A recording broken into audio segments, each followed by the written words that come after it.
should be live. Hi, hello.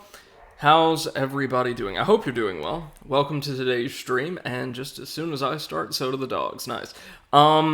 Welcome. I know it's been a while, but I am back home after traveling to my hometown, which is just a little over an hour away, for a little while to, receive my second dose of the Pfizer COVID-19 vaccine, and just stay with my folks for a day or two in case there are any side effects pertaining to my diabetes. We weren't expecting anything else. And, yeah, as one would expect, I am perfectly fine.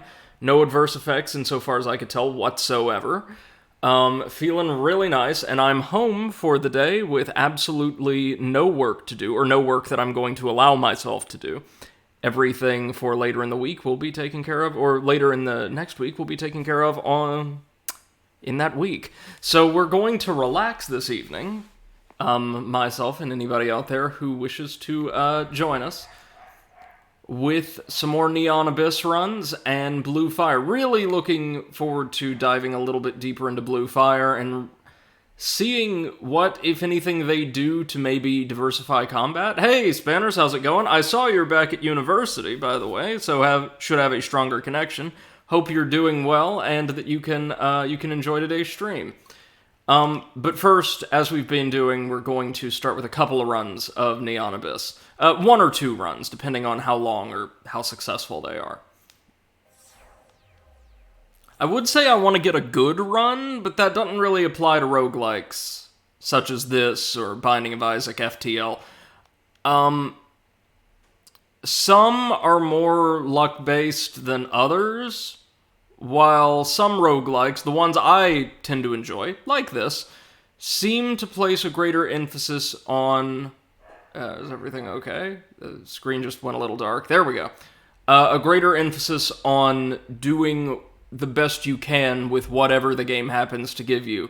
So, while it's totally possible to have a bad run, like one where, say, all the treasure or upgrades are squirreled away behind locked doors and you don't have any keys, it's way more difficult to qualify a good run in a game like this. Because if you remember our last run, where we did pretty well, this character didn't receive a ton of upgrades to his power, at least early on, but did get a quadruple jump, which made him incredibly evasive. So, let's see how well we can do with what they give us this time around. Spanners asks, yo, aren't Team 17 the Worms blokes? Now that you mention it, they are! I totally missed that. But yes, they are. Good eye. Wow. Okay. That makes a lot of sense. This gunplay feels amazing, so of course it's from the Worms people. Let's see what the game has in store for us this time.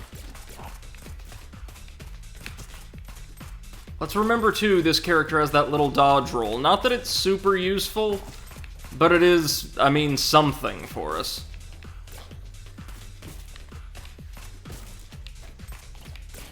Alright, there's a potential option.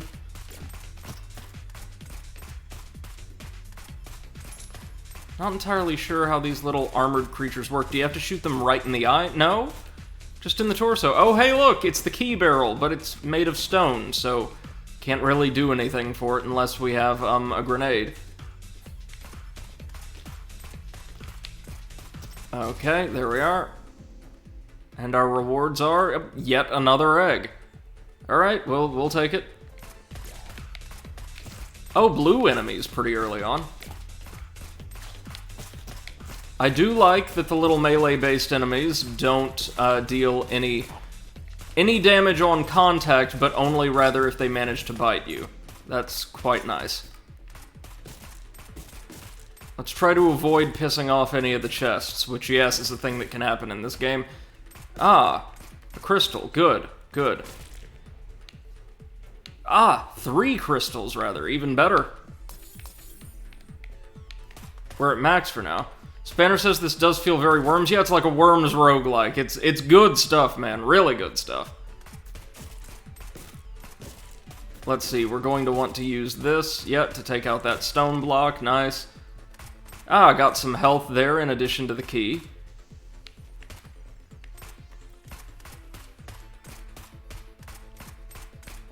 No, no, no, no, no. Ah. Have we sealed ourselves off then? Maybe. Maybe so. Well, maybe not. Can we make it up there? Oh, shoot. That's alright. That's alright. We've got keys. Really need an explosive, though. Well, hold on. Come on. Come on. Mm-hmm. Good. Good. Might be able to buy or otherwise acquire a grenade from in there. See what I mean? Like, it's not really possible to classify a good run, but it certainly is to classify a bad run. Like, so far, every single piece of gear we've seen, or potential loot, is sealed away behind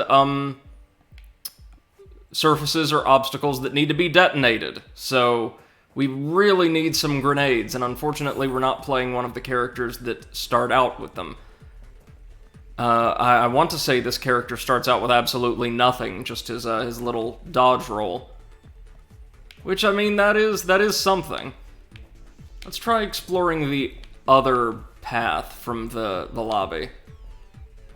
Oh, those aren't bouncy platforms, my bad.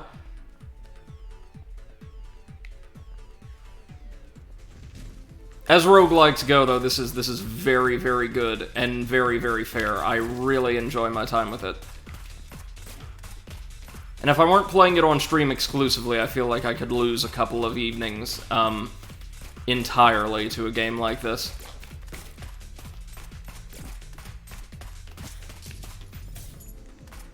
We're getting a tiny little pittance of coin. Yeah, this may not be one of those good runs. Or rather, I should say this is one of those bad runs. No, hold on. Let's use a crystal there to get some wisdom. Wisdom will help. Let's unlock this. A single coin. And, of course, an explosive chest. Of course. Why not? Wow. No sooner do I say, you know, you can't really have a bad run in this game than all of this happens. But we do get access to a treasure room, which gives us, sturdy shield. Add shields, and some attacks will deal no damage. Okay, that's pretty good.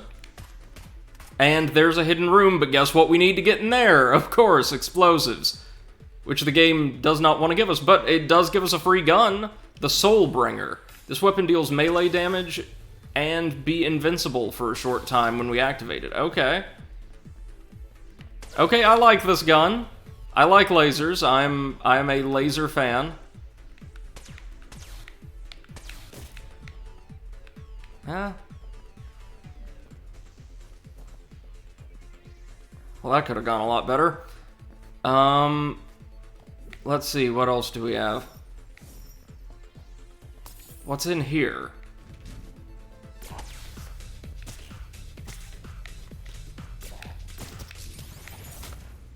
Nothing in that egg, that's fair. Barrel, there we go. Hey, look, we can actually get to these goodies. A grenade! Yay, and a single coin. Alright, now let's keep that grenade in our back pocket. Normally not the best place for them, but will be helpful here. Until we decide which of the, like, 800,000 explosive surfaces we want to use it on. Oh, another key. That's good. Never gonna complain about keys. Zap. Nothing there. A second grenade. Nice, nice, very nice. That'll be very helpful. I also like that items don't despawn in this game until you collect them. Nice, nice. We've got a couple opportunities to consume keys here. First things first, let's maybe try getting down to that chest. Like so. The gold ones usually have good stuff, including, oh, damn it, an explosive chest, of course. Oh, but some money. We'll take the money. What's up here? Oh, just a bunch of eggs that might potentially hatch into options. And a combat arena. I'm gonna do this because they almost always give you some kind of reward.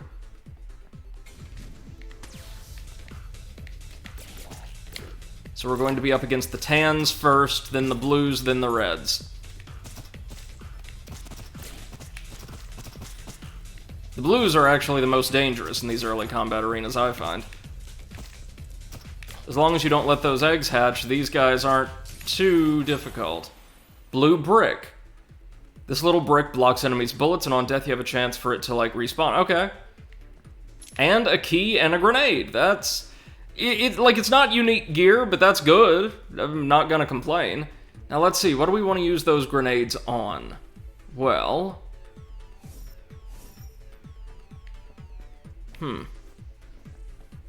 Getting access to that chest would be nice, but what else do we have? Spinner says classic color coding where none of them look that color. Right? I love the game's visuals on the whole, though. Everything's very bright and poppy. I love the neon aesthetic.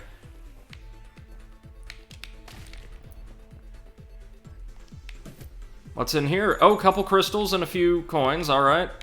Anything in the... No! I was gonna say anything in the chest, but no dice. Spinner says, also, I love building blue bricks in Neon Abyss. Oh, let's not use... Oh, no, wait, sorry. Let's definitely use this grenade to access the secret room. It's okay if we took damage. There's health right outside. Oh, for early game, that is actually a bunch of money. Not great, but useful. Is there anything good at the shop that this will allow us to snatch? A new gun. The mustard poop. Yeah, none of this looks great. Maybe we'll take the grenade?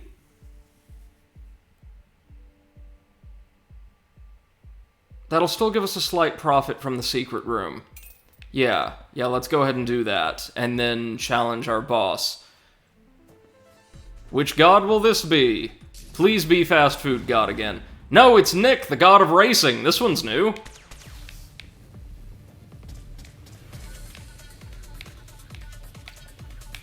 Ah, I see. Phase 2. So obviously you're gonna want to use the platforms very sporadically as they despawn. Whoa, bullet hell. A very light one, but alright. Alright, that wasn't too bad at all. The Seals patch. Upgrade weapon and increase movement speed. Nice. Seems like we got a little more range and a little more damage. I will take it.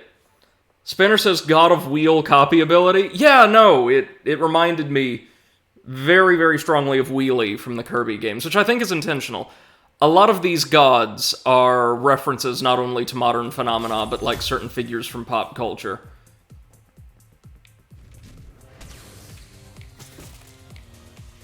Yeah, now that we're upgrading our weapon, though, we're gonna really be able to do some damage. Even against tougher enemies like those. Spinner says, was that the Phantom Ruby sound? I don't know, actually. We'll probably hear it again, so keep your ears peeled.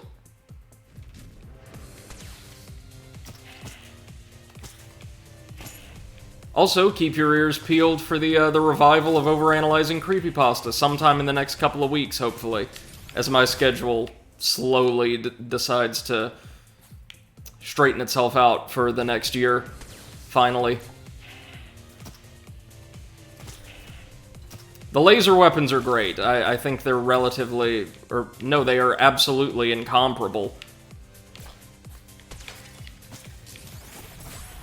Happy Kendama again. Okay, increase range again. Now we have to keep our eyes on these options and ideally prevent them from taking too much damage, because they can be killed. Oh, now we just need a key. A new gun. The plastic gun.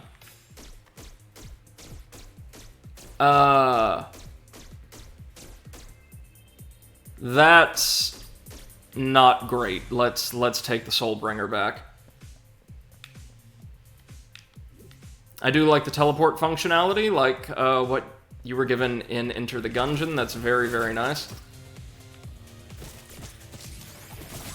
Cactus Baby causes damage to anyone she touches, so a little bit of melee defense. Nice.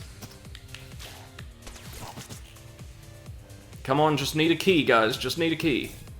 Yes! The infinite key! It allows us to unlock everything on the current level without consuming any keys that may be in our inventory.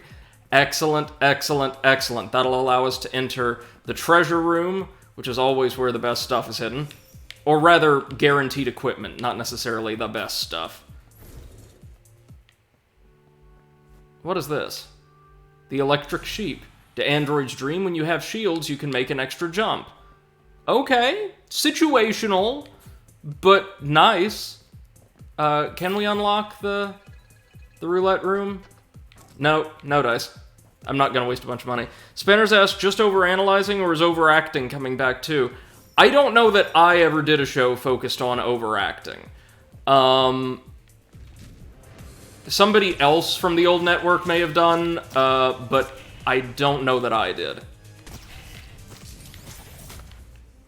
Which sounds so strange to say about your own stuff, right? But that doesn't ring a bell. Will this unlock a wisdom room? Yes.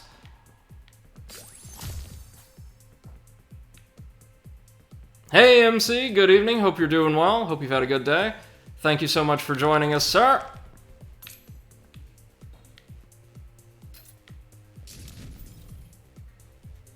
Spinner says there will be in touch. Oh, right. It depends on the story content, ultimately. The show's coming back with Seth and Potato as our commentators. So, it's going to have a different feel. I would argue probably a better feel than the original series did. Given how well the three of us work together. I'm very, very excited, and I've already got some great stories queued up for us. MC says, same old programming. A little bit of gardening, but a good day. How about yours? Well, thank you for asking. I'm doing well. Back home after receiving my second dose of the vaccine with absolutely no side effects. Doing great and looking forward to an evening of just relaxing with you guys. Let's head to our wisdom room. Either the hairdryer or the drilling warhead. Drilling warhead. Increase rate of fire and weapon damage. Yes, perfect.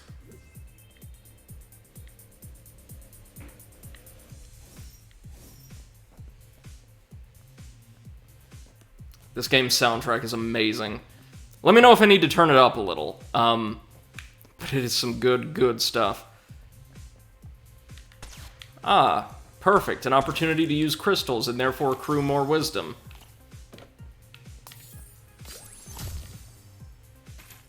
What's in the shop today? Triggerfish, no thank you. Again, I know I say this every run, but the weapon we have now really is very good. I don't feel pressured to swap it out for anything.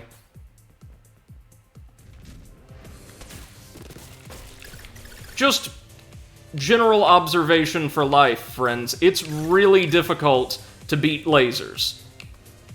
They're too cool.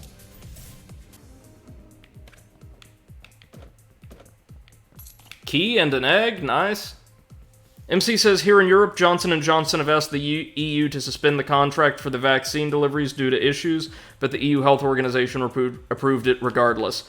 Well, here, like, a little bit more work was done. Okay, Spanner says he thinks it could be a little louder. Let me know, just so long as it's not drowning me out. How is that? There were similar investigations into that particular vaccine carried out, but it appears that there aren't any very serious side effects tied directly to the vaccine, which is a good thing. It's great. Let's see what our god's going to be this time. Ah, Chain, the god of Bittercoin, the blockchain deity. Yes, of course. My favorite figure from the myths. Phase 2? Oh no!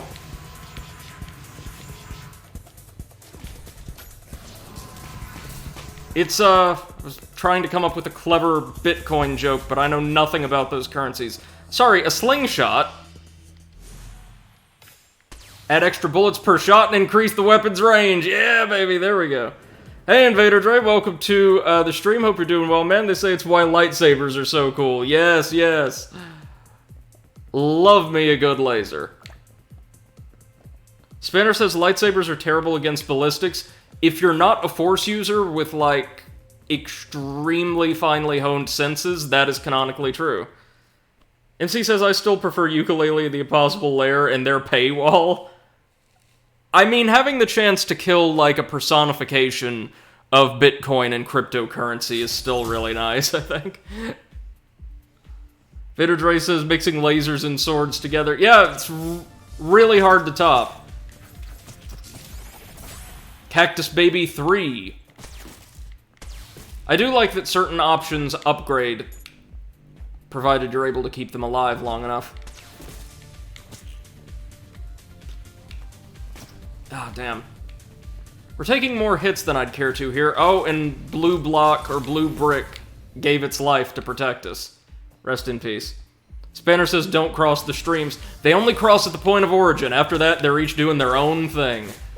These teleporting enemies are pretty cool, if only in that they're essentially free kills. Shy Mushroom, increased jump height. Okay. Okay, that sounds alright. A chocolate coin. Every time pets evolve, you drop coins. Okay. Would have been great to have before Cactus Baby reached her peak form, but nice nonetheless. Battle Arena? Yeah, sure, why not? Give me a second to take a sip here.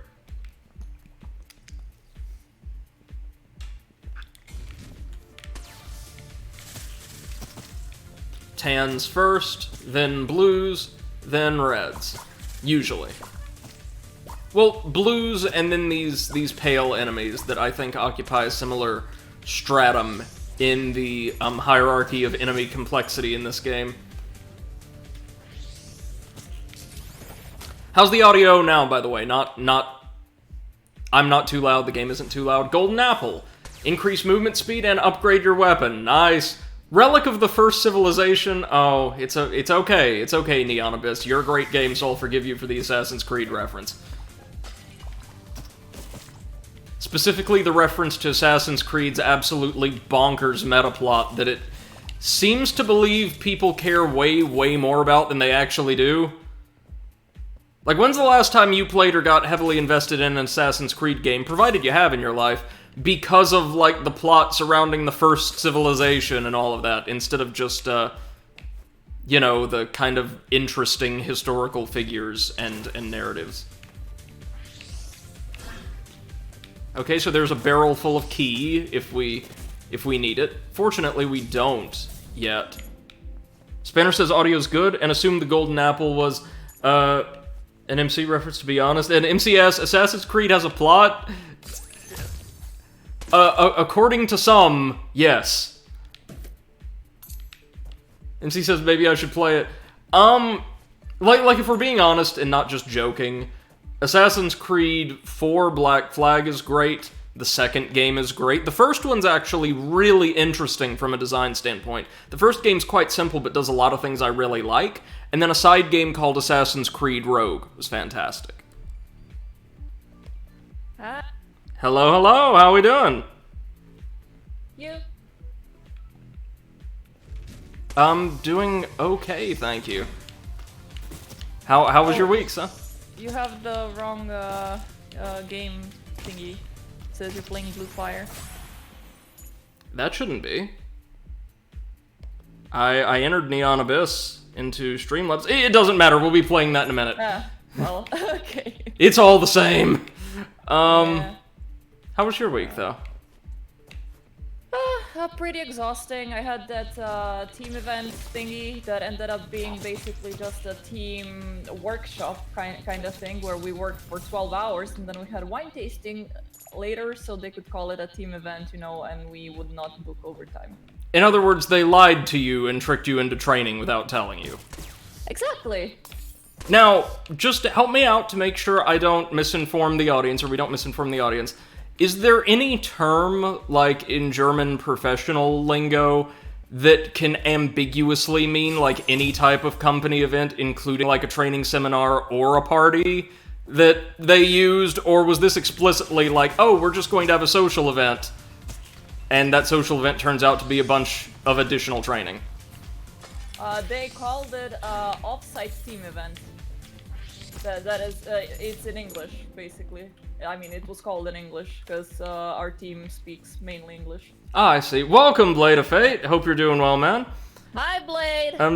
It says Alien Isolation, a $39 game of survival horror, is now free if you get it on Epic Games. Nice! Thank you for letting us know. Yeah. That and Hand of Fate 2, if I remember correctly. Ooh, great game. One of the first games I streamed here, in fact. Good stuff. Oh, maybe I should check maybe I should check it out. Jesus. I would suggest playing Hand of Fate 1 first. Not that there's a lot of narrative continuity between the two games. There is, but it's not, like, predominant in the player experience. Like, it's not shoved in your face. But Hand of Fate 1 is very simplistic in its design compared to the sequel, and I'm all but certain that if you play 2, then 1, you are not going to enjoy 1 very much, if at all. Oh, we've got a Plague Mask! You have a chance of recovering half a heart each time you kill an enemy. That sounds great. And Spanners says, Quiplash is free on Steam right now. Nice! What is Quiplash? Sounds familiar. It's like very similar to Jackbox party games, I think, or I think it might be one of the Jackbox party games. Yeah, I know what you mean. Also, Alien Isolation was free on Steam at some point, because I remember, well, at some point a year ago, because I remember getting it there for free, because otherwise I would never buy it. I don't buy horror games. MC says if you care about the plot, both Hand of Fate and checking their Discord, everyone should care about the plot. It's good stuff and it's delivered interestingly. I'm just saying it depends on what a certain audience is there for. Hey, MC, you know I'm a murder hobo. Plot is not really something I go for. That's what I was getting at. Spanners asked, was it Big Hammer or Huge Hammer? I forgot. It was Huge Hammer, and then eventually Huger Hammer. Huge and huger. Oh, by the way, Brady, when do you want to record the creepypasta? I don't know, maybe if I'm not overwhelmed with work, if I get everything done early enough, maybe tomorrow? Does that work for you? I mean, for me, it's fine. Let me see. I need more crystals. Right, we're actually out of crystals, and we've not spawned a second wisdom room, have we? Oh, dear. Let's have a look at what's on our map. Love me a good map in video games. MC says I'm prepping a stream of Lost Ember. Oh yeah, you've told us about that game before. Seems rather interesting. Oh, and I'm happy to say my Stellaris campaign in character as Viper is going swimmingly. For someone who knows nothing about the game, anyway. Like, I'm trying not necessarily to play the game well, but to play the game as I would imagine it would transpire if Viper ruled over an interstellar empire. So while our archaeological vessel, the I Seen a Skull, was digging through the trash on an abandoned, like, Metropolis world, Viper's team accidentally awoke a dragon and destroyed an entire star system, so that seems on brand to me, huh?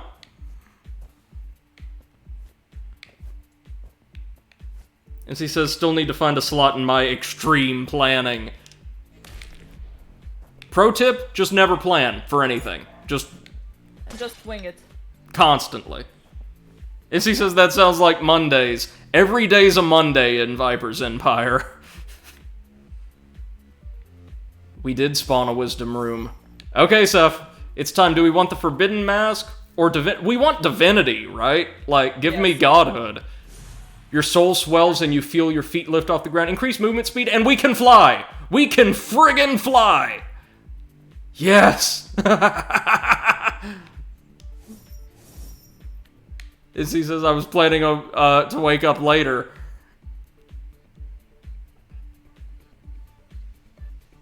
Like 10 a.m. Oh, I gotcha. Man, sleeping in has never sounded more attractive than it has this semester. Whew, yeah. It's been rough. Oh, yeah. Coin, coin, coin, coin, chest. Ah, shields that we don't need now that we can fly. What's in the shop? What are you buying? The Devil Hotline? And the Swallow. I don't want to waste all of our money on something called Devil Hotline that may hamstring us. So let's see what the Swallow can do.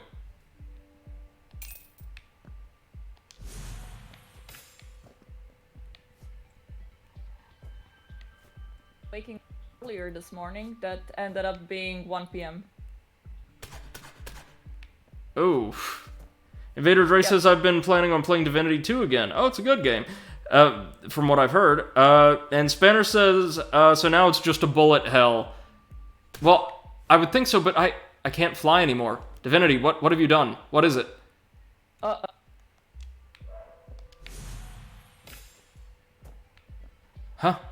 What? Oh, maybe we can only fly for a limited time once we enter a new room. Okay. I like the Swallow. I don't like it as much as our Pew Pew Death Laser. I'm gonna be saying that a lot. This time we're up against Colt, God of Guns, again.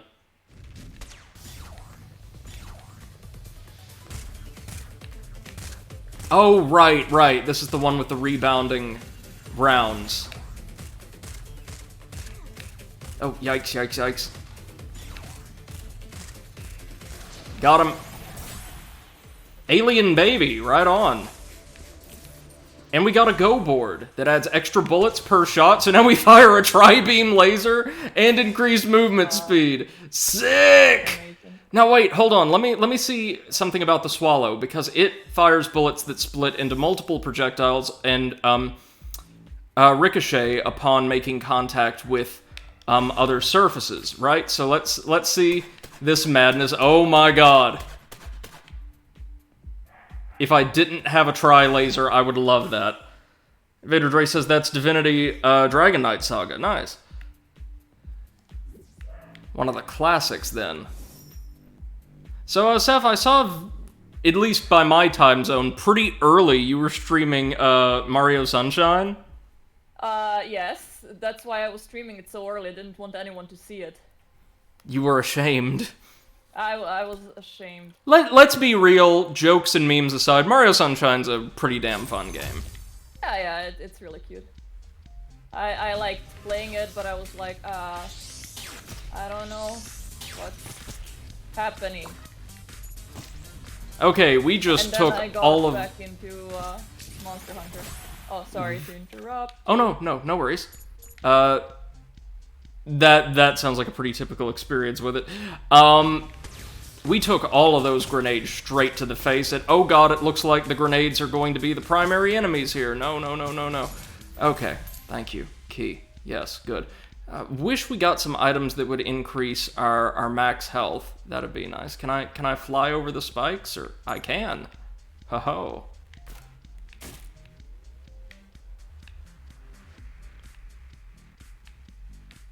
Divinity, rise above floors.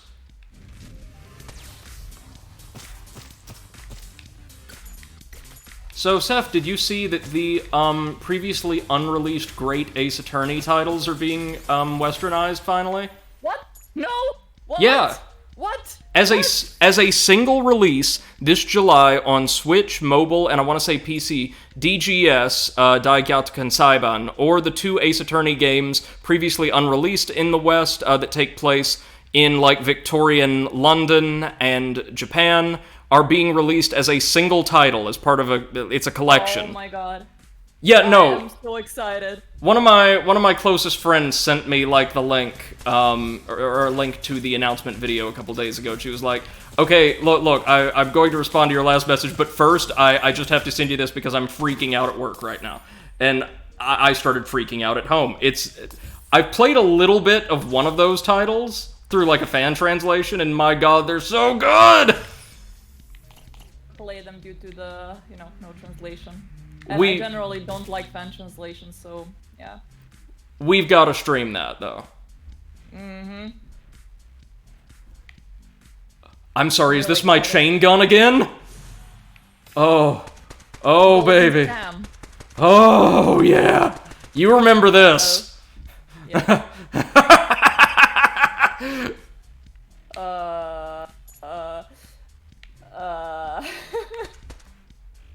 I'm scared. Oh, by the way, I changed all of my stream configuration from Streamlabs to OBS. Yeah, I saw I something feel about like that. It's running a bit better. Streamlabs was giving you, like, a lot of trouble? Yeah, seems also to be, like, using quite a lot of CPU power for some reason. Mm-hmm. So I was like, let's go with OBS. It is a bit harder to understand because it's more technical and not so user-friendly, but it seems that it's a bit lighter and has less bloatware, so to say. Like, fewer totally ancillary or highly situational functions, so it gives you everything that you would need, right? MC says, I played Chrono Cross back when it was fan translation only. Really? How was the fan translation of that game? I imagine it would take either a ton of dedication or it would be very, very coarse, given how complex the game's narrative can be. Look at this. Oh my god. Guys, I think the chain gun might be a little bit better than our lasers. I'm sorry, but I think it just might be. I did play a fan translation of Pokemon Ruby, if I remember correctly. Because I played it a bit sooner than it was released in the West. And it wasn't that bad. It was a bit weird, though. Here we have the Forbidden Mask. Increase stats in all areas? What? Yo! Yo, seriously? That's what I love about this game. Unlike a lot of fairly coarser roguelikes, every single upgrade you can potentially get makes you feel appreciably stronger, even if the enemies get much, much stronger on each subsequent floor. Nice, nice, y'all. MC says, it's hard to tell because I barely understood English back then, but I understood enough to progress through the game, so they got that right. Well, right on. It was a functional translation then. Did I tell you that I spent about a month and a half in Broken Sword 3, The Sleeping Dragon, in that plane at the start? Because I did not know that I needed to unbuckle myself, because from the visuals it was not clear that there was a, what can I call it, a belt. Ah, right. Yeah, and the game said, like, unbuckle yourself, and I was like, well, I don't speak English, so there's a problem. You've just gotta love adventure game, not just logic, but also presentation, where you're expected to do things that not just might seem a little strange logically, but also interact with things or items or people that aren't directly presented to the audience, like, at all. Karsa, a crazy girl who throws bombs above enemies. Oh, that sounds nice.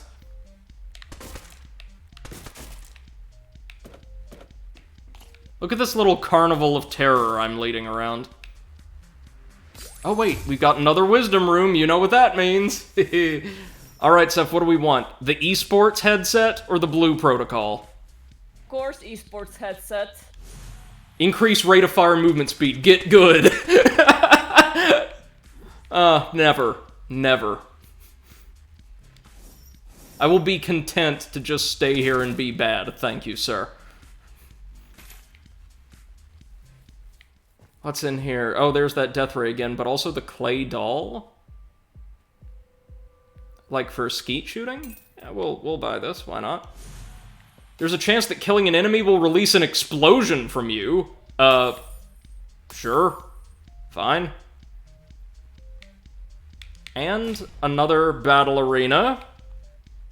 Let's see what they got for us this time. Now, the chain gun may not just devastate regular enemies too easily, but remember, it's going to demolish bosses because most of them are sufficiently large for every single one of its, I want to say, 4 rounds in each spread to hit. Every time. What do we have here? Oh, just a ton of money. Oh, and a grenade. I mean, that's fine, that's good. MC says the old point and clicks were of the mentality to answer the question to what would happen to totally absurd logic. Right. It was more about showing you, I suppose, bizarre, kind of humorous sequences more often than not, than posing standard logic puzzles. Okay, I guess we're ready for the god. This time we're up against Freddy, the god of plushies, really? Dude, you released like 12 games in 3 years. You can calm down now. His pattern's a little tricky.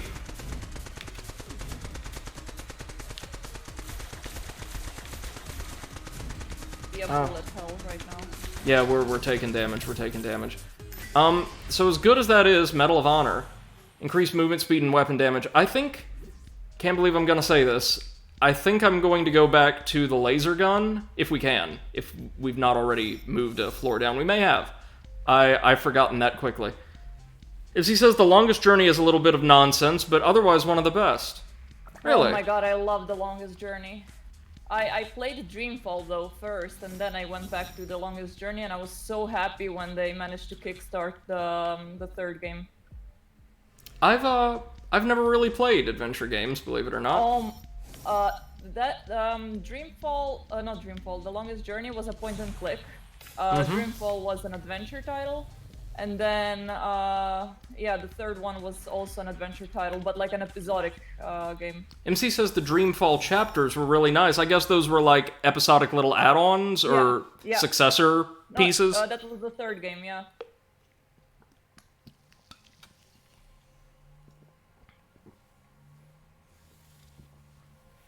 Invader Dre says, beware, Scott is making another FNAF.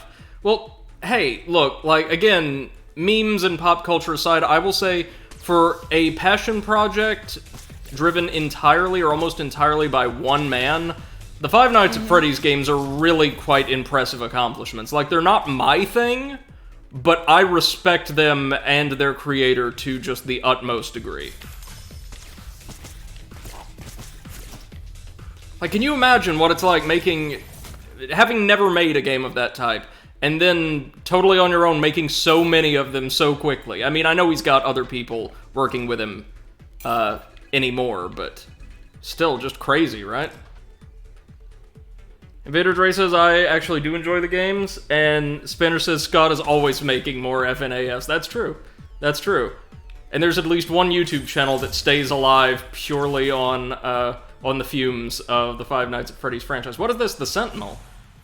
Sacrifice performance to add a tracking module. So these bullets deal less damage but home in, I guess? I'll keep my laser. MCS, Seth, do we get Brady into the longest journey? Fair warning, Brady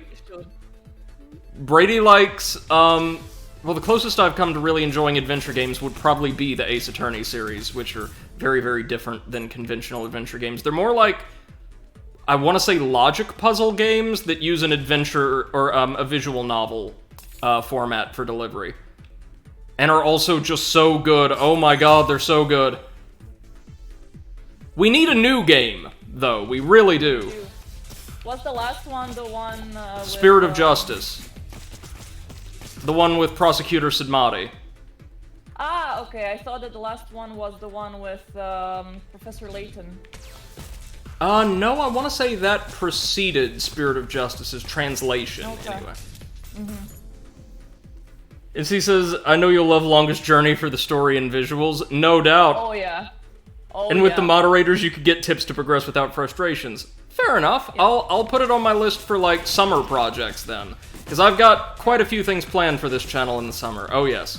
Including a special week-long, I don't really want to say celebration, but week-long event I'm going to be running in 2 weeks, just as soon as my semester wraps up. I'm going to be going back through titles that we didn't quite complete on stream, but got quite close to, like Amalur, Pokemon Sword. Not Amalur. There are a handful more. Amalur is going to be at the focus of a very, very special event. And attempting to either complete them or just show them off once again.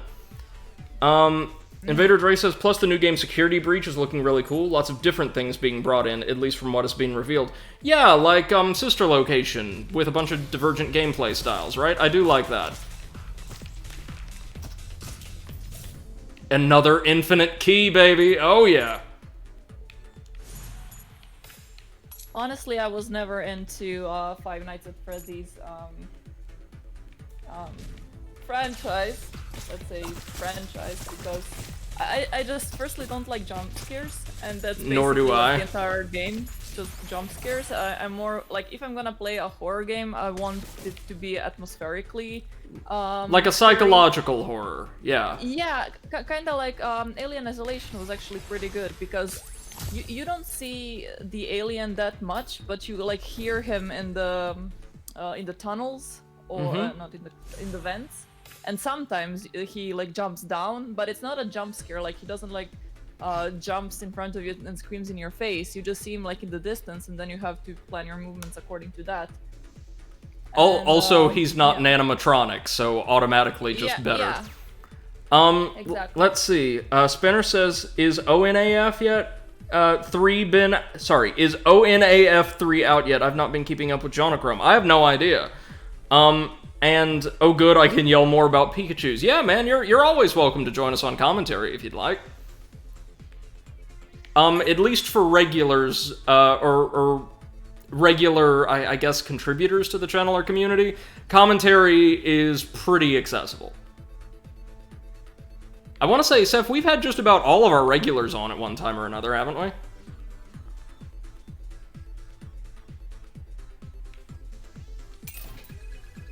Any luck?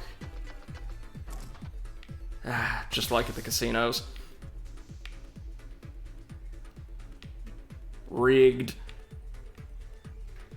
Now remember, this is the floor where we fight Argus. I'm pretty sure that's a fixed fight. The first big boss that we were sent out to tackle.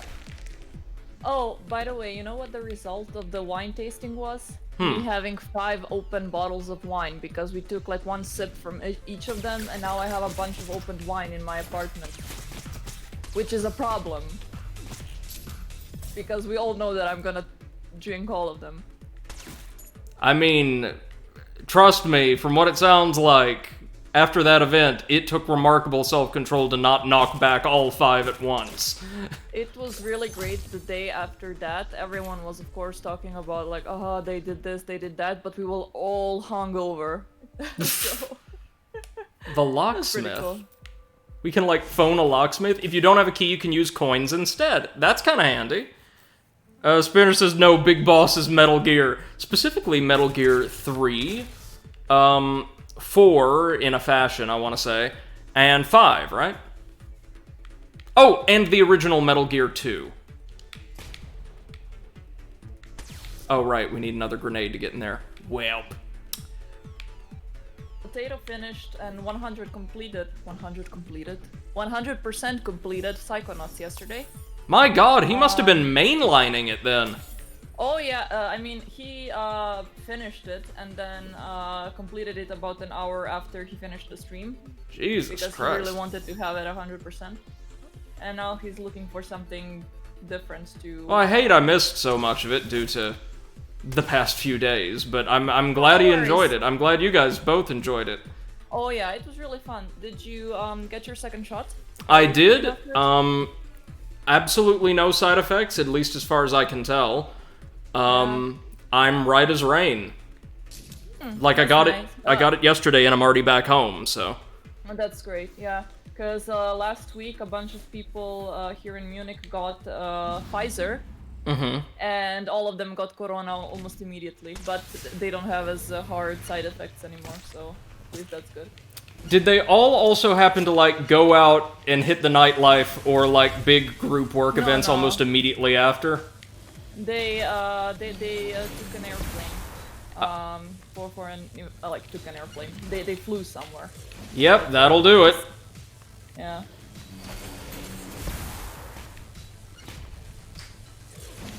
Okay, so I'm taking lots of crazy damage because I just can't read the boss's telegraphs to save my life, but it's fine. It's fine, we survived. And we got some Tanghulu.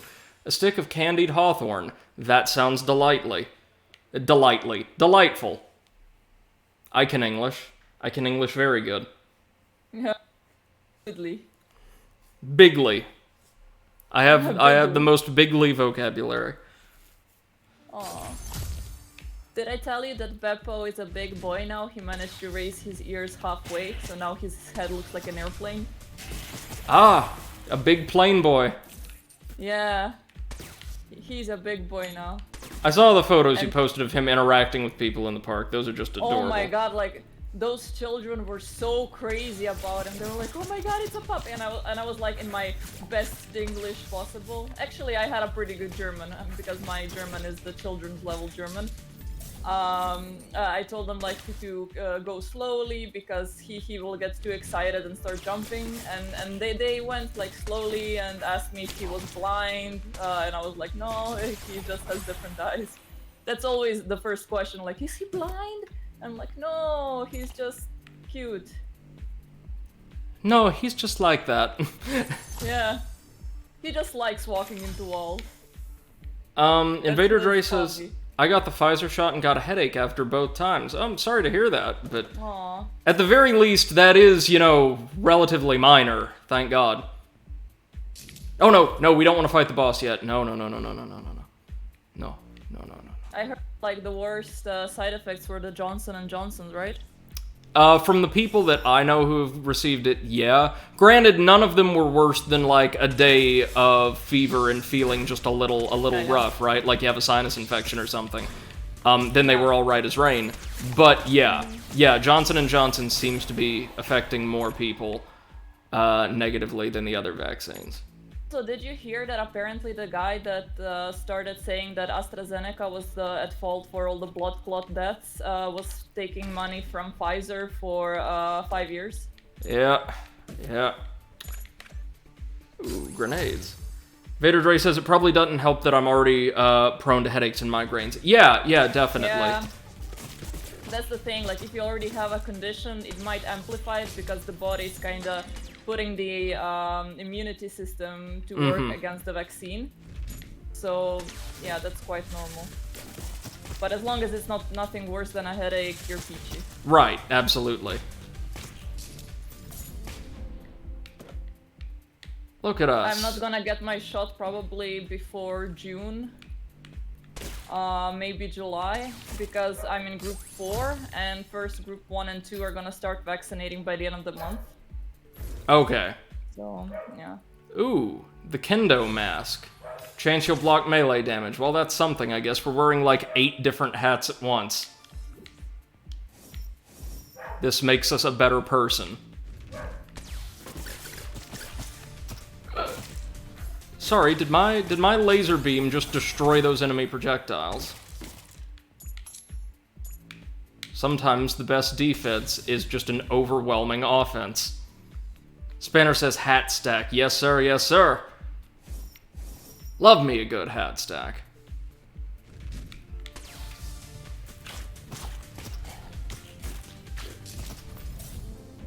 So much, I kind of have a feeling you would rather keep playing that than switch to Blue Fire. Oh, no. I'm really looking forward to Blue Fire, but this game, as roguelikes go, Seth, is one of a handful that have really elicited, I suppose, the standard roguelike response from me, which is a great deal of, like, addiction. Like, I could see myself losing entire nights just running this endlessly. Okay, what do we want? Right. The Mad Mask or the Elastic Gel? Neither of those sound great. Oh, you know what I really disliked about playing Sunshine? The way that Mario kinda keeps his motion even when you're moving from left to right. Yes. It feels like he is sliding everywhere, and it's really, really annoying. There's a little bit of, like, momentum, or, there's a little bit of inertia you have to fight against, or just account for. Exactly. And even jumping on, like, big platforms sometimes can be challenging because of that. That was also present in Mario 64, right? Yeah, of course. I'm not saying it's just for Sunshine, but yeah. No, it's noticeable. Especially since you have, like, all of these water mechanics, you know, when you use the water to do some tricky jumps and stuff, and then you kind of, like, want to go, like, you keep sliding right, but you want to go forward, and you're just, like, go to Narnia. Yes. Just accidentally go through the wardrobe and end up in Narnia. Like, not again. So Spanner said essentially go for the mask, and we got greatly increased rate of fire. I will take that. Good call, sir. Here, it's the turret we've got to watch out for. Yikes. Huh. Bunch of basic enemies as the final wave. That's new. We got 2 pieces of equipment? Are you kidding me? Well, a new hat, for starters. But we've already got this before, right? The power diamond. Upgrade your weapon. Oh, we got to pick one of them. Increase both melee and weapon damage. Yes. Look at the size of these beams now! Yo! Yo! Oh my god! That's sick! Now, all we gotta do is survive, against Hal, whose second phase really rocked us last time around, because the boss is totally invincible save for when it attacks, and it attacks by tracing massive laser grids across the screen that you have to react to very, very quickly. Now, hopefully our power flight will help us in evading that, or mitigating the dangers associated with that somewhat, but I'm still a little antsy. Grenade! I choose you! Go! Imagine throwing a grenade instead of a Pokeball. Like, whoops. I think, who was it? Ross O'Donovan, who made, like, an animation about what'll happen when Pokemon runs out of ideas so completely that they just start, like, throwing guns into Pokemon. Yeah, instead of, keychain Pokemon, there is a gun Pokemon. I choose you! Bang bang!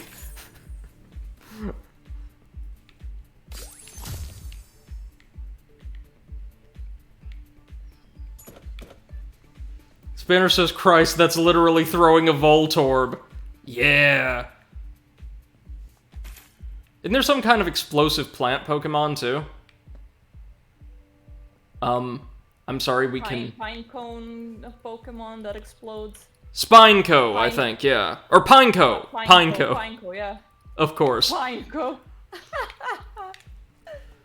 Let's buy a space helmet, why not? Increase jump height. I can already fly, but sure. Genji went on the right? Oh, sorry. Sorry, I was in Overwatch and just trying to... I gotcha. Spinner says... Spanko. Yeah, Rubber Ninja made that. Right on. He's great. I love him. At this point, just about the only person associated with his former, I guess, creative network who I could say I genuinely admire as a person. And MC says, Spanko, a Pokemon in spandex. Yeah. Oh god, it's the TikTok god again. No, I don't care about your dances. I don't care about your talking dogs. I don't care. Go away. What was that? Let me be old and jaded.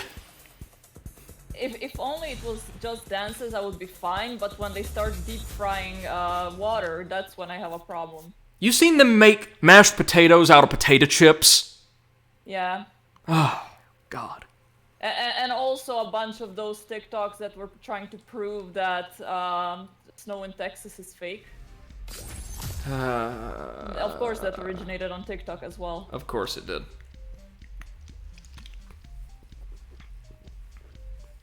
Spanner's House, they put Kesha in this game? Damn. How'd they get the rights? No, hey. And Spanner says also, yeah, I think that was the Phantom Ruby sound. Alright.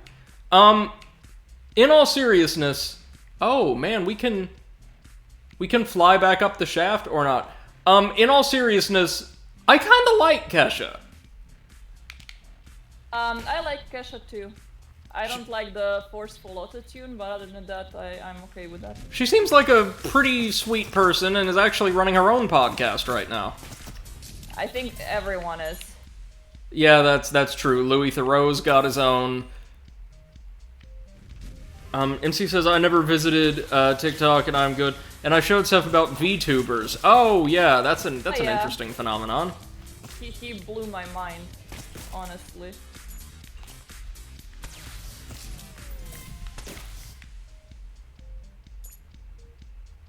I mean, I guess there's something to, like, just playing a character, like very openly for a YouTube channel. Did you see the screenshot that I posted about that one streamer saying, like, that there is a giveaway of a night with the girl? Wait, that's what they were giving away? Yeah. I thought it was like a giveaway hosted by that. Oh, no. Oh, my God. I opened the stream, and it turns out the streamer is the girl, so she was giving away a night with herself for views. Oh, God, no. And judging by the looks, I would say her age is like, I don't know, maybe 18. Yes. Oh, that's so gross. That is. And yeah, guys, Ross's mom passed away very recently, and so he's taking a break from everything due to that. Which, of course, you know, best wishes, thoughts and prayers go out to him and his loved ones right now. Like, it's so rough to have to cope with loss at any time, but especially during a time like this, it's, oof, so rough having to navigate all of that. Hey, Blue Brick is back! My man. Guys, so if we can't beat the boss with the loadout we currently have, it's just official, I suck at this game. Aw. Well, because, like, we are a flying, literal god of hats and death, firing out, like, 4 or 5 massively thick laser beams at once. Oh, more of the little grenade people, I see. Give me that key. I need that key. Walk tall. Stand tall. Feel funky.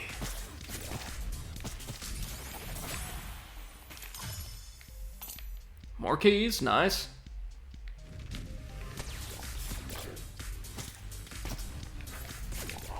I was going to ask, oh, does it seem like the dungeon levels get a little bigger the deeper in we go? But I don't necessarily think they do.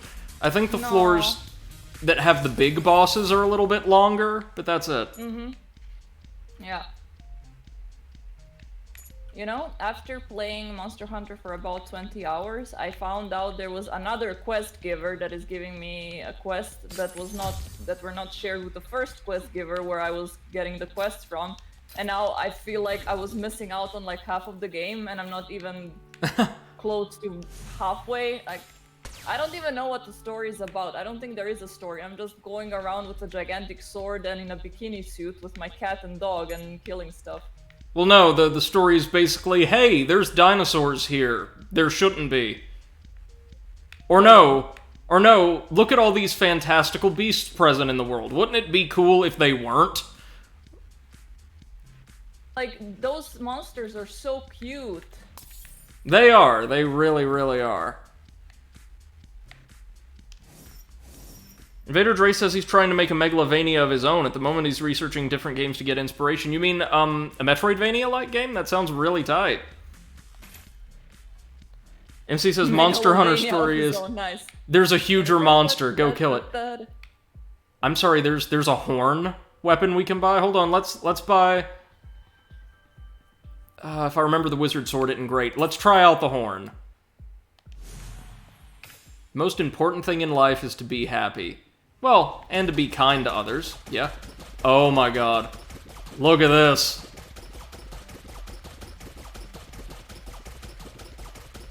Is this what it felt like to be Louis Armstrong? Is this how he made it to the top of the chart? Did he have to battle through 99 different floors, each ruled over by a certain, like, pop or jazz musician in the 1920s and 30s? Oh, yeah.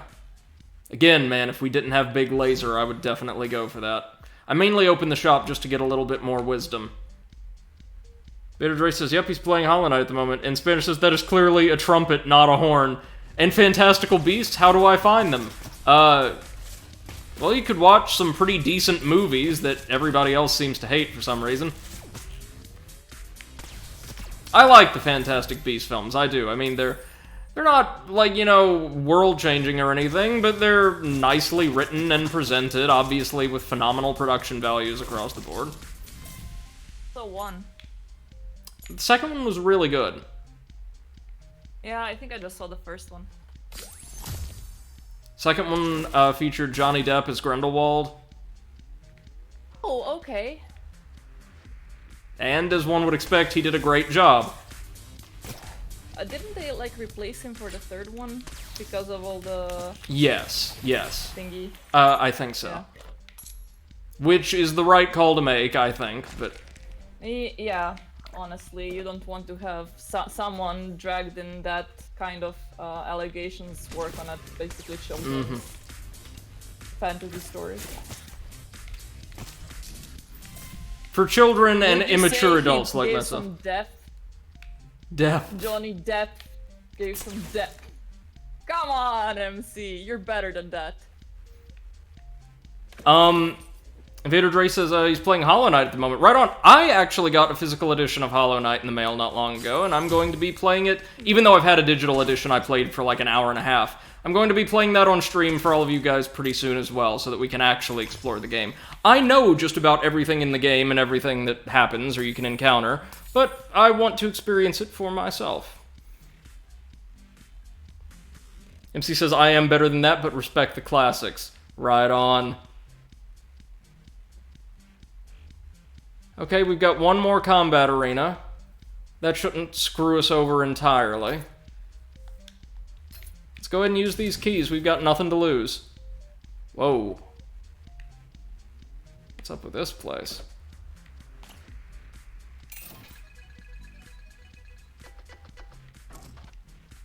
Will I ever open a second one of these roulette doors? Probably not. Pull the lever! I guess we'll go ahead and open this then. Whoa! What's up?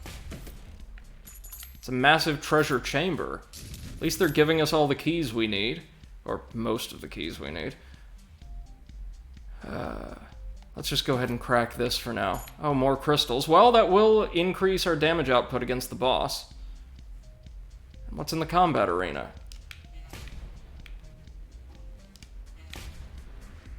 Let's see, y'all. Us and our massive army of options. And will we get a choice of reward again? Not just the quality of gear, but also your choices at any given time seem to be more numerous the deeper into the dungeon you go, and I quite appreciate that. Nope, it's just a single massive golden chest containing the super logo, jump height and movement speed, and upgrading our weapon. Nice. Vader Dre says, I recently beat Hollow Knight, got the first 3 endings. I'm not doing the boss rush stuff. I value my sanity and my Switch. I'm going to try to do the Pantheon of Hollow Nest. I'm gonna try. I think we can do it if we all work together, by which I mean you guys constantly feed me advice. Thank you, Blade of Fate, appreciate it, man. Or no, to Invader Dre probably. Yeah, GG. And it's us against the God of Machines once again. First phase is pretty easy, all said. But, yeah, this is where it gets nasty. But hey, now we can just fly above its options. Look at this! Divinity completely trivializes the machine. I guess there's no room for Deus Ex Machina in this world, baby. Oh yeah, give me all those upgrade materials. Give me those windmills. I know we're at the end of the run, but I want them anyway. We brought down the second manager. Brilliant, brilliant, brilliant. As you gradually lose consciousness, you're surrounded by a warm light. We have ascended.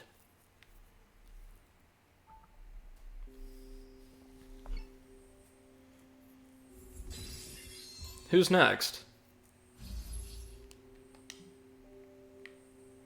Zeus, the god of electricity. As the core energy of the modern world, electricity drives society and civilization as we know it. If we somehow lose electric power, the world will fall into darkness. Okay, so I guess we're gradually attacking foes, or targeting foes who represent more fundamental forces of modernity or modernization. Like, we've gone from very highly specialized technology to machines in general to now just electrical power. That's an interesting way of progression, like we're cutting our way to the core of this world. What do we want to unlock? Piano room? Maybe not. Popcorn. All your bullets will explode on impact or after they travel a certain distance. Oh, interesting.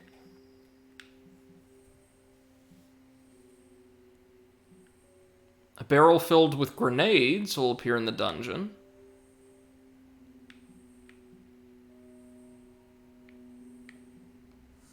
Yeah, we'll go for that. Then the dangerous mine. Every time you jump, you leave a mine behind you. That sounds crazy or crazy awesome. Crazy awesome, obviously.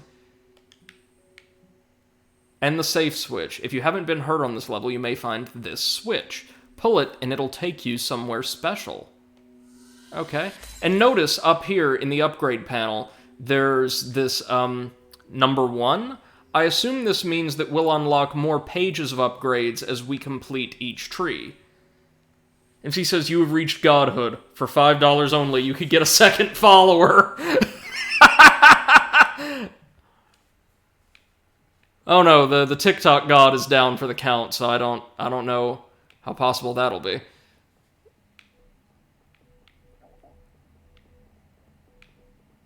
Oh, and it looks like each of these characters progresses maybe independently? Like, progresses independently since there seem to be symbols for each manager highlighted beneath them. For our next run, I guess we can play as Anna, seeing as we never really use the dodge roll. She starts with a little bit more health and a key. That sounds good to me. But we're going to leave it here for now, friends, as we head on over to Blue Fire for the day. The thing we're actually advertised as playing. Yeah. Blue Fire's a game I'm really enjoying, on the whole. I've been thinking about it over the past few days, and there's a couple of things I want to try. But MC asks, Seth, been watching Dorohedro EDs recently? Either asks or says, one or the other. Still rocks. Okay. Still That's rocks. a statement, nice. then. I wanted to say I can't wait until we start filming the creepypasta videos because I have the perfect look for it. This is the entire, like, goth outfit that I'm going with, so I'm gonna look like I belong on a creepypasta reading. And provided I can still fit my fat ass in it, I'm going to be breaking out my formal wear once again. Nice. So, couple things I was thinking of, friends. At the end of our last stream, we offered some of the shadow essence we had obtained from defeated enemies to the save point, to the statue here, to gain mana power, which didn't expand our magic capacity, but I assume will instead, at least it doesn't look like it has, I assume will instead, let's do it one more time. Yeah, sure. Increase the potency of our magic abilities. If this is true, I want nothing more than to go try it out on one of those icy turret monsters that was keeping us from reaching our goal in the graveyard. You know, we kept trying to climb that tower and failing to climb that tower. You know what Poppy stole from me now? What? Tortellini. Well, that makes more sense than just like a random boiled vegetable or what have you. It's filled with spinach. Well, yeah, but I mean, that sounds really good to me, so... MC says, Brady, if you can, get a rose and set it on the back of the head for the photo shoot with the costume. Is that what that's for? There is a photo mode, I think. Hold on.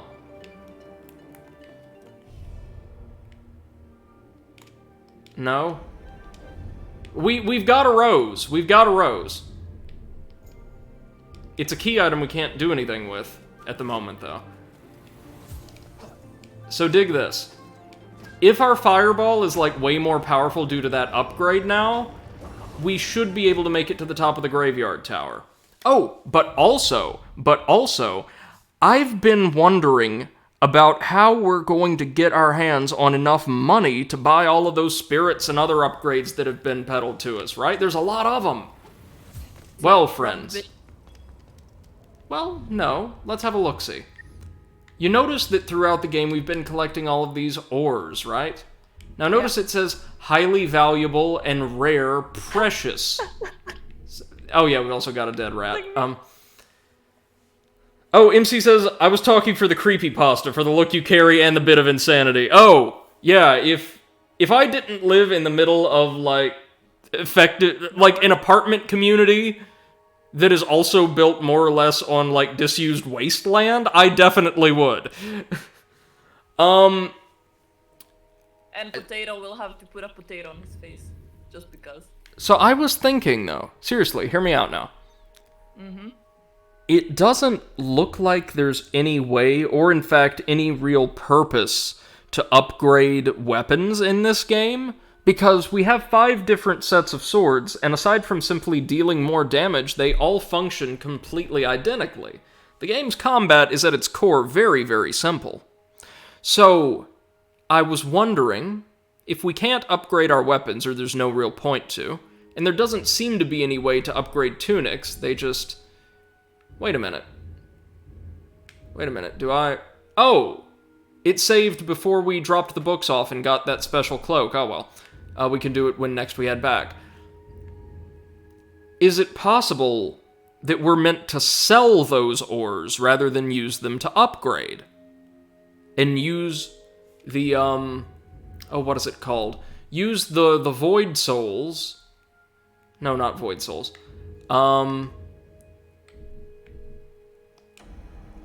Oh, the ore! It is called ore. The ore that we, gain from them to purchase upgrades and the like. I think it might be. So tell you what, if we reach that other community that's been referenced many times in Stoneheart, Rust Village, I think it is, and can't see a clear and present use specifically for the ores, for crafting or what have you, then what I'm gonna do is go back and try to sell them. Oh, damn it.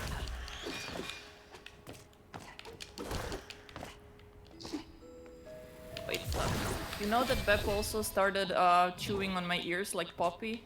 Oh, good. He's learning. Yeah. Yeah, yesterday I had Poppy on my left ear and Bep on my right ear. So that was beautiful. I mean, Poppy is just like sucking on the earlobe, but Beppo went full French kissing mode on my ear. Of course he did. Yeah. He's already a lot to handle, isn't he? Oh yeah, he is. Yes, you are. Poppy had to grow into it, but... Oh yeah.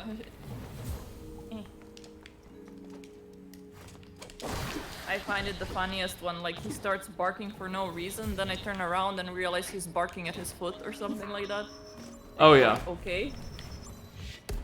Well, I mean, you know, lockdown has affected us all differently. Sometimes Yeah. you just need someone or something to talk to. I mean, he was born in the lockdown, poor guy. He doesn't know any differently. Yes. You think the world is like this. And Poppy as well. Poppy was also born in the lockdown. MC says it's kind of a banking mechanism. You trade your ore for this gem ore, and if you die, you don't lose it and can sell it back when you need the cash. Yeah, kind of like Hard Souls in the Dark Souls games. That's what I figured. It's just... You could see where the confusion comes from, right? Because most of the time when you hear ore in a video game, you think, ah, this is a crafting component.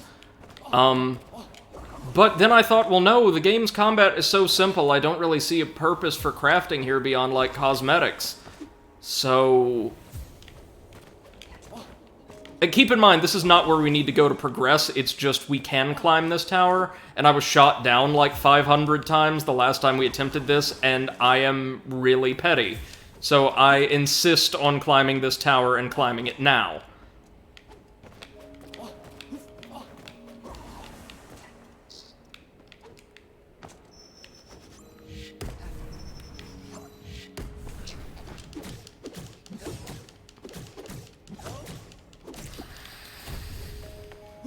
Well, at the very least, we can take the turrets down with a little bit of the old focused melee mayhem. Now here comes the really nerve-wrenching bit. Yeah, here comes the bit... Here comes the bit that fucking reeks. We've got a platform along all these ledges, and yes, there's another turret right near the top that shot us down before and just ruined my day. At least these swords we got as a reward for completing the Innkeep's quest have been really useful. There it is, the piece of shit. Let's try shooting it down with some fireballs. We're not gonna have enough, are we? But we will weaken it. And weakening our enemies is half the battle.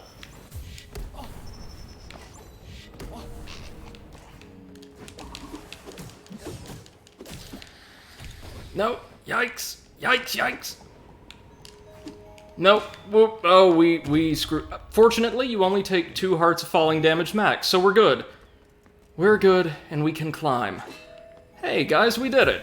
Just took a little bit of forethought and a dedication to fighting those suckers, even if it meant falling and taking a little bit of damage rather than attempting to evade them in the significant radius of their attacks. Very nice. And we've discussed this before, and I think it's going to be my ultimate verdict on the game. I'm really liking Blue Fire, especially for like a title that was developed by a small team on what appears to be a very strict budget. But the game is at its weakest when it attempts to marry its combat and its platforming. Combat on its own is very basic, but perfectly fine. Platforming on its own is absolutely fantastic for, like, you know, a studio's what appears to be their first attempt at a 3D action platformer. But when the twain meet, things get a little rough. What do you think, Seth? Yeah, I agree. I don't think it's doing the combo very well. Like, that boss we fought in the Forest Temple, I'll be honest with you guys, it's actually really bad. It's just so basic, you know? There's lots of complexity to platforming and navigation, and to exploration, which I really like. But there's virtually no complexity to combat. Which is a perfectly valid creative choice. That's going to lower the portcullis. Nice. And there's a box. Give me the box.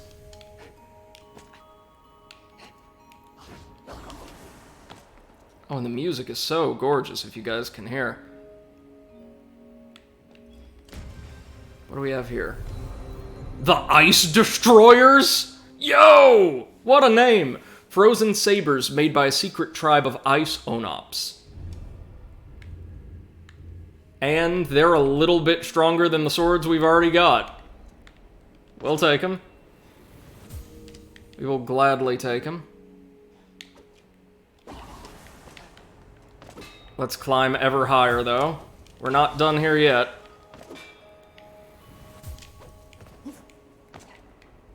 Oof, Lord Almighty.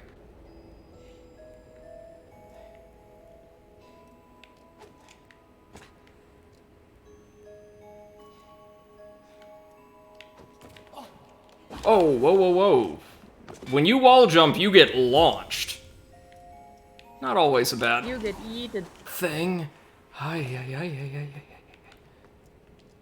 You got yoked. 'Twas yote, indeed.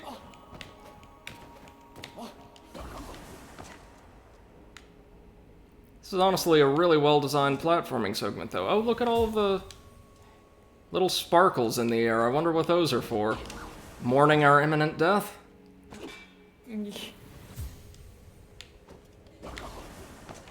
Oh.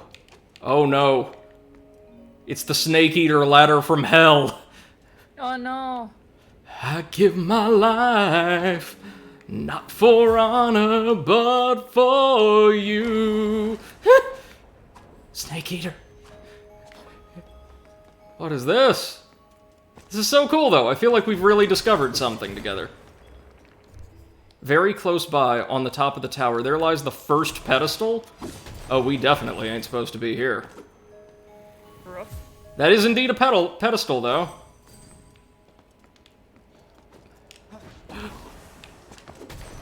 Let's destroy all the graves for money, because we're horrible.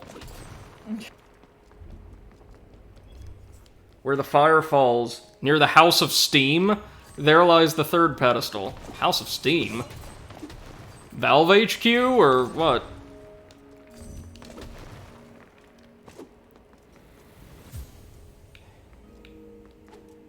Diving back into Monster Hunter stuff? Yep. About how far in are you, would you say? 20% in, maybe. I've just recently found out that I'm actually having more fun when I'm having randoms join my my quests. So And a bend, keep of God corruption fucking and damn. death. Therein lies the second pedestal. So maybe the castle area where we started the game? Yeah, the castle where the fire guards trained. Okay. So after we, like, clear all these temples, we're going to have to go hunting for pedestals, maybe? Or maybe activating these suckers gives us access to a special area or something? Ooh, I like that the swing of our sword appears to have extinguished that flame. Oh, did I ask you already on which console you're playing this? Oh yeah, this is the Switch. Ah, In the center of the castle, on a great bridge, there lies the fourth pedestal. Well, I love that there's one of these monoliths telling us that the thing surrounded by a beam of glowing light directly behind us is the first pedestal, but... I mean, thanks all the same, I guess. Before we mess about with pedestals and shrines and any of that nonsense, what is this? Only when the vessel is full shall the path forward open. Like the Lord vessel, you mean? I see, I see. Well, okay. We can get one of these pretty easily. Oh, we need the Vessel of Souls first. So we... Guys, this game might be a lot longer than I thought. I approve! Now what was down here? Haha! Another one of these sigils that we can't interact with yet.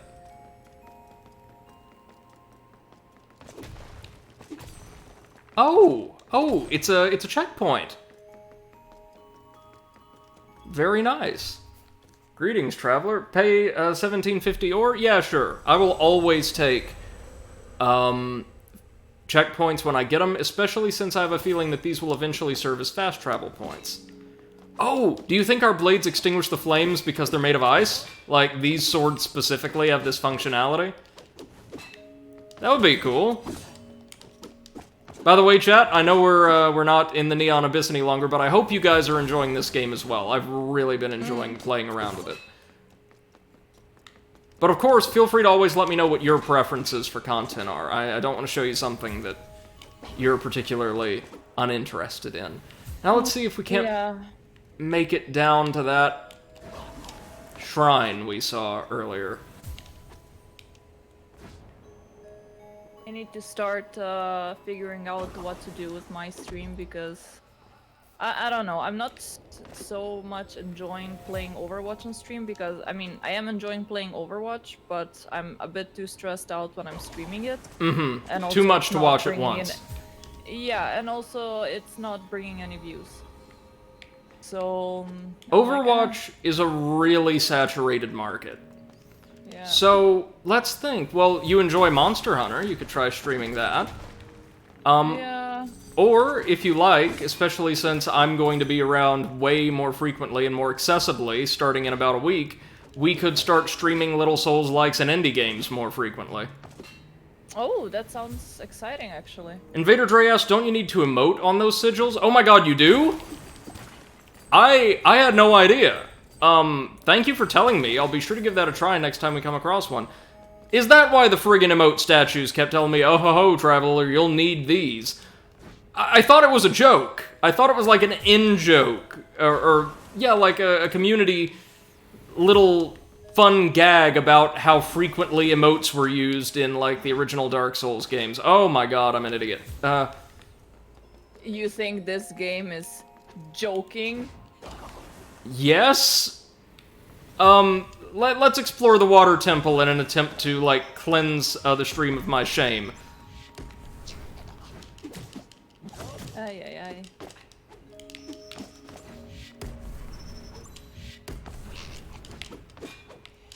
Come on. There we go.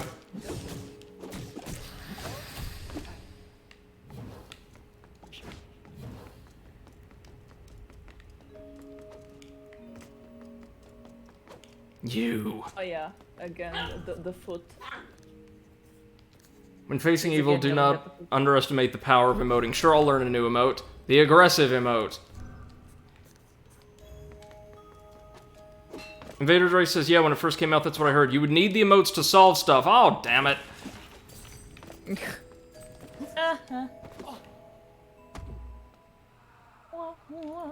Well, it's better than the way Hellpoint attempts to integrate, I shouldn't say better. It's preferable in my eyes to the way Hellpoint attempts to integrate illusory walls. Wait, so do we have something that would open the waterway? No. Whoops, wrong button. How do we open the emote menu? Yes, hi, little warrior. Aww. If he says, Brady, don't get a motive over this, and always a smile. Oh, well, this actually means that my sorry self can access a lot more of the game than we thought. Collect all the Void Souls you could find, they'll prove very useful. I am certain.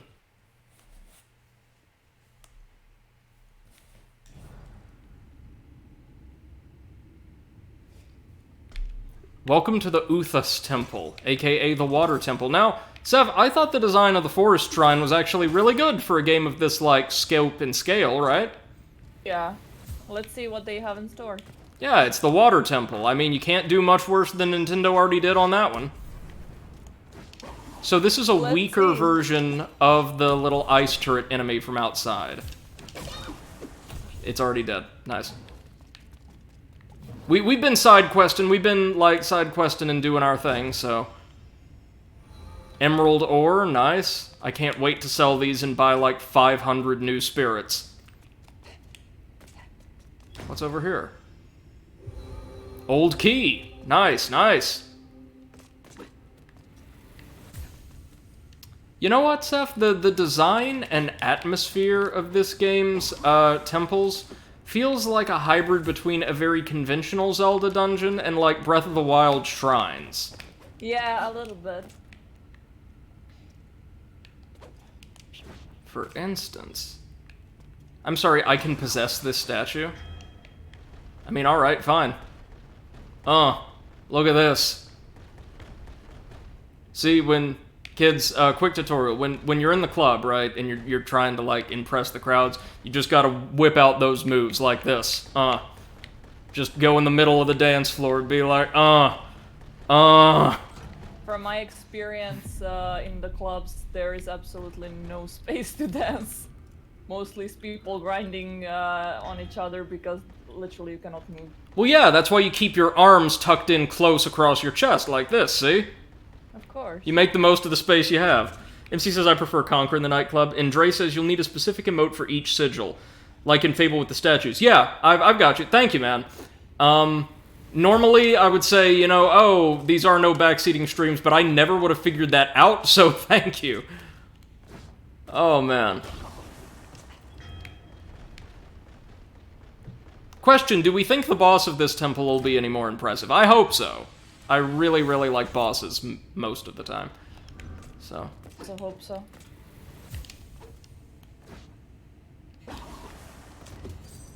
Oh, what's this? Is that a unique looking lock, or? No, it's the god. Ember of light that shines upon my grief.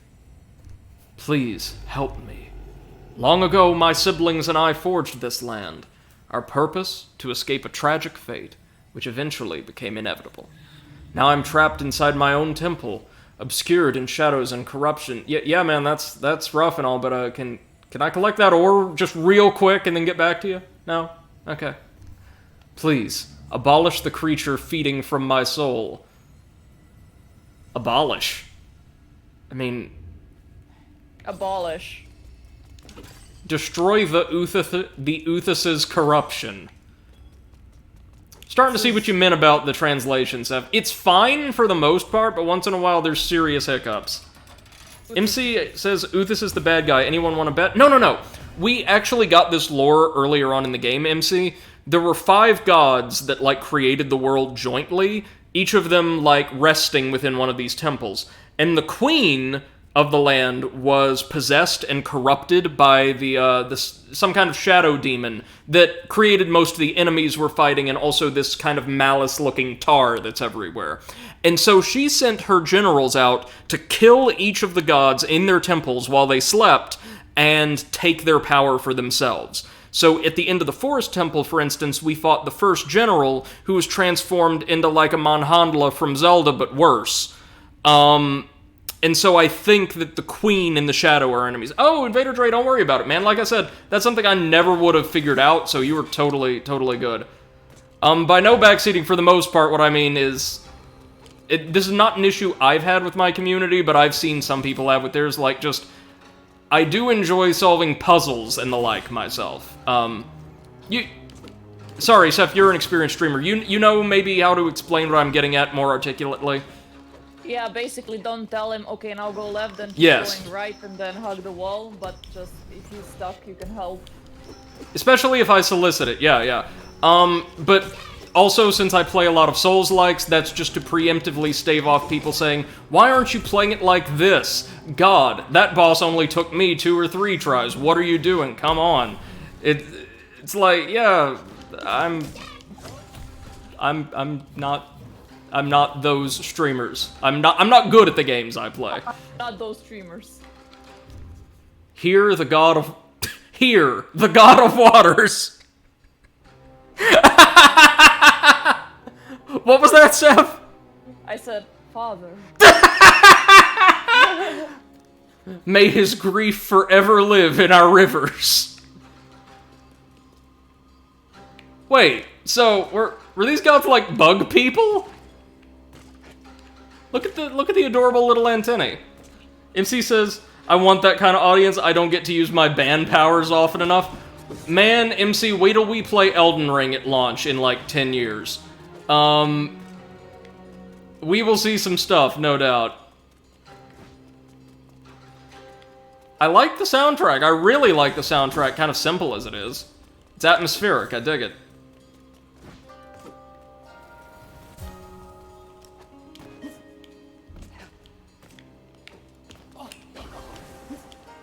Ah!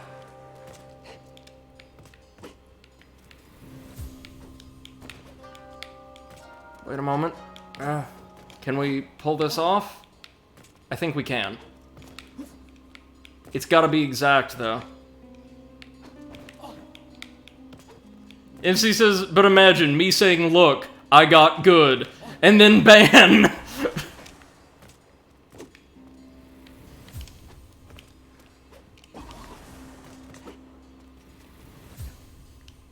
Are we even meant to navigate this room like this right now, or am I just screwing about? I might just be screwing about. Yeah, I mean, there's probably stuff somewhere up there, but it doesn't look like we're meant to access it yet, if ever. Yeah. You hear that hiss when the door opened? It was like hydraulically sealed. I love it. Invader Dre says, oh yeah, I got it. I said something since you seemed genuinely confused about how to activate the sigils. Yep, that's the right thing to do, my man, trust me.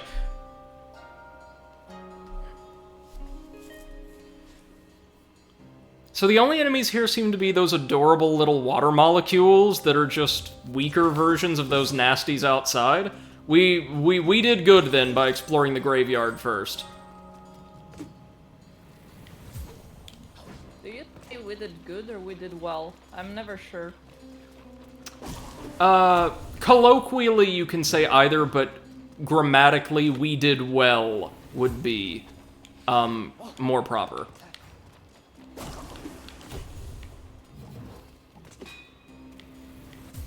But everybody, at least everybody over here would say, you know, we did good. Or Yeah. we did well. They would be used interchangeably. Okay. MC says, this reminds me of the Tomb Raider of old. Really? That's high praise coming from you, man. Everybody that we've shown this game to seems to have responded to it extremely positively. MC says, we did adequately. Oh, man, that could be the Overanalyst's official motto. Passable. Tried. An attempt was made. An industry leader in passable content. And he says the level design. Yeah, I'm liking this, so I imagine I would also really enjoy old school Tomb Raider then. Give me that loot.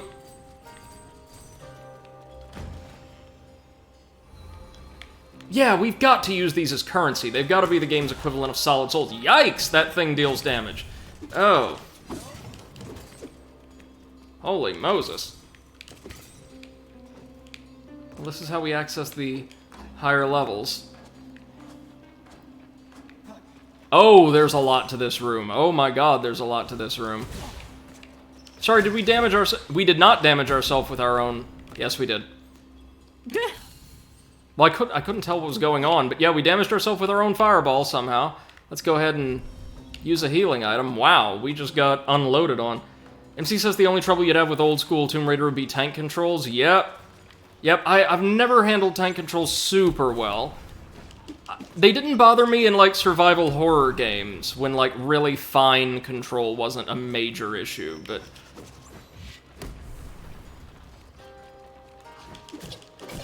There we go.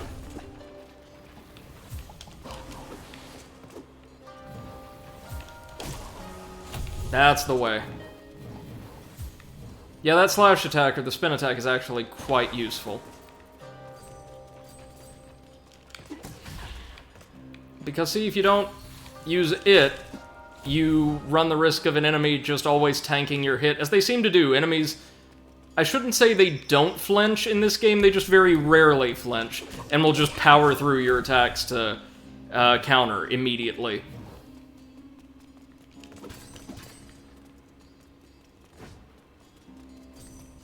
Which, like, again, game doesn't have the best feeling combat, but it's perfectly fine, it's perfectly serviceable. So let's see. Well, we want this thing, obviously, whatever's in the very ornate chest. Oh, we need a holy key. Never mind. We still want what's in the chest, we just can't get to it. Do any of these viewpoints drop us in different locales? Yeah, that one drops us off near a chest, which might be what we're looking for. Oh, an emote statue, look at that. MC says the focus of the game is traversal, not combat. Yeah, it's an exploration-based game, so that's fine. 200 ore, yeah. The photo emote... Oh, how cute. And he says it was the same with old Zelda. Yeah, like, well, I mean, Zelda, aside from the Hyrule Warriors games, I want to say, has never really had a concrete combat focus, right, Seth? Yeah, it's usually just, exploration, mostly. Though it should be and said... of course, you need to have a boss at the end of a dungeon, so... And a really good mini-boss, usually. It should be said, of course, Zelda's combat is far better developed and more robust than this, but... Oh, the Peacekeepers. Crafted as an offering to the gods, this dual weapon was later used by the Elder to combat the Black Shadow. Invader Dre says, that's something I like about Hollow Knight. Your attacks push you back a bit to give you some space. Yeah, definitely.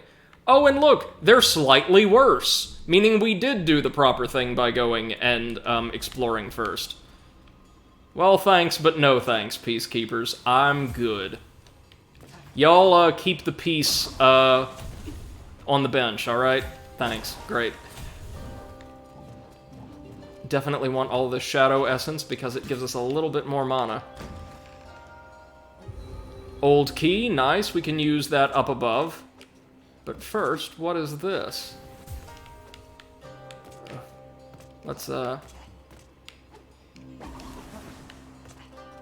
we call that chest skip in the industry. Another remote! Yeah, sure, fine. Party! Yay!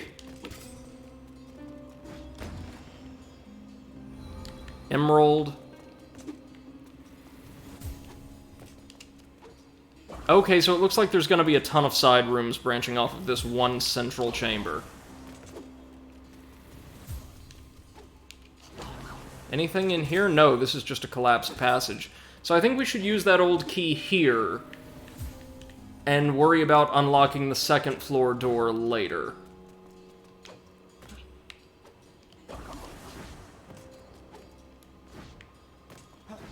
Slowly work our way up and around the entire structure, you know what I mean? Just barely made it. Yeah, we'll use a key.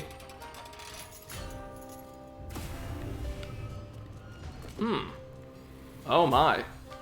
So verticality is really, really significant in this dungeon, it would appear. Like, a lot of these rooms are huge. there anything over there we'd want to get? Well, that's the problem. There's just so many different areas to explore, or so many directions to explore in all at once. It's a little overwhelming. Not in a bad way, per se. Far from it.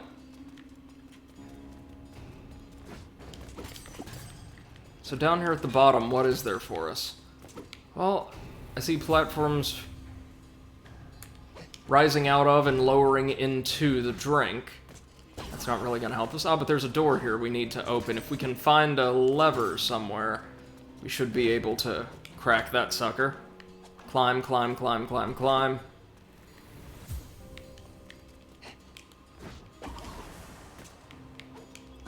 And climb, climb, climb, climb, Did you see climb. that Near Replicant came out a couple of days ago? Yeah. No, not a couple of days ago, yesterday.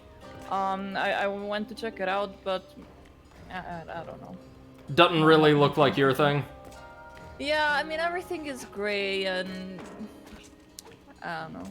I can tell Just you... design-wise, it's like that. Yeah, no, it's definitely not a game for everyone, but the entire thing is not, like, gray and washed out. Just most of, Yeah.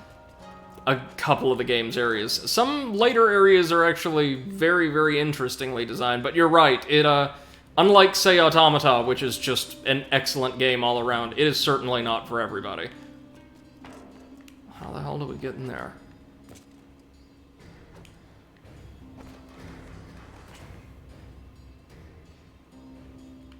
You know which game currently has the most viewers on Twitch? GTA 5. Still? Yup. Talk about a cultural force, huh? GTA 5 enlisted, Fortnite, Valorant, Roblox, Dota 2, League of Legends, Rocket League, Call of Duty Warzone, Counter-Strike, FIFA 21, Minecraft, Tom Clancy, Rainbow Six Siege, and World of Warcraft. Those So- are like the first 10. It's been more or less the same games or annualized series the entire time, right? Like for Basically, years yeah. now. Yeah. That's crazy. Yeah. I mean, I personally don't see how I could work in this space if... Oh, we're supposed to go over here. Right. Duh. If I were not a quote-unquote variety streamer. Like, if I Yeah. could only play one or two types of game, I would go mad. Invader Dre says there's a big roleplay going on in GTA 5 right now? Really now? There's GTA 5 community lore? Color me intrigued. Yeah. There is definitely. I mean, I know there was that meme about, like, Lamar roasting Franklin 2,800 times, but I know nothing else about that community. MC says I've only played one of those games, and it was Minecraft. Near Replicant actually has 70k viewers. Pretty That's high up currently. very nice. Super happy to see that. I don't know why. It appears only climbing ladders drains our spin attack charge. It's so weird, right? That should allow us to access the lower door. Yep. Very nice. Has anyone checked Outriders yet? No, but I've heard decently good things, right? Does that... Yeah, me too, but I haven't tried it, and I was wondering if it's worth the money. Okay, this is gonna be a combat arena, probably. You know how much I love those.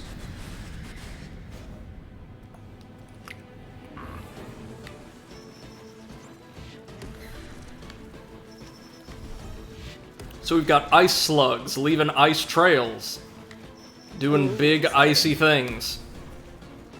Nope. Oh, Icy slug, does whatever a slug does. which is not a whole lot. Yeah. No, No time for new games right now, says MC. Yeah, I know what you mean, and especially since I keep playing Overwatch over and over again. MC says I've been programming continuously for weeks and only played my classics. Yikes.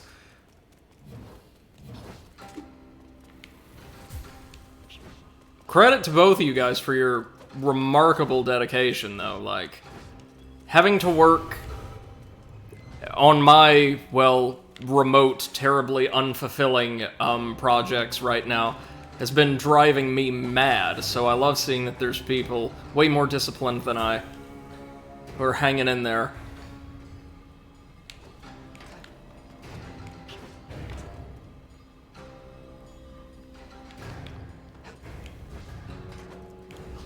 Oh god, no. Oh, I see what we've got to do here. Yep. This is a timed platforming, but well, not exactly timed, but synchronized platforming puzzle. Yay! I actually quite like these. We've just got to move really, really swiftly. The elevating platform is intended, ideally, to sync you up with the speed you're going to need for the other platforms.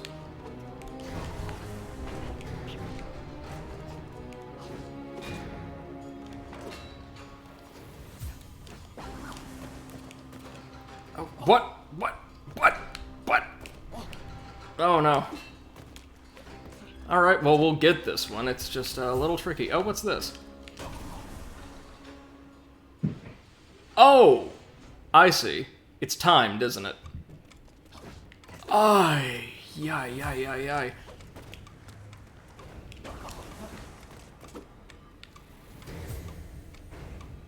MC says, Brady, it's not difficult to be disciplined, just get good. Well, I certainly was back when I was working, in person. No, I am good with following a bunch of projects at the same time. My problem is that I have zero self-discipline to actually wake up at a, normal time.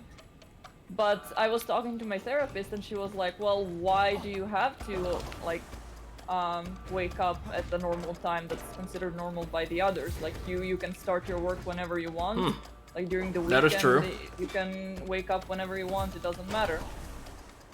So, yeah, I mean, it does make sense because I was always more of a night owl. But I keep forcing myself to go to bed at around midnight and then I still sleep till 10, 11, and it's like, yeah. Well, that, and you have to understand, the conditions of, like, lockdown have seriously impacted our, like, stress levels, and therefore our fatigue, like, considerably. Yeah. I mean, I slept 12 hours today, and I felt like I needed more. Yep. I've been there frequently during the pandemic, and before, I mean, yeah, I would pull late nights, but I was usually up anywhere from like 6 to 8:30 in the morning most days, unless I had the day off. And I loved it.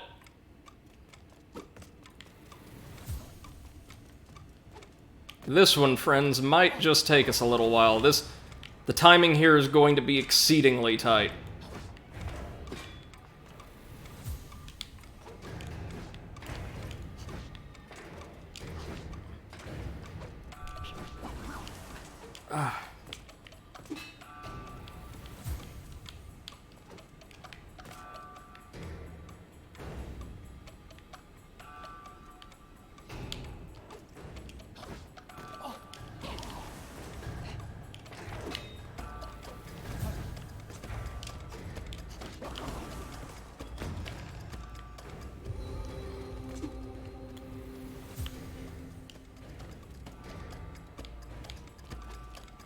Come on. Come on.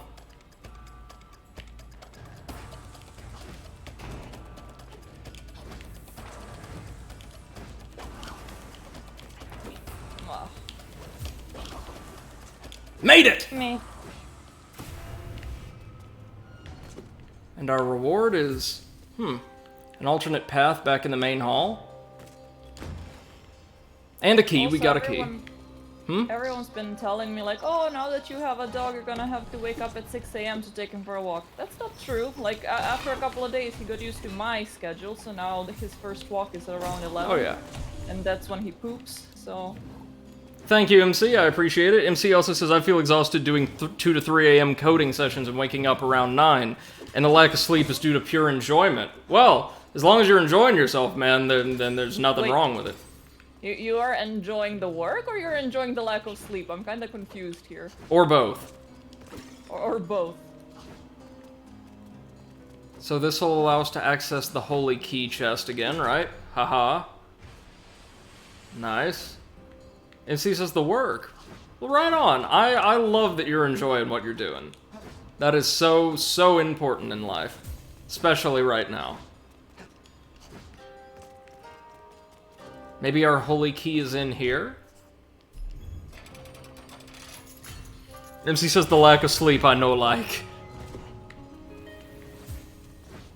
Well, in that regard, sir, I'm right there with you. Alright, time for another combat round.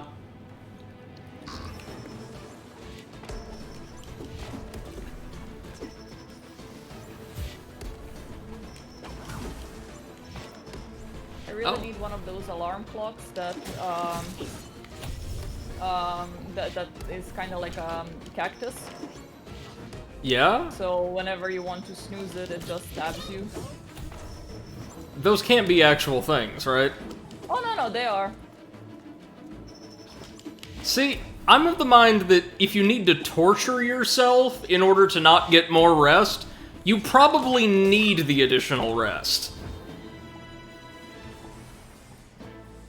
It's like those, alarms or alarm-connected beds that, like, can control the mattress or the bed frame in such a way that it'll just throw you out of bed beyond a certain time. You out. You know what I'm talking about? Yeah, I saw those. Like, God, that's messed up. MC says, by the way, Sev, today's gardening was squatting and pulling out very tough roots. Wow, so the entire community's squatting except, Potato and me, probably. Well, Potato was gardening, like so much gardening that he got sunburned and was complaining that he's peeling. Oh, yikes. Uthas's bracelet. A golden bracelet crafted by the god of water long ago. It's said to hold the power to leap in the air. So we get a double jump. Nice. Behold our mobility. Oh yeah, baby. Oh yeah, this is where it's at.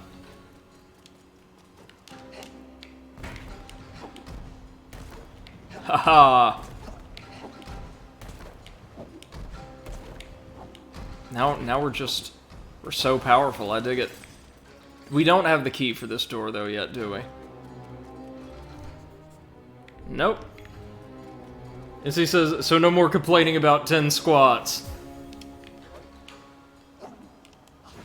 Well, I would argue that the complaining is part of the... Yeah, it's part of the appeal, right? Part of the appeal to your audience, anyway, Seth. Yeah.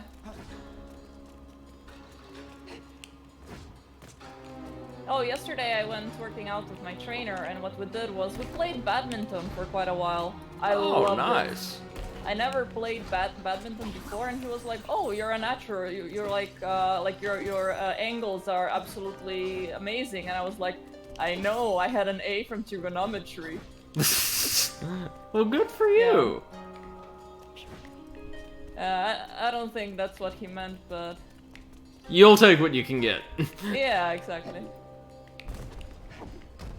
Okay, now we're going to need to find a way to lower the portcullis containing the statue. I'm certain our key is in there. So we may have to approach this one from the second level. Just a moment. Oh, I love that really satisfying hiss as the door is released. So, Seth, how does this water temple stack up to, like, the famous Ocarina of Time water temple? Oh, it's definitely better. Definitely better. Yeah, I mean, like, people joke about the Ocarina of Time water temple, but I will tell you, at least without the 3DS remake making inventory management so much easier to do on the fly, it is insanely tediously designed.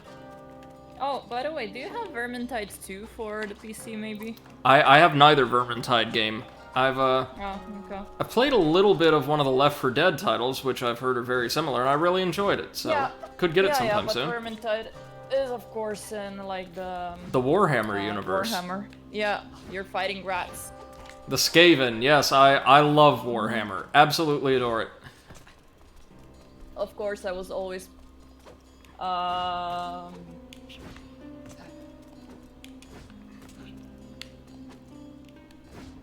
MC says the trainer was trying to find the positive angles to your badminton skills. Oh. Sorry, my brain just farted. I wanted to say I No worries. always play as Carillion, the elf. Okay. Is that like a ranged character, or? She is kind of like the assassin, so she can Ooh, I have see. bows or daggers, or even like a daggers plus sword combination. So quite cool. I would definitely take the bow so that my friends could die in my stead while I stay back and pick off all of the rats. There are even some bows with auto aim, which are amazing. Okay. Now let's grab our key. And head on to, probably not the boss chamber, because I would expect there to be a rift somewhere in the dungeon for us to tackle, like there was in the Forest Shrine, but who knows. But we'll head on to the next wing of the dungeon. This is such a nice little game. Thank you so much for informing me about it when it was released, Seth. This has been a great time. Really looking forward to completing Wind Waker with you as well. And we're also gonna finish Banjo and Kazooie as well, as soon as my lazy ass goes back and claims the rest of the notes. I was about to say. Yeah. Hey, Schnaufy! That many. Good Schnaufy, evening. wie geht's? Thank you for joining us, sir. Hope you're doing well. No, we just needed, what, something like 70 or 80 some odd notes? Well, something like that, yeah, you're right. Up we go, and up we go. Haha.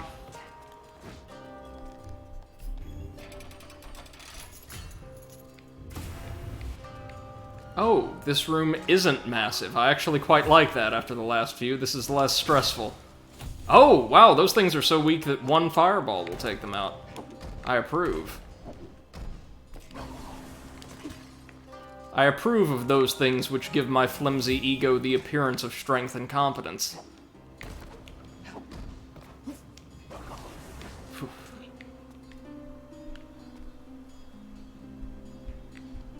MC says all the notes are required for my seal of approval. Oh.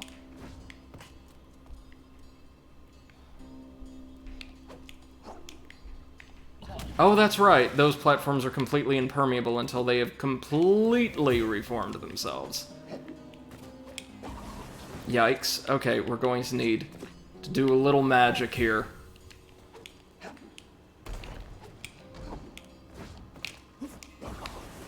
Ah, so close. Ah, got it, got it! Nice. What do we have? That's our key. Hey, presto. Did I just break the game's intended sequence of progression again? Oh, shucks, I think I did. Love that they allow you to do that in this game, though. Well, what's in the galleries? Other than water. Yep, we were supposed to come across this way. Oh, that is so righteous.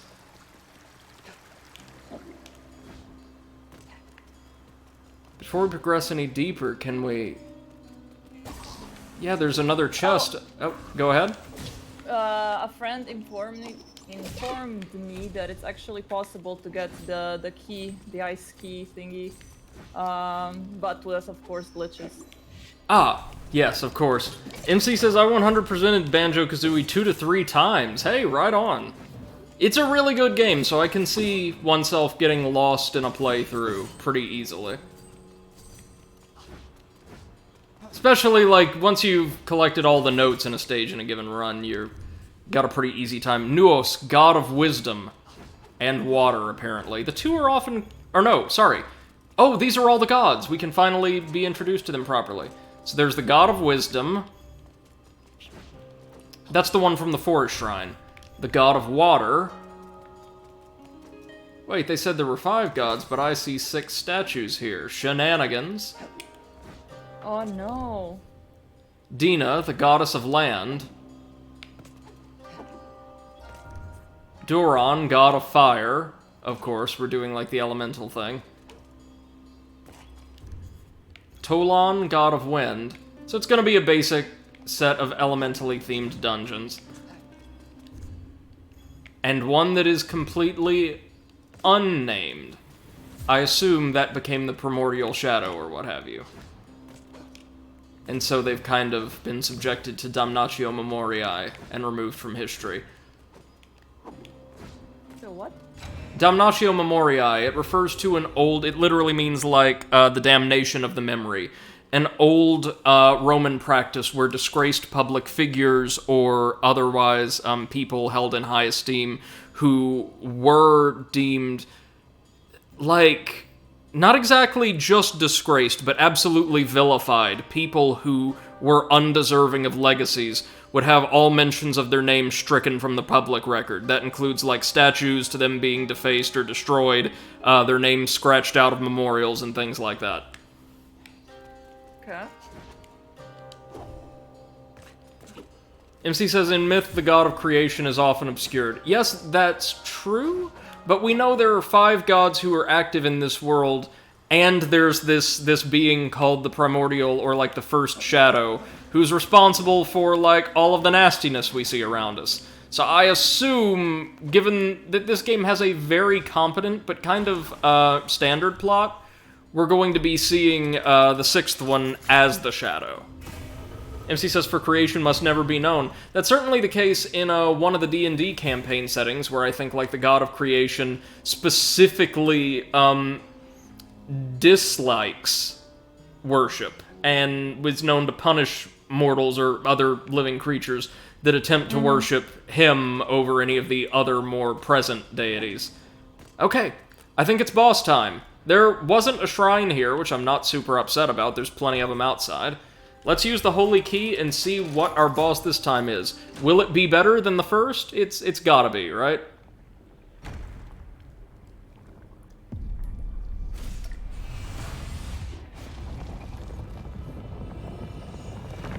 This is... oh. It's a big slug. Well, they tried. Oh. Okay, so we've learned. Bosses in this game, just shockwaves. Shockwaves all the time. It doesn't have very much health, though.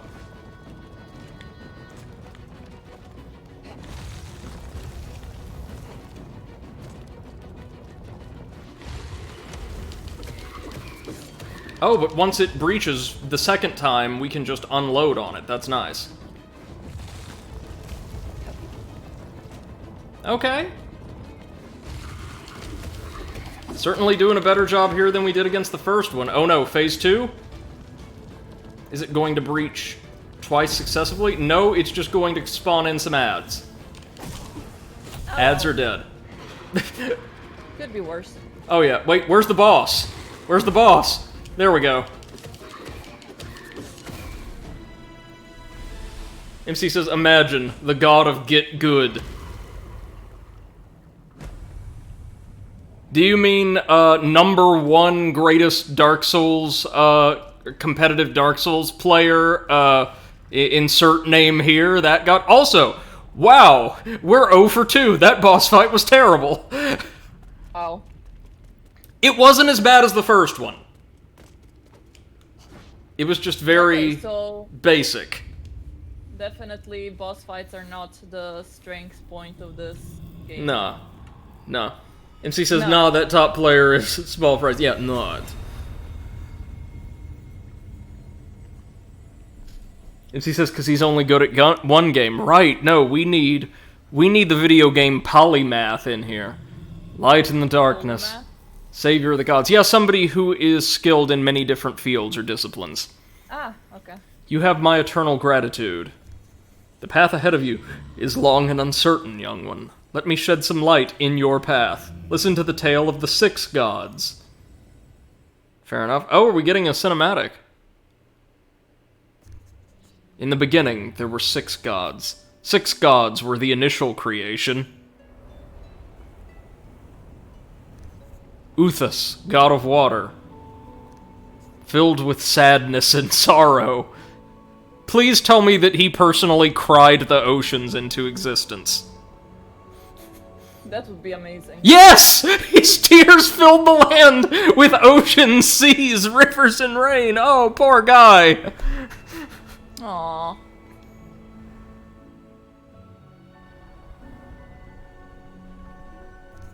No, what I never actually finished, what I should finish?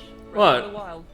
Oh yeah, I've made it up to Hyrule Castle, but I need to actually finish it. Oh god, I just didn't want it to end. Dina, goddess of land, with her mighty body of stone, Dina carved mountains, deserts, and landforms into the earth.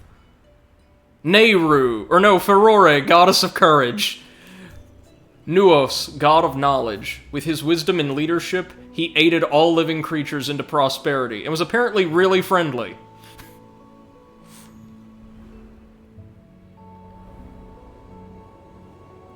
Oh, look at this one. This one's just getting down. Tolan, god of wind. With his wild and free spirit, he gave birth to wind and storms. Duran, god of fire. Father of flames and the sons of Sarana. With a flick of his finger, Duran could set the land ablaze. MC says the god of dab. Yeah, not to be confused with Duran, which is a completely different god.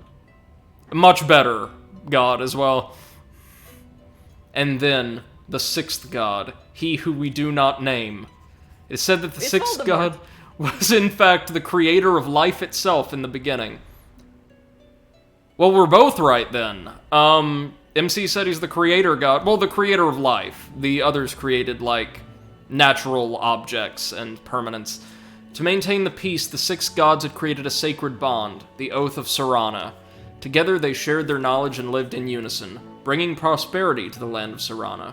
But alas, peace did not perdure. Perdure? Is that, like, just archaic but appropriate speech here? Hold on. I've read that word before, like, all of twice. Let me see. Perdure. Yes, actually! It's like an extremely archaic form of the word endure, or very similar, I should say. Wow! At times, this translation's really good. For the sixth god was as powerful as ambitious. Ambiguous. MC says, perdure in French. Alright, I mispronounced that, I'm sorry, but I got you. Over time, he sought supremacy and power over his siblings. Blinded by his first thirst for strength, he slowly perished into darkness. When the remaining gods confronted the matter, it was too late. The god was no more a god. So are we gonna have to end up, like, dual-wielding keyblades to bring him down, or... Nice. Centuries of blood and death followed. Slowly, the shadow's strength grew and spread. Oh, no! Sorry, go ahead. What's the main language of the devs? I have no idea. Well, we have found out it's definitely not English, so I'm wondering. MC says game devs love to take the theologies of the world and creation myths to build stories. So, here's the thing, though. I am fascinated by all of these. I don't think it's a sin at all. I don't think it's a bad origin point for world building. I love the study of world religions and theology and spirituality. It's one of my favorite things. So, basing your mythology on, like, the tenets that inform real-world spirituality, I think is really cool. Slowly, the shadow's strength grew and spread. Oh, Seth, it sounds like that one essay again. It both grew and it spread, taking the souls and bodies of its victims for itself. Oh, MC says, I mean, it's a sin that more obscure content is not explored. It's that. Yeah, like, so many video game worlds take heavy inspiration from the culture and, like, religious lore of, like, ancient Greece, any more ancient Scandinavia, and if you want to get really, really funky, maybe Egypt or Japan, but that's about it. Warrior. I am Uthas, the god of water. That is the tale of my siblings and I. The little cutscene was actually animated very nicely. Although we had managed to hide and protect ourselves from its non-resting thirst thousands of years ago, the Black Shadow found us. Gradually, it has been spreading through the last hope of the living, destroying the source of light in our land and corrupting our child, the Queen of Penumbra. Fire in the night, savior of gods and flame, please head towards the Temple of Gods. There lays the Queen, corrupted by shadow, in an eternal sleep, guarding against who might seek to revive the fire. MC says, Roby Studios made this game. An Argentinian studio founded in 2018. Oh, thank you. That's fascinating. I love it. Only then will the shadows vanquish. Okay. It is a huge endeavor to ask, considering the nature of the courier. Shadow and fire both flood your soul. In a way none could exist without the other. It is because of that that you're our only hope. Farewell. Okay. So we's going god hunting again. Yep, and we know where the Temple of the Gods is, right? It's past those gardens that we saw several times near the main village. So, let's hurry up and get our little self back on over there. Yeah, MC, I agree, exactly. Not just that, but a small indie studio probably has access to far less sophisticated translation, not just services, but also software and things like that. I mean, it's probably Google Translate, let's be honest, so, I mean, some of it. But I will say this, then. The quality of the translation and the writing in general, then, is actually pretty astounding. Like, good. Really good. Kudos. I mean, quick. The story is completely understandable. We're just laughing at, you know, every other word that is not, like, not perfectly spelled, but I don't think it really matters. I mean, no. It just makes you realize that they are not English speakers, but other than that, it's fine. Right, no, like, as a general disclaimer, we're just being asses. Yeah, of course. So if any of the devs come here, we're really sorry. We love the game. No, yeah, I adore this. Out of, like, the indie, vaguely Soulsian games I've played on this channel, this is far and away my favorite. Temple Gardens. We didn't explore this place before? Sapphire. Yeah, that's gotta be currency. That's gotta be currency. Meaning, we can afford a whole bunch of spirits. And he says, imagine if Bulletstorm was made by Americans, it'd be so hated. Well, it would also probably be presented way less tongue-in-cheek, I believe, or in a way less tongue-in-cheek format. We're not doing this yet. That's the next major point of progression. And you know, we here at the Overanalyst channel do our level best to avoid progression any way we possibly can. We like regression, that's what we live for.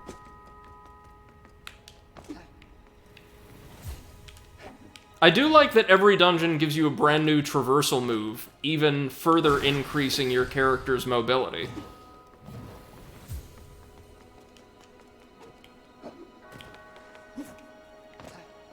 That is very, very nice. Let's see if with our cool new moves we can actually access the waterway. Boop.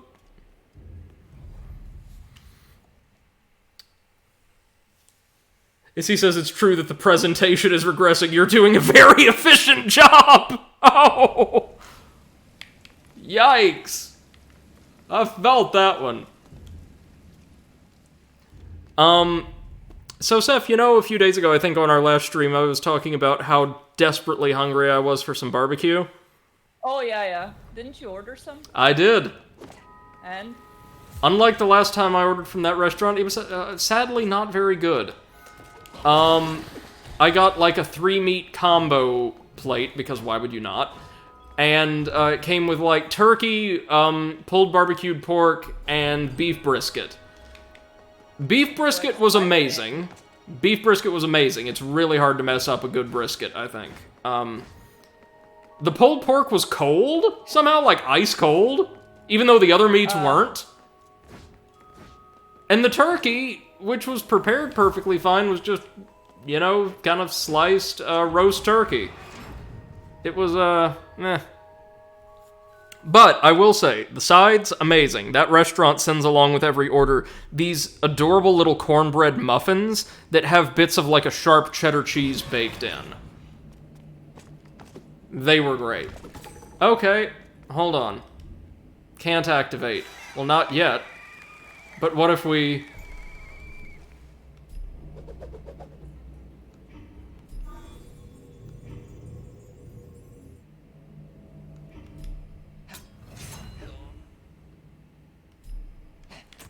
All of these emotes are adorable, by the way.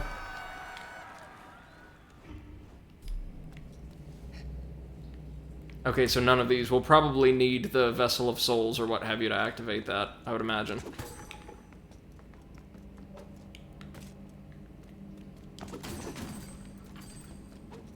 Well, let's see if we can interact with the sigil near the save point here.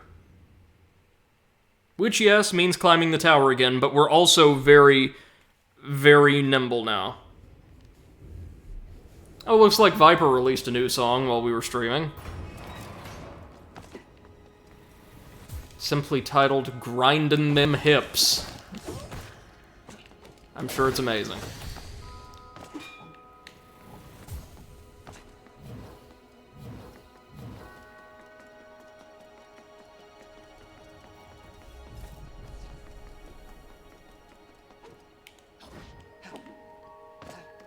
Man, we're so mobile. I love that feeling, y'all. You've got no idea. Oh, yikes, yikes, yikes. Oh! Sometimes they deal half a heart worth of damage, sometimes they deal 3 hearts worth of damage. I'm not entirely sure what governs that. Maybe each enemy attack has a certain range of damage values? Dunno. Garlic bread at the steakhouse. Oh, I love garlic bread made at the steakhouse. Ooh. Garlic bread with a side of barbecued veggies. That sounds amazing. I mean, meat is also fine. I assume that Potato has fallen asleep because he's still... Oh, he's not anymore in the voice chat and over there. But he was there for a couple of hours and I just think that he probably fell asleep due to the sunburn. Oh, yeah, well, that sounds absolutely brutal. Especially on the back of, you know, working in the garden, like, all afternoon. Yeah. Poor guy. Oh, well, damn it, I could do this before.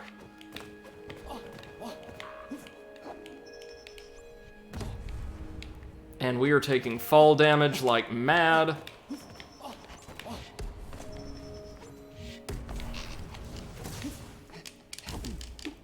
I'm sorry. Damn it all! We're gonna die here. We're actually gonna die here. Die. Garlic bread was free until the meal was ready. Dude, I would just tell them, you know, take your time. It's fine. MC says Bellevue is an upper-class city in the US where many major studios are established, including Valve. Yep. Free bread and, like, table snacks are really common at restaurants over here. Extremely common. Well, hey, at least this was the last checkpoint we had rested at, so it's all good. So I can lie and say I meant to do that. Here you get free, like, bread only in very, very high-class restaurants. Everywhere else, if you see bread on the table and you start eating it, they're gonna charge you for the basket.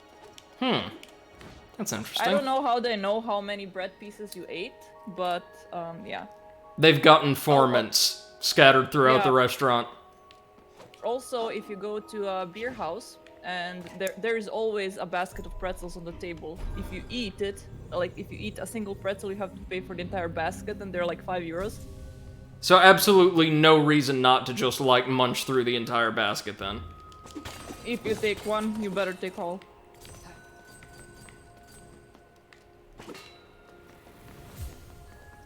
So, performing an emote on that sigil allowed us to spawn a chest somewhere. So again, big thanks to Invader Dre for pointing that out to us.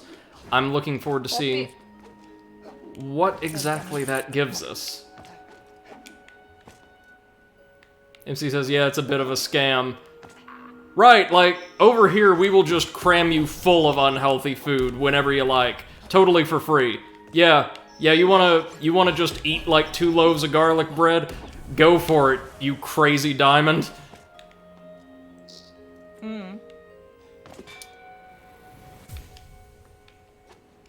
This Chinese restaurant. Fuck! Oh no. Bye.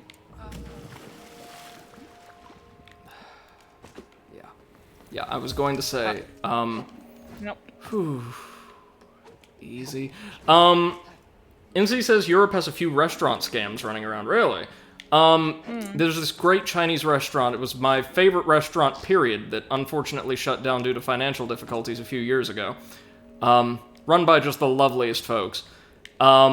Free with your meal, as long as you're eating inside, you would get, like, baskets of fried wontons and, a little ramekin of duck sauce to dip them in. Oh, nice. You know, like the spiced apricot jam. Which is so good. In Croatia, in bars, especially the bars that are around schools, they charge you for nothing. Like, usually what kids do is if they have a free class, they go to a bar and like out of 10 people, 2 of them order coffee and everyone else says, oh, nothing for me, please. So they literally added on the menu an item that is called nothing for me, please, and they charge like €0.50 for it. Oh, I see.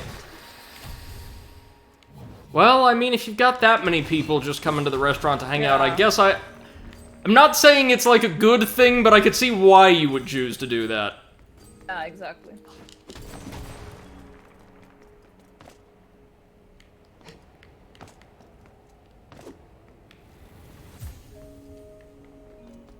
I'm eating pistachios. Poppy is trying to take them out of the bowl, and Beppo is like on my feet, looking at me and just giving me the saddest look ever.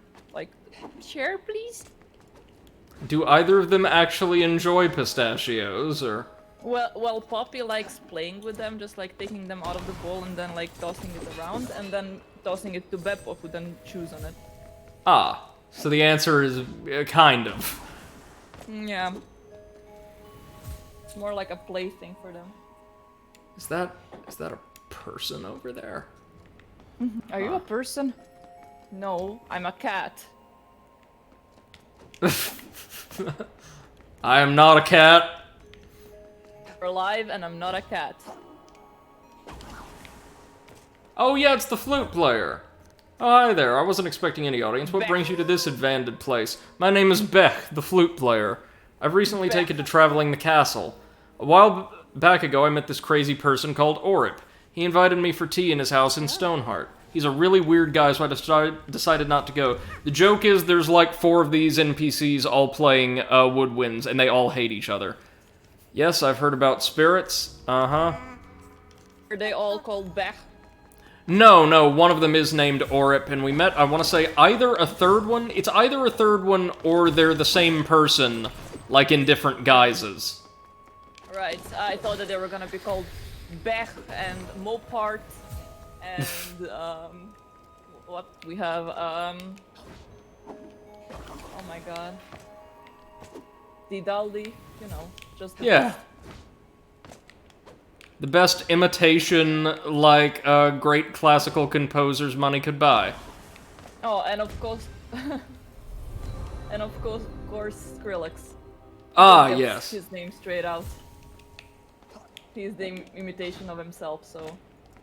Hey, kudos to him, though, for actually composing a really solid track for the Kingdom Hearts 3 theme. Yeah. One of the themes. I was not expecting great things when I heard about his involvement, but he actually did really, really, really well.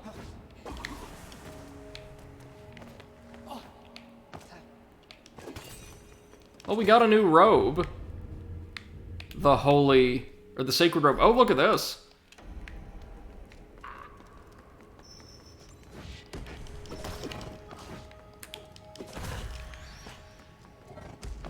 I dig it. Oh, no dice there, never mind. Oh, it puts us back here. Interesting.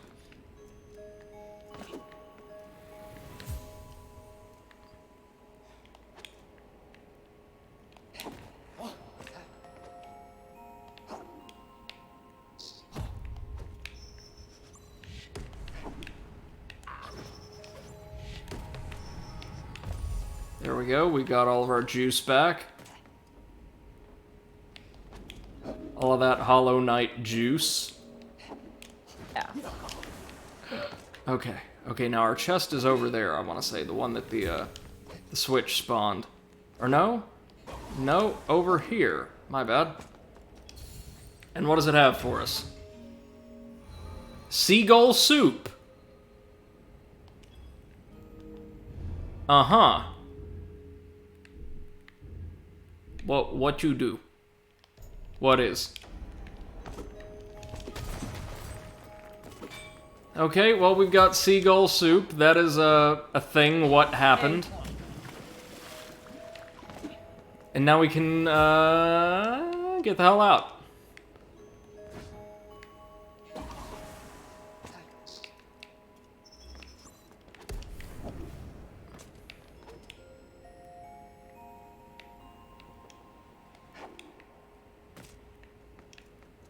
We can't get over there yet. I don't think. And he says, drink it and become bird. Oh yeah, like a hoy pear. Hoy pear. Whichever. Put it on top of your head like a derp.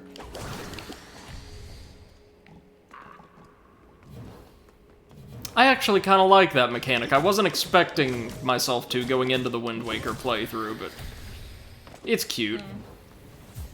And it seems like the seagull form controls pretty well, yeah? Yeah. Mostly, it just takes quite large rounds when turning.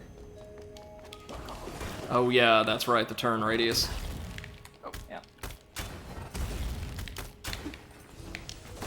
Speaking of hit detection for especially the flying enemies in Blue Fire seems a little all over the place. Let's head back to town and see if we can't sell like 1,000,000 ores. And then buy some spirits and such.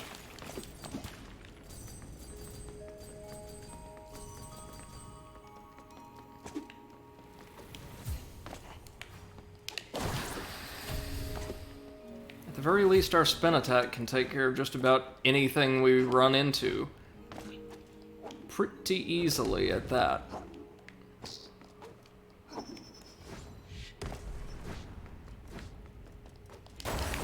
Oof, that always... I will say that the spin attack feels very, very satisfying to land on a large number of breakables or enemies. Let's keep our eyes peeled for those sigil platforms, by the by.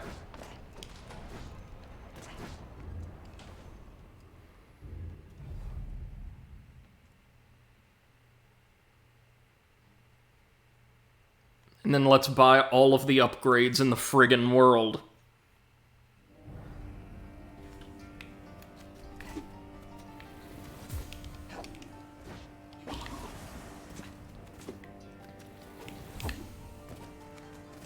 Double jump is a small upgrade, but it's been really handy.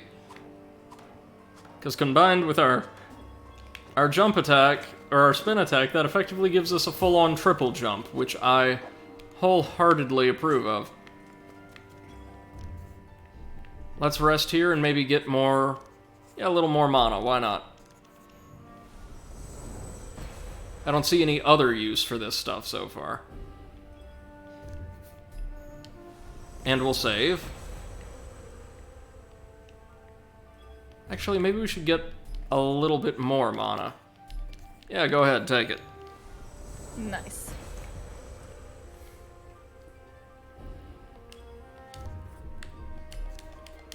I'm not gonna trade too many of them away, because I don't want to screw myself out of something else that we'll need Shadow Fragments for, but feels like upgrading our mana little by little will be kind of helpful.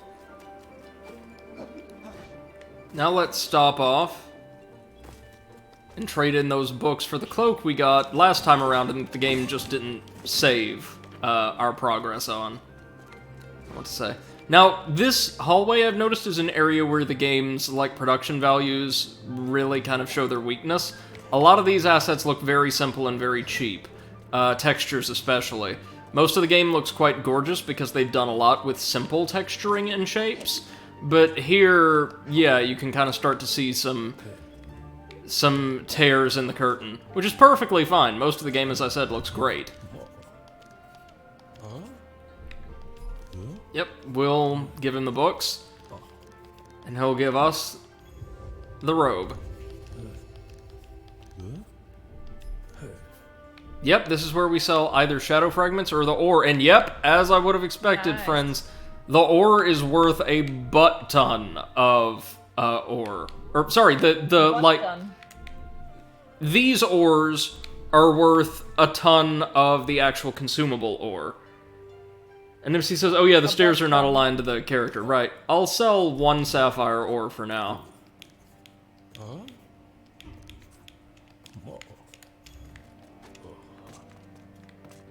Because we can use this to buy some spirits. Yay! Which is almost certainly what I'm going to do.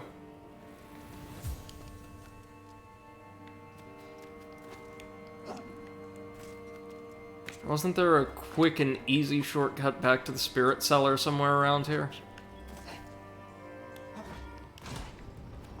Or no, maybe we do have to go through the sewers. Well, if we do, we've definitely got the moves to survive easily. MC says, I bet neither of you have played Ghost of a Tale. Well, I certainly haven't. Seth? Don't think so.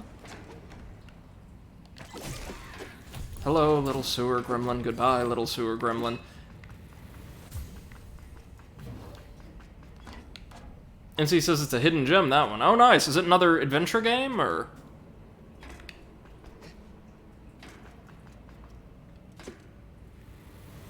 Ah, there it is. The lift. That we paid an exorbitant amount of money for!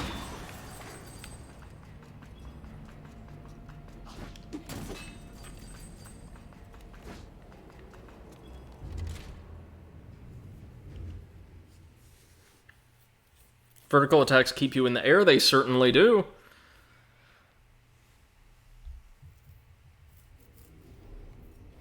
Alright, MC, let's check this out really quickly. Oh my god, this looks gorgeous. Love the art style. It's like slightly fantastical. Very, very nice.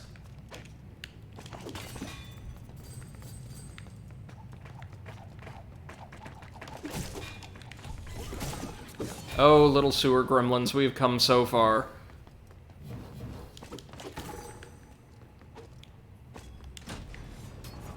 We can also probably grab the spirit up on the uppermost ledge in the central chamber of the sewer as well. As he says, it's exploration with bits of combat and quests, also lots of stealth. Okay, right on. Sounds like I could have some fun with that. Mm-hmm. I love me some stealth, even though I'm very, very bad at it. Hello, Spirit Cellar, or Spirit Cellar's office.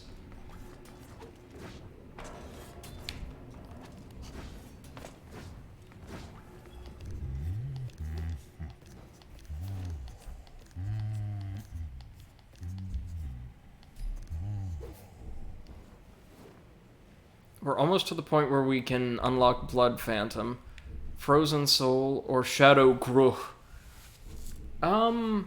None of his are awesome, but I want to maybe save up a little bit and get, Blood Phantom. So hold on. And by save up a little bit, I mean destroy 2 or 3 things and immediately have enough.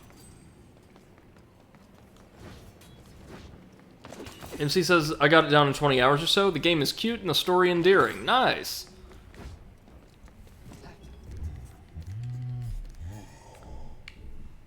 Storm Sentry is something I definitely want once we get a larger wallet, increasing our dash length.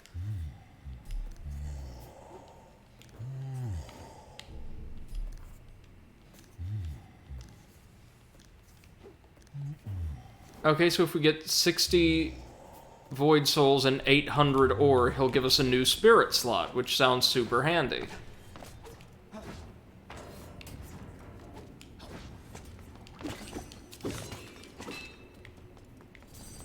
I do wish there was a way, like Dark Souls, we could just consume the valuable ore from our menu instead of having to trek back to the merchant every time, but oh well, it's a minor thing.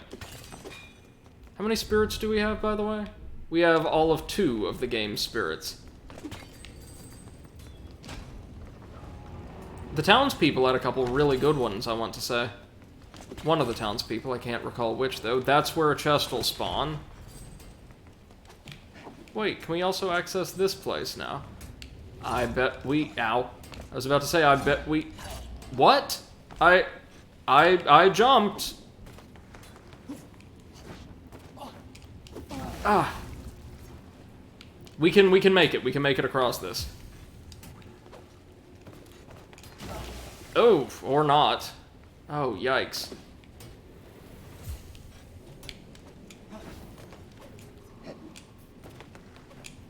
There we go. Whoa, down in 2 hits. We really have grown stronger, haven't we?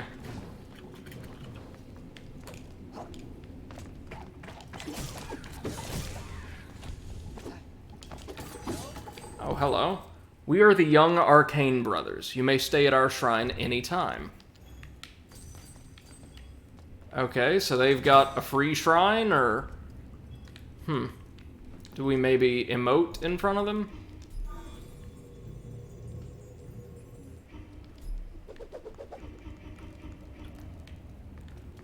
Maybe, maybe not. MC says light the sconce? Maybe. Or that.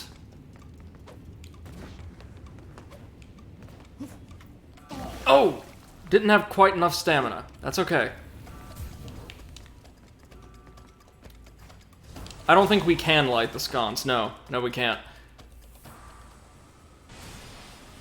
We might have just enough stamina to do this. Let me see. So first things... Well, I would say charge a spin attack, but we can't right off the bat.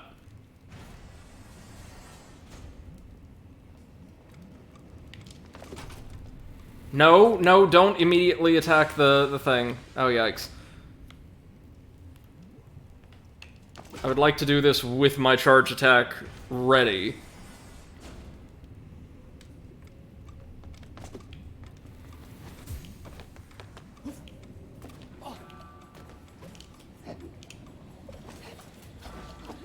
Hey, made it. Now what's down the pipe? Will this take us to that cell we saw earlier? Don't trust that. A new area? Whoa. Wasn't expecting this. We're just going back to get some goodies, and Metroidvania style, we've uncovered a brand new path. That's so cool. Oh, it's the waterway again. I assume, yeah, we can't activate this yet. I assume... We've seen the sigil before. We need, like, the Vessel of Souls to open these gates, probably. Well, at least we know it's here.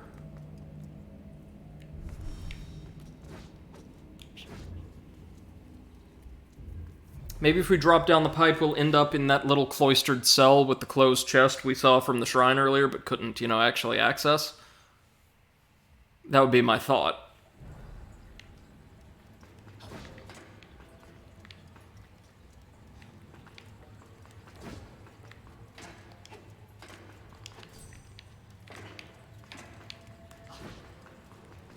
Yep, here we are.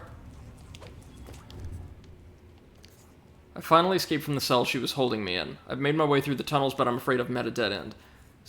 I'm too scared to return. I fear she'll find me again. However, I've left the treasure back in the cell. As long as I have the key here with me, she'll never have it. Alright, let's see it. Just some more ore, alright.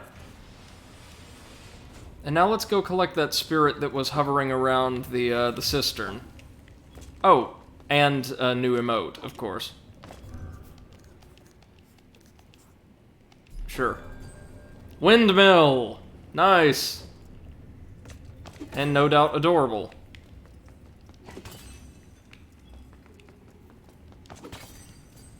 How are you doing, Seth? So. I'm trying to play Overwatch to raise my rank, but apparently that's not gonna happen today. Not a lot of great teams out there? No, I mean, I'm having at least one person every time that is either not good or becomes outright toxic and starts calling people the R word. Oh, yikes. So, yeah.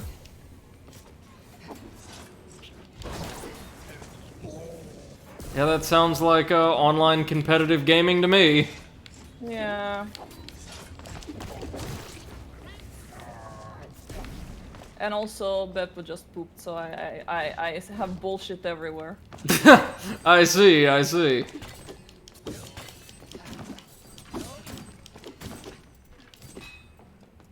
Okay, let's try performing the,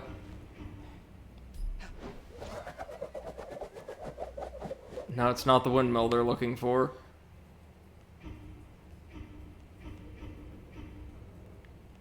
We might not have this one yet.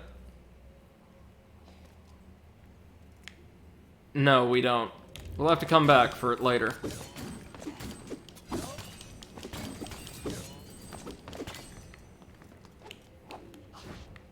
Okay, so there's going to be a lot of exploration at Doubly Back. Interesting. Like a lot, which is not a bad thing. Not necessarily, anyhow.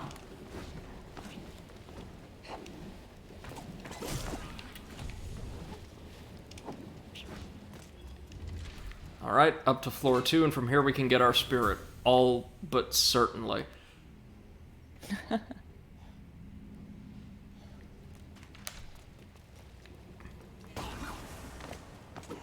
Yeah, there you are, right up there next to that chest.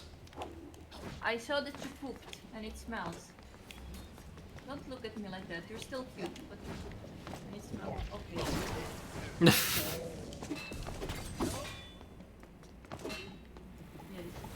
Yes, I still love you, even though you poop in hard places. And everybody loves you. It's the definition of love, folks. Alright, let's see if we have... Is this celebration? Yep.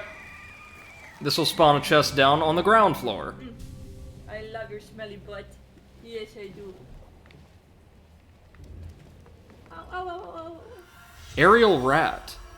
A poisoned flying rat lurking in the tunnels? Well, what on earth will this do? Give our attack some kind of toxic effect as long as we're airborne? Ruby, okay.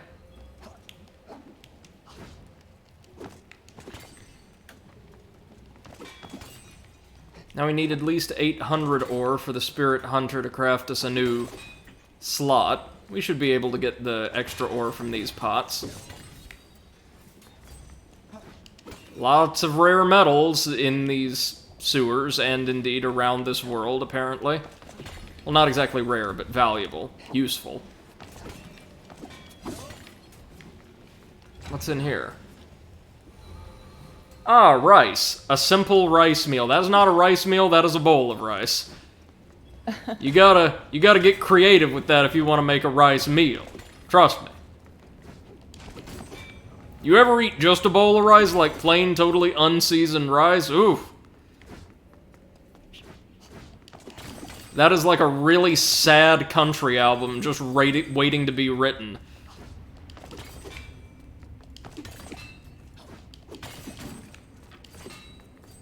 Oh yeah, we got more than enough.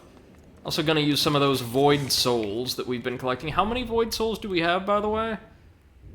240, and he asked us for like 80. That's no big deal then. I assume the price is going to increase with each slot we craft.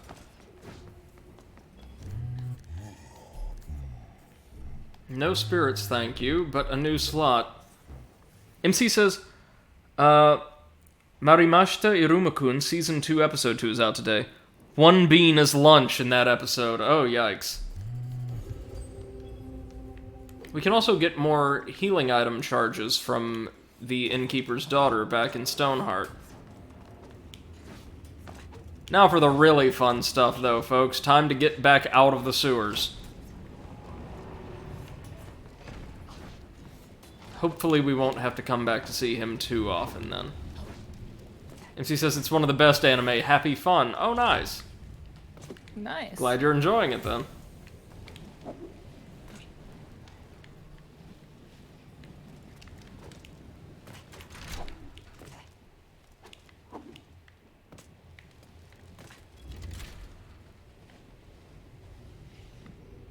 We're kind of doing an Ezio thing right now, or an Assassin's Creed thing right now, aren't we? Yeah, yeah.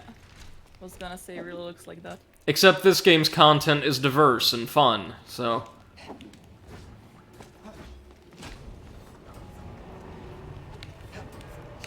Turn around.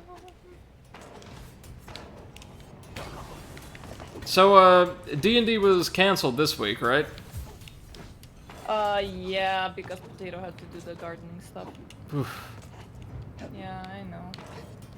Very sad. Well, if you ever need, like, a pinch hit DM, I could probably try to muddle my way through. Mm-hmm. I know how to tell people to roll dice for my amusement. Roll for initiative.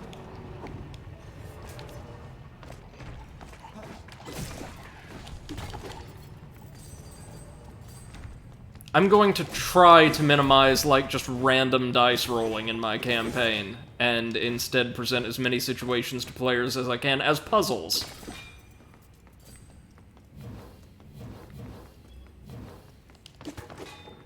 I just downloaded myself a Yoshi egg crochet pattern, so I'm gonna Oh make my one god, of those. that's gonna be gorgeous. Yeah, it doesn't seem too complicated to make, so... Make yeah, a really, really large one and use it as a pillow. Oh, that would be amazing. As he says, I'd be happy to break or have fun with Brady as a GM. If I was a GM and I detected, like, a player trying to game the system, I would go straight 1980s Gygax on them. You will smite them where they stand. I'm really interested in fairness, hence why I'm not super fond of dice rolls, except where they can add an element of randomized fun.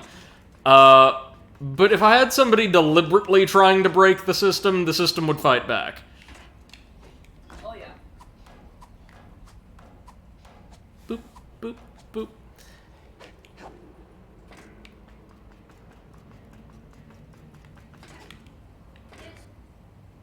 Oh, hold on. There's an emote. There's an emote icon down there. So, I really want that spirit that, like, drastically increases our dash length. Sapphire ore, good. Poppy, no. God damn it, Poppy.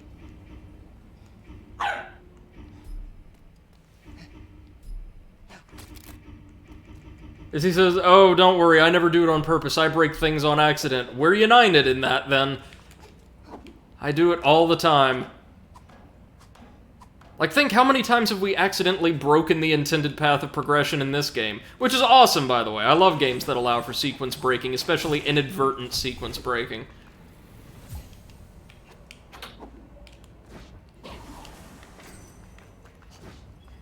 Alright, back to Stoneheart.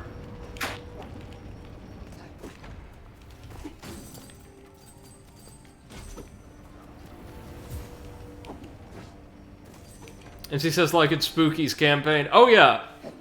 Yeah, well, I'm pretty sure we all broke that campaign at various points.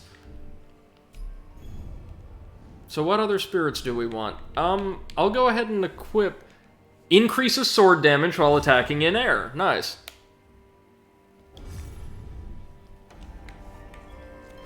Let's go sell some of our other one. Hold on, which wallet do we have right now? Oh, there's not a lot of the main quest left.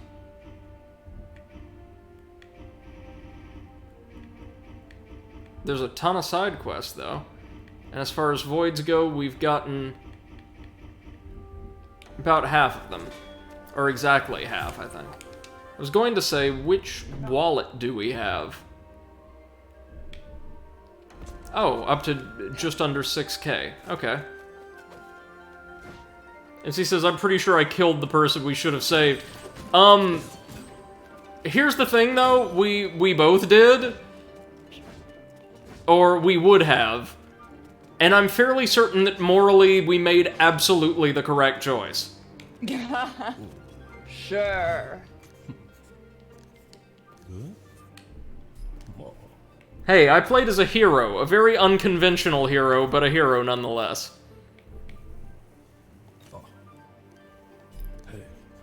Yeah, let's trade some of our void ore, and then a bunch of our sapphire ore.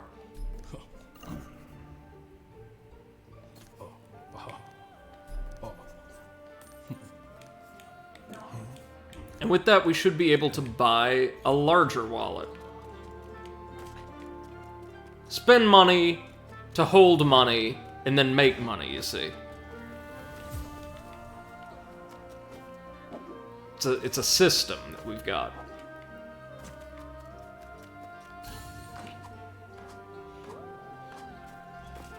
Now, who do we buy the wallet from, though? Either the tailor or somebody at the inn.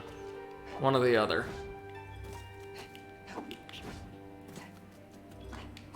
Oh yeah, and we still gotta look for that kid's mom. Or evidence of life or lack thereof. Yep, we still got the odd stone. Thanks, buddy.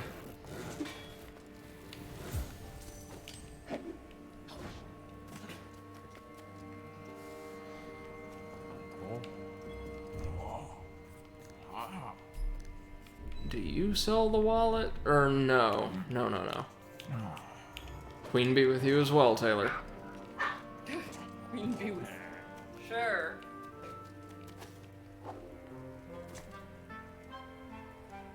Queen can do whatever the queen wants to do.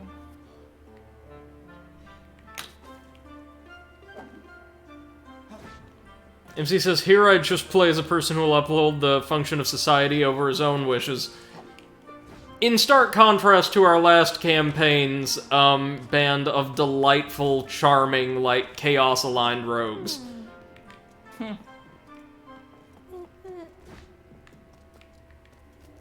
Our system, Seth, for reference, did not have an alignment chart or system, but I'm fairly certain every single member of our party would have been one of the chaotic alignments.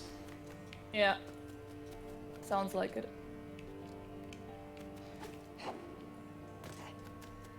I killed several people with a fish. The same fish.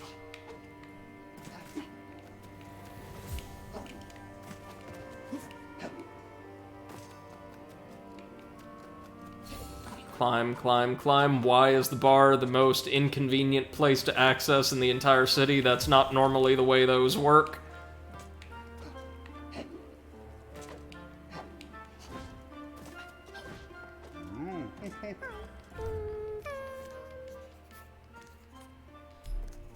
No, she only sells blue fire. Who am I thinking of, then?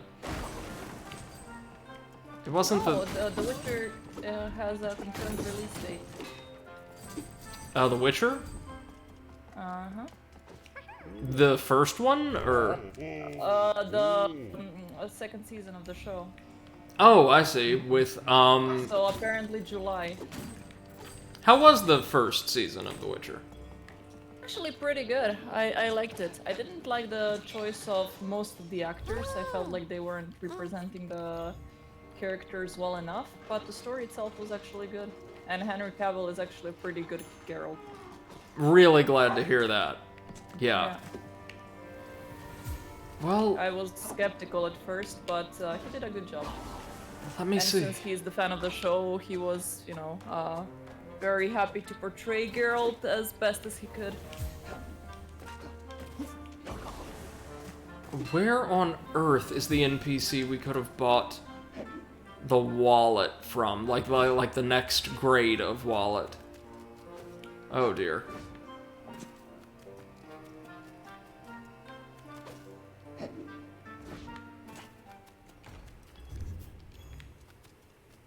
Yeah, that's Stoneheart, alright, but who could we buy a wallet from? It's gonna drive me insane. I know. Oh, the bookkeeper. MC says, I was loyal, evil, or chaotic neutral. The alignment system is generally bad, just a bare minimum point of reference. Oh yeah, no, it's completely outdated. But it's just such a part of pop culture now that people keep it around. Yep, there we go, large pouch.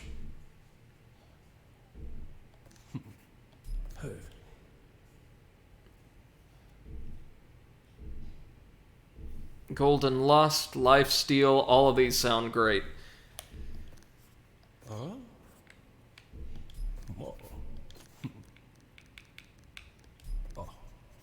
Yeah, give me all the ore for all the ore. Gimme.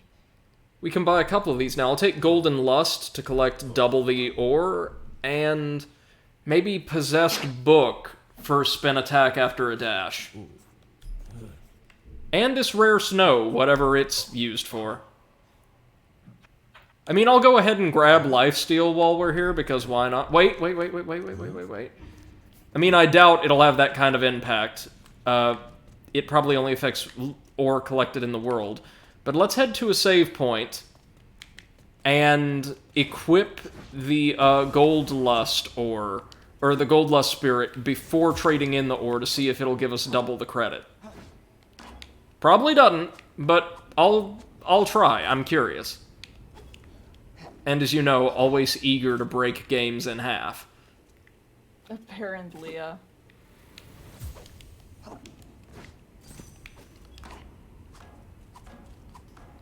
You excited to begin Hellpoint soon? Oh yes, quite. We are going to have so much fun, I promise you. I am really hoping. Because you said some great things about it, so I'm like, by great, I mean horrible. No. I still want to pick it up. We're going to enjoy... I promise you, you will enjoy roughly 75% of the game, and the audience will really enjoy that other 25%. Great. MC says it is a great game. It's a great game, but man, where it's weak, it's really weak. This spirit screen is exactly like it's been ripped off from Hollow Knight. Yeah, it is, but I honestly don't mind that because Hollow Knight is just, so good. Okay, so we've got Gold Lust. MC says, but it has flaws. Yeah, again, there are at least 3 bosses in the game that are just laughable in their design, and most of the others aren't great. But a couple of the bosses that hit home, so you know, are really, really good. Nice. There's one area of the game that's far more polished than any of the rest, and which was in fact released as the demo, independently of itself, Porty Sadoon. And its boss is fantastic. Its theming is fantastic. It's just really, really good stuff.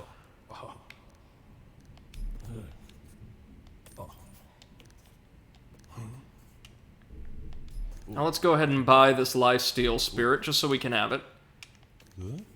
Wait, I'm sorry, is he just selling dead rats now? Dude. You were selling the spirits of the dead a minute ago, and like your backup stock is, oh, here's this dead animal. Alright. Yeah, fine, sure. Alright, I think we've done all we can at the moment, friends, so it's time to head on to the Temple Gardens. Yay. Whoa, what do you have in your mouth? I see it peeking. MC says Spirit of Dead Rats. Well, no, yeah, we do have a couple spirits that definitely come from animals. Yeah, you're a good boy. You're a good baby. You still smell like poop. So go away.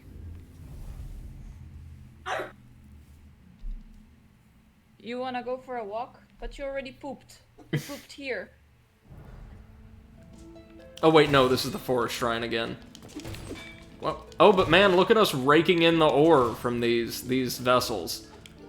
Well, buying things is going to be much, much easier now that we've got a massive wallet and Gold Lust.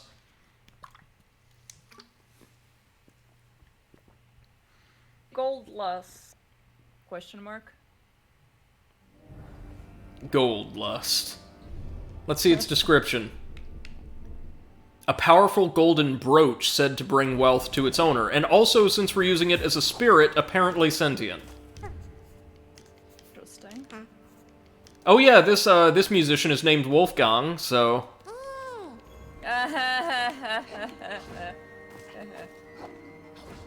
Who was the knockoff we met near the graveyard? Bach! Oh, No, Bech. Bech, right? It's like meh, only more musical. Bech. Bech.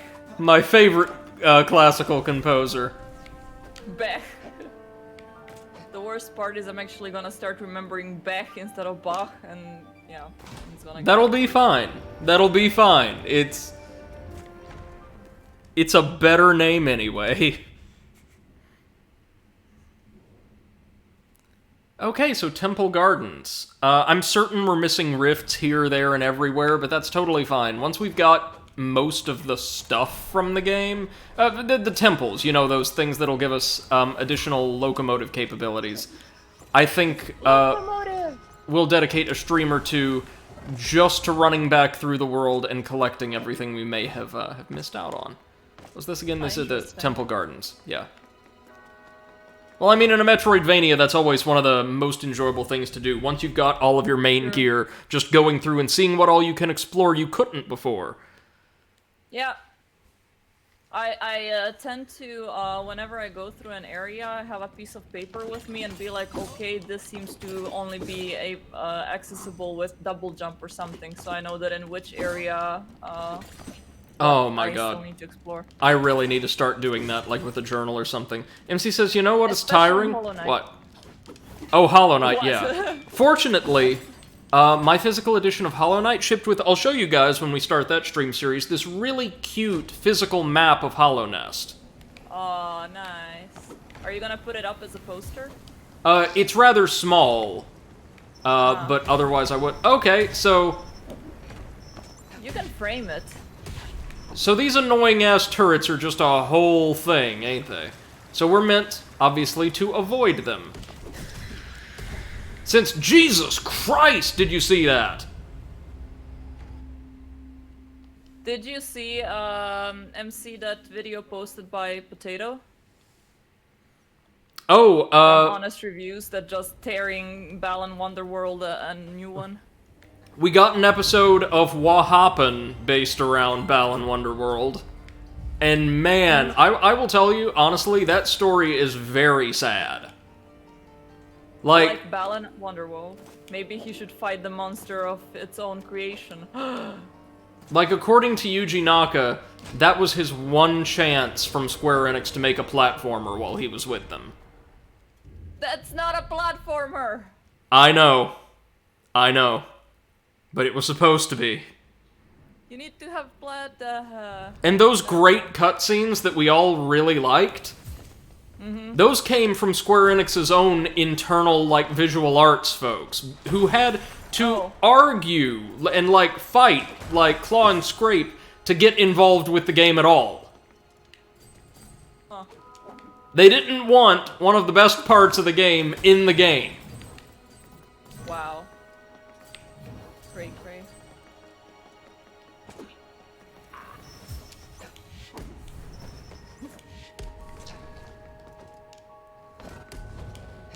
Let's see if I can't avoid the hell turret this time.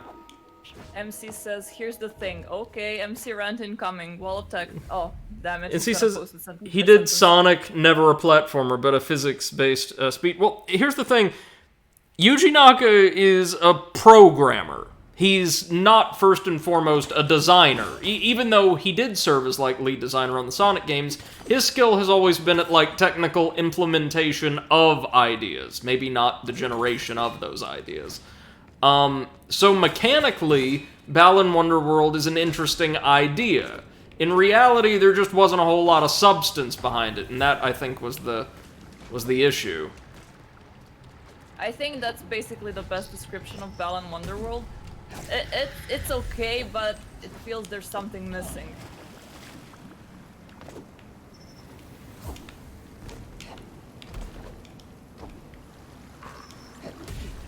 Jesus Christ, how am I... Either I'm doing something wrong, or we're not meant to attack those turrets or engage with them at all. I feel like it might be the We need to latter. somehow avoid it, yeah. Yeah. Because their rate of fire is just way too fast. Oh, hello, Not Solaire. How are things at Not Dark Souls doing? Dark Souls? You can't compare this to Dark Souls, see? They never even heard of Dark Souls. MC says the issue is his name is on it, but the team makes games. Well, here's the thing, MC. The team didn't make that game.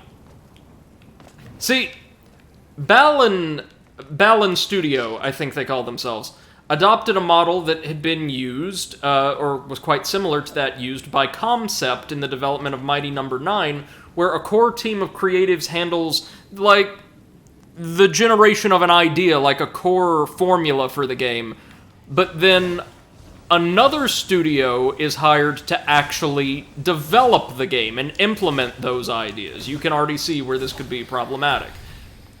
Okay, so plot twist. Balan Wonderworld was actually not created. It was wished into existence by Balan himself, wanting to tell his story. Yeah, sure. Oh my god, did you see that attack Yes. execute about a second before the animation did? Yep. Ooh, that's rough. That is rough. Big yikes. Ugh. Hi, Peppa. What's up? It's a good game, it is. It's a really good game, just the combat can be really rough sometimes. MC says, I mean, for Sonic, he was part of a team. Oh, yeah, yeah.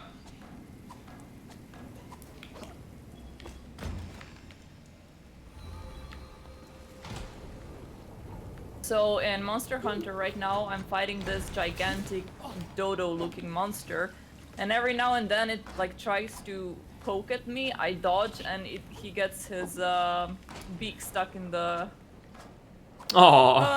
ground, and it's so sad. And then I go ham and cheese on him. That's adorable, though.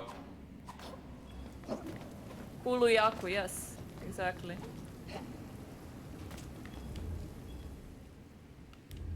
Okay, so this temple is absolutely massive, and seems to be largely an exterior environment. Well, we're not even in the temple proper yet, we're in the gardens. Oh, shit. Apparently this bird also has a weird fetish in carrying stuff, so when you first like beats the like urn that he's carrying around out of his hands, he starts picking up rocks and carrying them around. He doesn't do much with them except drop them when you hit him too hard, but eh. Alright, well, we're able to burn these turrets down, albeit very slowly and very, very gently.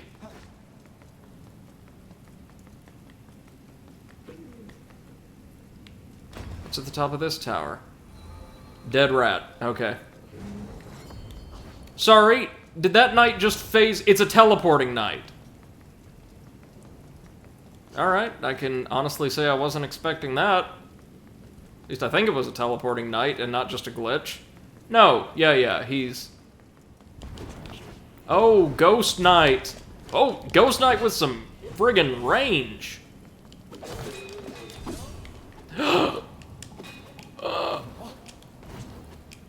Just barely made it. Okay, that's a cool enemy, admittedly. I like it. Well enough, anyhow. There's tons of those guards everywhere, though. What's down below this in this tower? Well, I see a lot of treasure in here. MC says, yeah, the Kuluyaku uses rocks for defense. If you hit the rock, it counters, at least in Monster Hunter World. Yeah, counter rocks. Amazing. Love it. Pulling off a sick rock parry, bro. Yeah. The rock can parry better than I can parry. Which is kinda sad. I also could never parry in any of those games worth a damn. Well, I say that. I learned how to parry the final boss of Dark Souls 1 really, really well, because the game kind of forces you to. Yeah, fuck that boss. If you can parry him, it's actually an effortless fight, believe it or not. Remember that I could not parry him for shit? Oh yeah, then he's just, like, relentless. Oh yeah. How did I beat him? Was I, like, running around a pillar or something? Yeah, I'm pretty sure we used the pillar as cover. Yeah. Apparently, if you cannot parry, then do the Benny Hill thing around it. Well, of course, like, follow the strategies of the renowned General Hill, author of The Art of War. Of course. Well, there's our temple. Let's hold on a minute, though, and explore. Oh! Hello, Fire Shrine! I didn't see you there. Need just a little bit more ore to wake you up? No problem. Oh, wait, look, it's another one of those cisterns. We'll need the Vessel of Souls to activate. Maybe we get the vessel here? Oh, come on then, big fella. Don't have all day.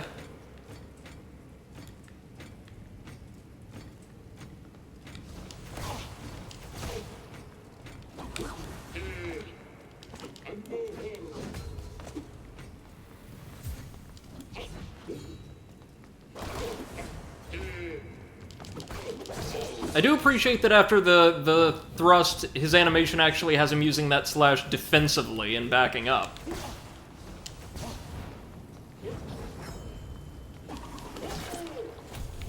These guys, fortunately, can't take a hit to save their lives. Quite literally. Alright. Yep, need the Vessel of Souls here. What is this? Oh, this is the path to the graveyard, yeah. We've been on the other side of that portcullis before.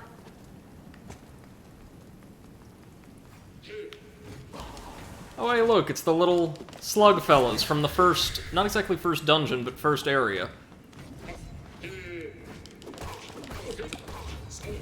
Oof.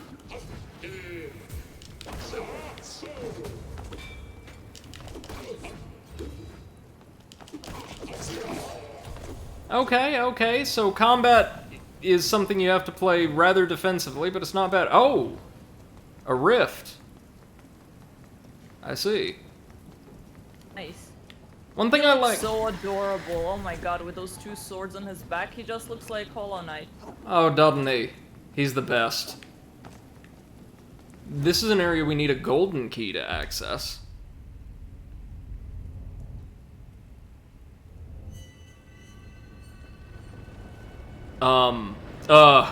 What?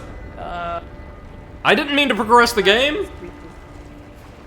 Hold on, I didn't even kill any gargoyles! Don't ring the bells! No! The hell is this? The gods?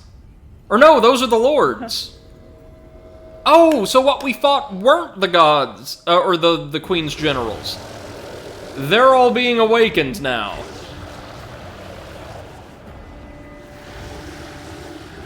Well, these look slightly more imposing than the original shrine bosses. Can I open those gates around the waterways now? What? So I have been opening my my quests like for everyone to join online, and I'm always getting people to join, but all of them are Japanese. The game is way more popular in that market right now, I would imagine, yeah? Yeah, I'm assuming so as well. I got one Chinese person at some point, but it's mostly been Japanese people. I mean, it's easy to tell because they use their alphabet, so... Alphabets, actually, there's 4. Oh, right, of course. Well, the one that looks like little houses. That's probably kanji, which are just the modified, yeah. the modified Hanzi. But there's also probably some hiragana and katakana in there. I think they're mixing also some alphabets. At least that's what I heard. You mean like our alphabet, characters from our alphabet? Yeah, like they're putting them into their alphabet, just like... That would be Romaji. Yeah.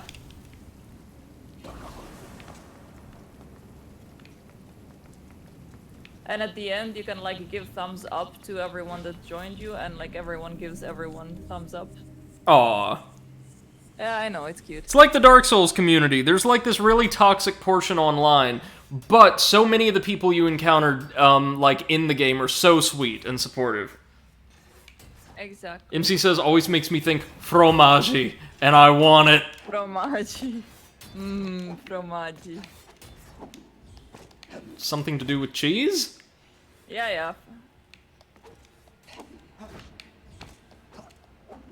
Oh, is this gonna be some void ore, aka cash? Yeah, baby! This void only had a difficulty of 2 stars, so while I'm anticipating some little screw-ups here and there, I don't think it's gonna give us too much trouble, you know what I mean?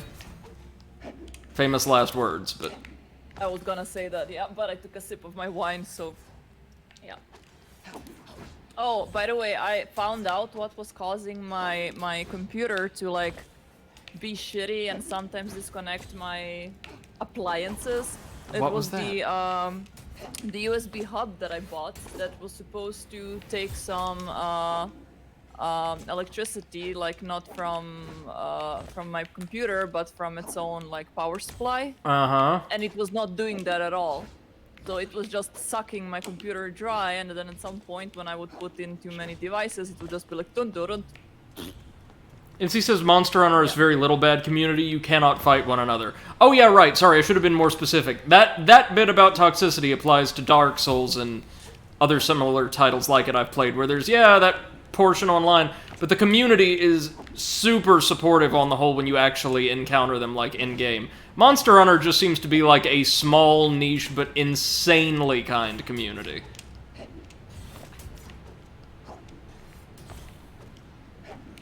Oh yeah, this with our double jump, this void is nothing. I saw some people on Twitter now like assigning themselves to houses based on the vaccine that they have received. So we have like House Moderna, House Pfizer, House AstraZeneca, and so on. Oh yeah. Kind of dig it. I mean, it's yeah, it's okay.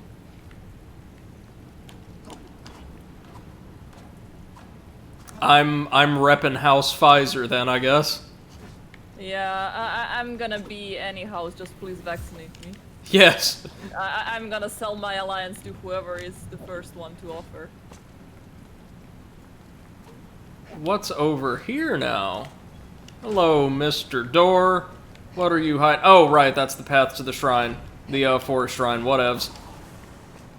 Don't need it.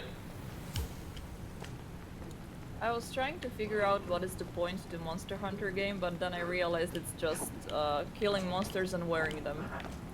And she says, Basically it. oh my, I was watching Harry Potter with Guns fake YouTube video. It's part of a promotion to denounce gun issues in the US. Oh, like, Oh, nice. to advocate for gun control? Right on. It's a series of policies I support very, very strongly as restrictions on the ownership and accessibility of firearms. Oh, we still need more ore, right? We've not found any breakables, damn it!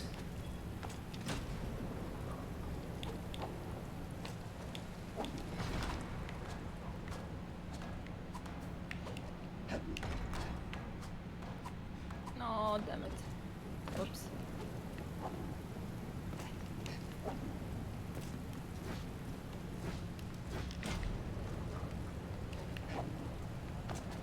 Ah, yet another rift. Brilliant. And an NPC. It's a friendly explorer. Hello. Nilo, the Forest Whisperer. Nice to meet you, swordsman. To you, I shall be Nilo. I'm one of the last Forest Whisperers of the land. You haven't heard about us, have you? We Forest Whisperers have Dumbledore traveled... shooting the street. It's edited from clips of the first film. Oh, that's sick. We Forest Whisperers have traveled the land for thousands of generations. As nomads, we've visited all the corners of the castle, gathering secrets, stories, tales, legends, and knowledge. We've harnessed that knowledge and have passed it on through countless generations. Listen, would you like me to tell you a tale? About the castle in the sky, our land of Penumbra? Sure. Far beyond this castle, a huge world expands infinitely. Oh yes, I've seen this with my own eyes. They say long ago, people walked this land, living in peace and harmony, until the shadows surfaced, and the Fire Nation came. The Black Shadow gave life to an army of destruction, and the gods, together with the living, fought against the army, but their efforts were in vain. In despair, the gods gathered their energy and created blue fire. Ah, they said the thing. They used this power to create Penumbra, a floating castle in the sky, a land in itself, home to all living creatures that had survived. Furiously, the shadows searched for the floating land, but they could never find it, for the power of the fire kept the castle hidden from prying eyes. Whether the legend is true or not, I guess we'll never know. Tales passed down are always altered, don't you think? There's so many mysteries in this land that we'll never learn. Anyway, I want you to have this. It's a tunic used by my people, the Forest Whisperers. Take care, swordsman. Oh, that's so sweet. We got Link clothes. Thank you. Oh, and he's... Ah, he sells ore. Of course. Well, that could be handy. As MC said earlier, if we don't necessarily want to gamble on being able to make it through an area with all of our ore intact. Yeah. Nobody likes gambling, except gamblers, who should probably not like gambling. And EA. Oh, of course. Gorebird's And Pierce. Activision. And 2K. And Tencent. And Konami. Capcom sometimes, too. Okay, so a few people like gambling. Oh no, it's another one of these. Oh. Hey, at least I have a double jump now, which will make this... Never mind. No, seriously, the double jump will make this easier. If the, like, blinding light of the void itself doesn't just destroy my coordination here. Oh, shit. And she says, here, I shared the Harry Potter gun video on both Discords. Enjoy the chaos. Thank you, thank you. Nice. Oh, I hate these auto platforming bullshit segments. Because, here's the thing, kids. To a certain extent, they rely on memorization. You just kind of gotta go in blind, determine, oh, what's up next, because you, well, can't see all of it if you're on a track. How do I navigate it? Where's the platform going to go? And so on. At first, ask questions later. Yep, and we are going to impale ourselves about 2,800 times, because for some reason, the devs seem to think that these segments are much easier Beppo, no. Beppo? than they are. Sorry. No worries.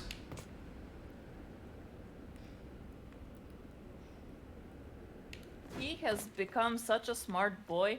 Like, he really likes chewing on the charger cables, of course. And As do we all. I taught him that he's not allowed to do that. So what he does now is he takes my slipper, which I'm okay that he's chewing, puts it on top of the charger, and then nibbles on the charger under the slipper. He's what like the hell, boy? hiding his drugs. Yeah. Yes, you're a smart boy, the smartest. Yes, wow, dude. No. We are not gonna yell at each other. We use words, not yells. Wait, that makes no sense. Quiet voices. Okay, yeah, that's better.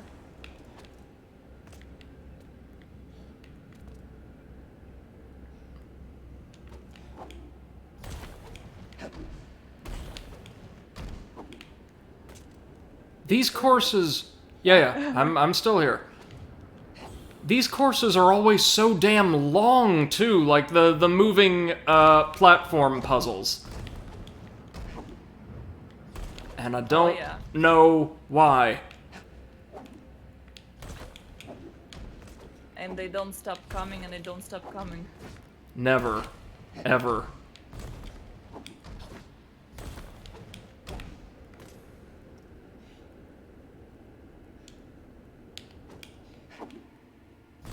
Okay, with our maneuverability, this section isn't so bad.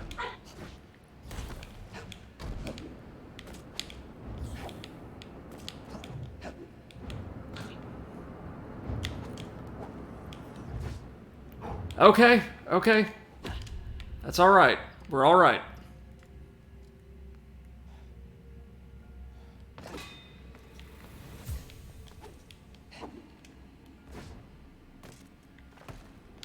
As he says, nice all-star, Seth. I mean, yeah, everybody's got to have a halfway solid rendition of All-Star. It's like the national anthem of the internet at this point. Aye. Man, the folks, or at least the lead from Smash Mouth, friggin' hates that song now. Ha! I think to the point where for a limited time, or a certain span of time, I should say, his Twitter bio description was just, fuck you, Shrek. Oh, yeah. And, like, look, I know it's a meme, but honestly, just as somebody who first saw Shrek, you know, when it was a theatrical release when I was a child, it's a very good little animated film. That's all Shrek is. Shrek can't hurt you. You know what I had, like, when I was a kid, I really had an issue with movies that, would have any sort of misunderstanding in them, like the main character being wrongfully accused of something. Hey, And that Starlight. caused me so much anxiety that it was crazy. Hi, Starlight. Welcome to the stream. Hope you're doing well. I understand that, though, Seth. Like, I guess it's good that injustice always naturally bothered you.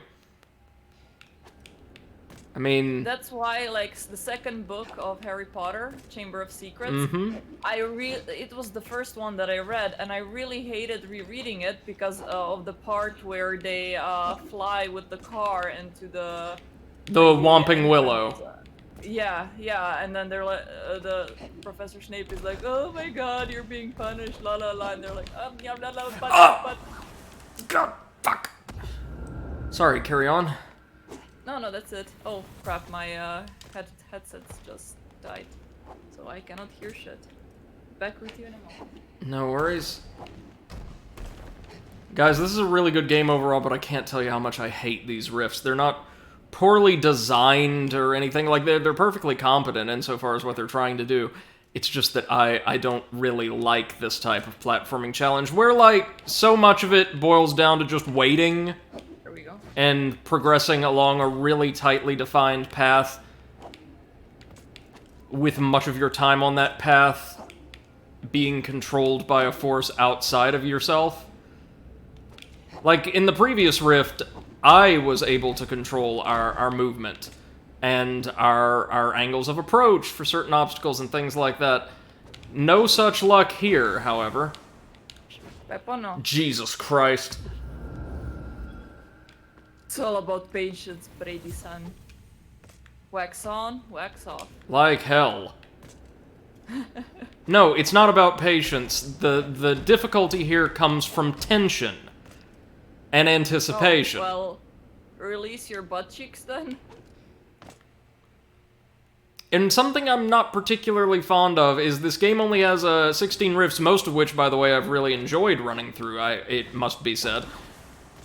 And this is the second time we've seen this mechanic. None of the rest of them have completely reused base mechanics. This one has. Or this one has been. I mean, I guess it's better than putting it in a temple or shrine or what have you. Yeah.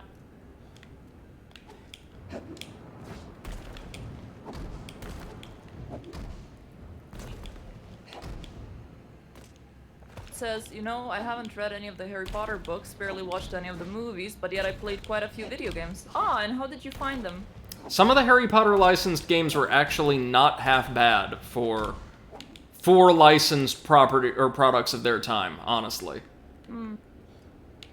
Like the first three films all had really, really solid licensed action-adventure games associated with them.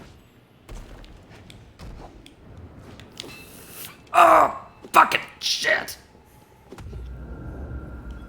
MC says, I want to see Brady in Dead Core. That game is this sequence. Dude, you just like seeing me suffer, like, in particular. And that's what mods are for. And I have a similar dislike for Injustice. I want to punch whenever I see it. Yeah, I do as well, but you guys know me by now. I'd like to think relatively, not reserved, but mild as a person. So I'm following this guy on Twitter, and we have kind of became, acquaintances slash friends, whatever, called Stealth.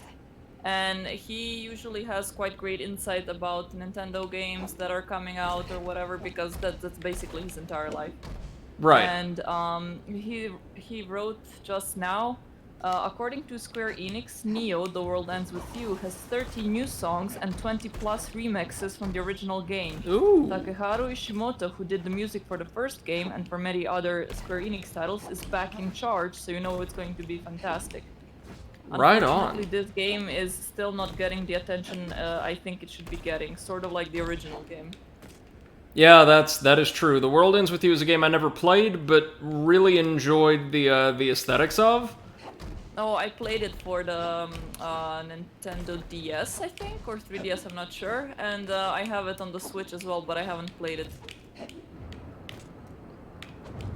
Ugh! Fuck! God damn! Why? Why do this?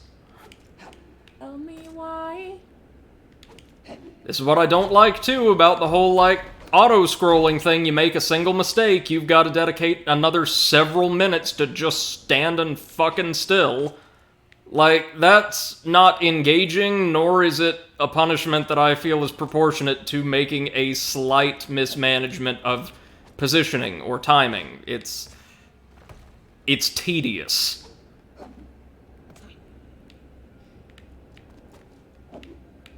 But it's worth it for a heart container.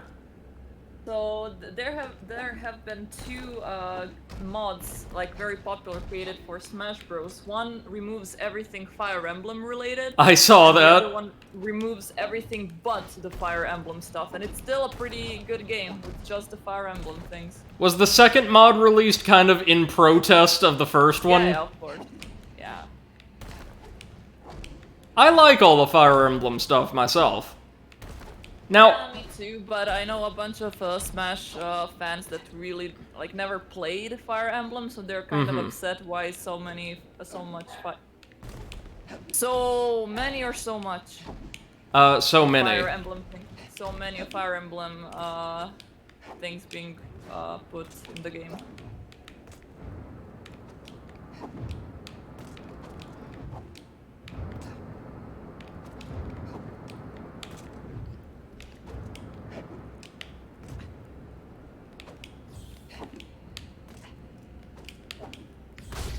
Oh! God! Fucking shit! MC says, by the way, Deadcore has no auto-scroller. It's pure player control and is brutal. Starlight says, my favorite Harry Potter game was Chamber of Secrets on the GBA. I very vaguely remember that one, yeah. I don't remember that one. I played only the PC ones from EA Games. They were pretty good. Yep. EA Games. Challenge everything. Yeah. Including people's moral standards for, decency and fair practice in commerce, apparently. Yeah, challenge everything. They were not wrong.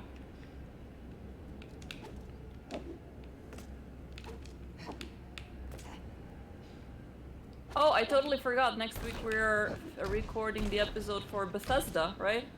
Yes, should be. Oh, That'll be exciting. fun. What a shame, too, because Bethesda was a company, I guess we could say with a lot of promise or luck, that just kind of blew their share of both. Yeah. Unfortunately.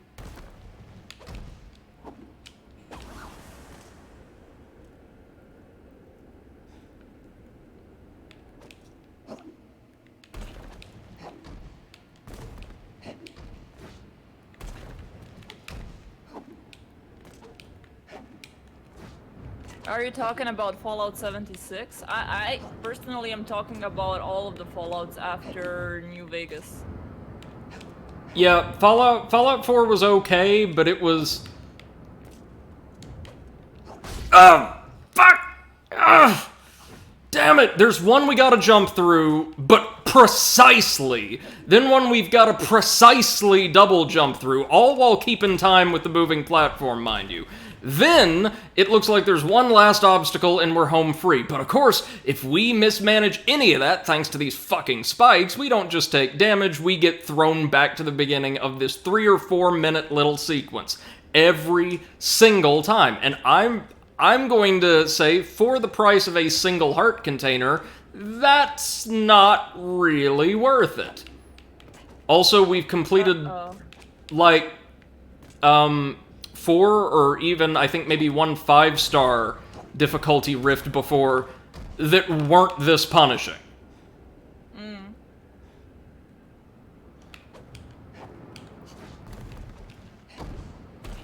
Again, the little obstacle course itself doesn't seem particularly badly designed to me. It's just that the penalty for making the slightest of mistakes is so fucking severe. Oh, MC, do you have a lot of knowledge about Bethesda? Like, have you been following their life cycle, or like, are a fan of their games? Shit. You need to pre-order Pokemon Snap, Starlight. Oh, I was looking at it, but it's not my type of game. It looks like it's going to be a lot of fun for people who are heavily invested in the first one. I played a bit of Pokemon Snap on the N64 when I was younger, and it's, yeah, it's fun. It's pretty short, but, like, a really fun way to bring Pokemon into the third dimension back then, I think. I'm interested to see what all they've done to the new one. I mean, I have all of the Pokemon games for the Switch so far, but I don't think Pokemon Snap is something that I'm gonna enjoy. I'm probably gonna pick it up at some point when the price drops, or when I'm able to find like a decent second-hand copy. But I don't think that I want to pay the full price for it.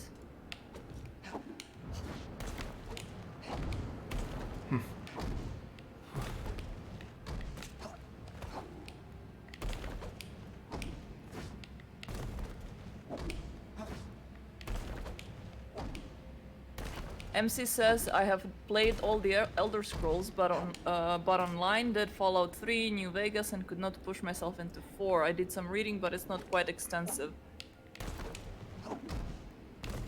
How come you could not push yourself into 4? For a lot of people who were, like, dedicated fans of the series, it just felt, as I understand it, a little watered down compared to what they'd come to expect from Fallout. But then again, for many of the same, or many members of the same audience, so did Fallout 3, although not nearly to the same extent. Oh, there's our last little emblem, and oh, fuck you.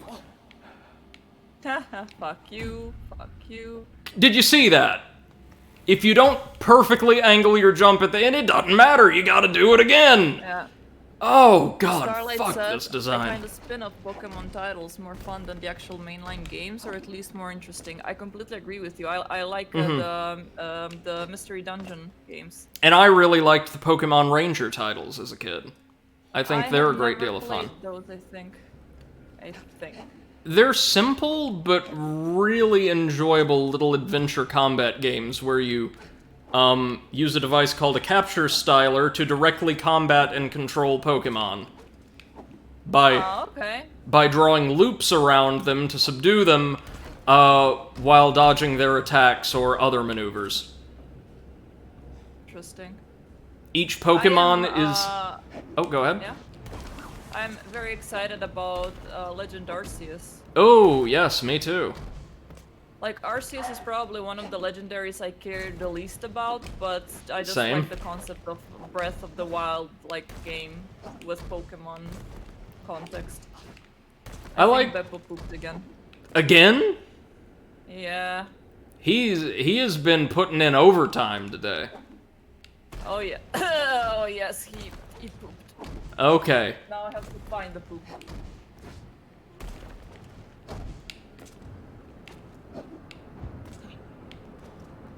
Okay, kids, let's see if we can endure this gauntlet one last time. Starlight says, I played the original Mystery Dungeon on the GBA. Yeah, me too. I always would get Charmander whenever I would do that little quiz at the start. I think I did and too. MC says, I disliked Fallout 3. I come from Fallout 1, 2, and Tactics. Which were very different games, yeah. I could see why they might not be your thing. Starlight says, when they remade the game, I lost my shit because I didn't think they cared about Mystery Dungeon anymore. Yeah, it's always nice to see a favorite series getting some more attention, eh? They also... Yeah. I apologize for, not being super present for chat, y'all. I will be able to keep a better eye on you all now that I'm, That's why the mods are here. Now that I'm not losing my own shit over probably the game's most wanting platforming puzzle yet. We got it, though. MC says, I remember reading someone predicting that Bethesda was basically pumping out games to increase their value and make them appealing.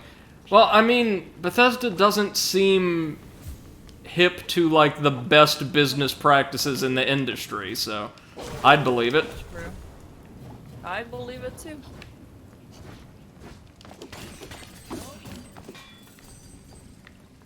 There we go. Now we've got enough ore to activate the save point. It looks like there's some place we can emote to cause something to spawn. I just don't know where.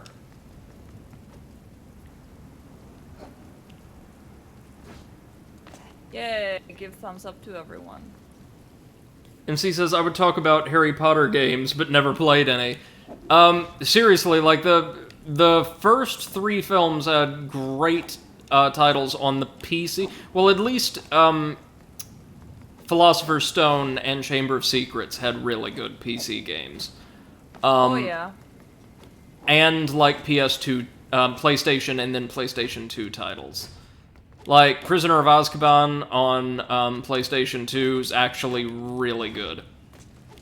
Yeah, I think the first 2 I've played, and then 3 plus I never did, because at that point my PC was way too old for it, and I did not have any of the consoles, so I couldn't.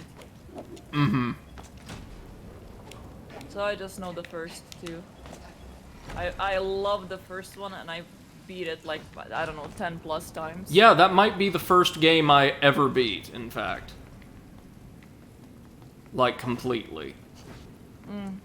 But I also hated the way that you had to, like, draw the... Yes. The spell sigils to learn them.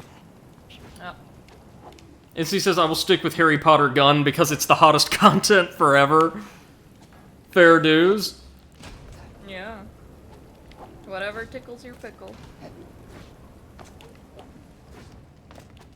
So what's in here? Hello, big statue. Juro, weary traveler, will you share your precious ore with me as a sign of trust? Give 800 ore. Wait, is this like the game's equivalent of like a holy credit card scam or something? For the low price of just 800 ore. No, sorry, it's the game's equivalent of the prosperity gospel. You know, give us your money as a donation, a show of your faith, and you will be rewarded. Hallelujah. MC says, the drawing on screen reminds me of Darwinia, where you draw to summon units. Oh, that's kind of cool. Oh, okay. That does sound cool. Let's explore the forest shrine to get just enough ore to give to the big deity. NC says they swapped with a shortcut system and an option for the drawing in the end because the audience didn't get it. I could see that mechanic not working for everyone.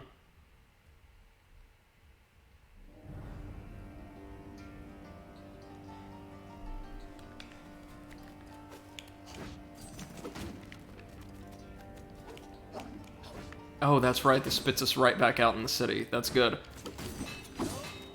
Because that means we can visit the merchant to just stock up on an obscene amount of ore. Haha. Oh no. Oh no. MC says Darwinia is also a great game. I have heard as much, yeah. But I'm an introversion software fanboy forever. But I think I am a pretty big fan of these devs now. The folks behind this game have done a phenomenal job. Oh yeah. I wonder what they're gonna come up with next. 2 Fire. That is literally Green all I've Fire. got, folks.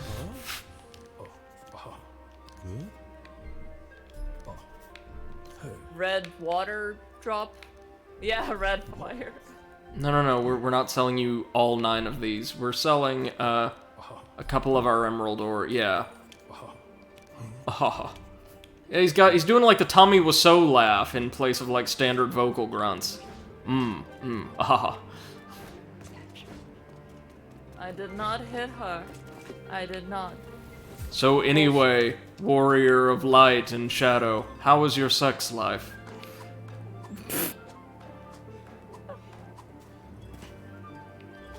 Quite disappointing. If all the gods loved each other, the world would be a better place to live. I'm gonna go take Beppo for a walk. I'll be back in like 20 Alright, minutes. Zeph. See you then. Issy says red fire, neon fire, blue sky. Neon fire sounds great. I'm always down for neon visuals. Oh no, it's the damn forest shrine again. Me and my wonderful sense of direction. I know where we need to go. Never mind. Let's collect the goodies while we're here though. I'm pretty sure the key we have will pop that gold lock on the temple, giving us access, but first I want to interact with that statue to see what exactly our seed ore will get us.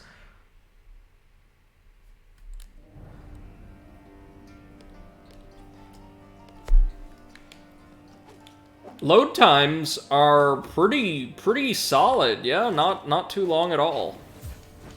I like that a lot.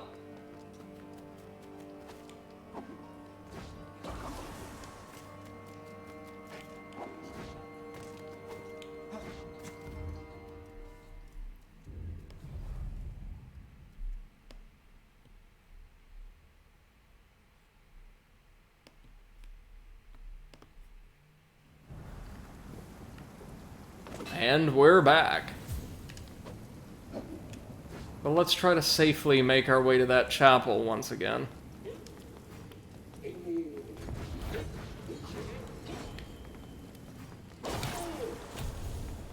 While grabbing some shadow essence, because why not? Oh, and it looks like I misspoke. The monopower upgrades do just increase, I want to say, the amount of magic power we can accommodate in our little blue gauge there. Not necessarily the potency of our magic attacks, unfortunately. Alright, well, you want some more? You got it. Traveler, listen to my sorrow. Long ago I met a steam worker. The girl stumbled upon this sanctuary in a time of great need. After she healed, we became great companions. She spent the rest of her days living in the sanctuary. Sadly, I've forgotten her appearance. Please, traveler, help me remember her. Okay, so we'll have to find the Steamworks, wherever that is. Maybe in Rust City, I don't know. Rust Village. So what side quests do we have? We've got... Find a way to help the Ember Angel Juro in the Temple Gardens remember his Steamworker friend. Maybe there's a Steamworker cloak or something we can get. And then there's finding the mother of that little lost boy, who we'll need to talk to, I guess, to get the quest again, due to save issues, when we go back to Stoneheart. Well, I mean, I guess we could do that right now. Wouldn't hurt.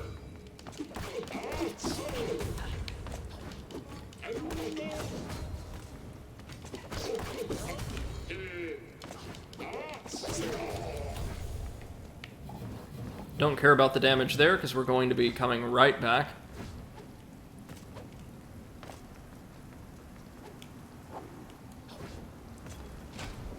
Yeah, aerial movement in this game just feels so good. I can't even begin to describe it to you.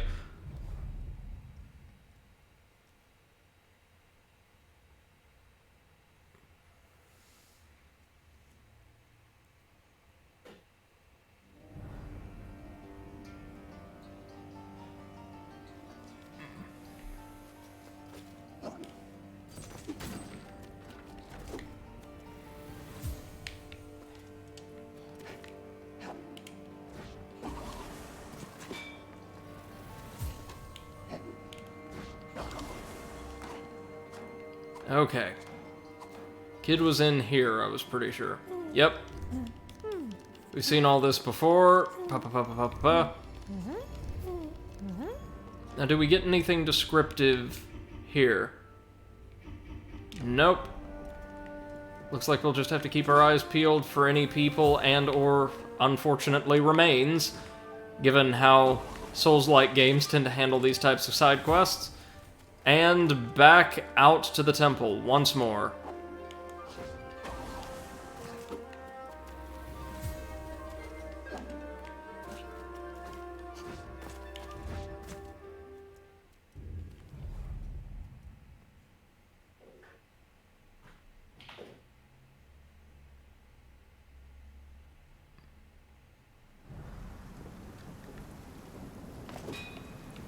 Okay. Hup, hup, yeah.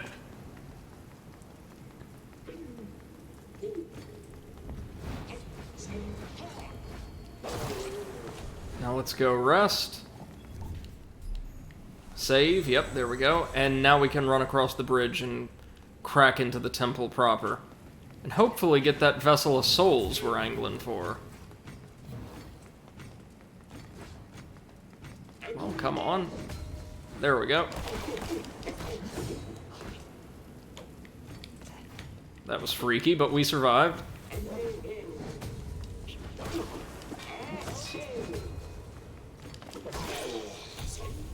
So it seems like enemies are programmed to automatically perform an attack after sustaining a certain amount of blows in rapid succession. I guess is like an juggle or flailing measure, but it feels a little excessively punitive, especially when, say, we're clearly, performing attacks powerful enough to stagger enemies, visibly at least, several times over, and they just kind of no-sell it anyway, and perform an attack without the appropriate animation accompanying it because we're damaging them so much. As I said, combat, perfectly serviceable, nothing super bad about it, just not the game's strong suit. Alright, let's crack into the Temple of Gods. You know this is gonna be one heck of a dungeon.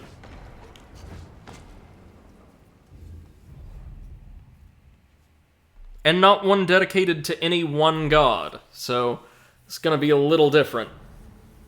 Whoa! And it's been totally overrun by the shadow. Hey, it's our fire guard buddy.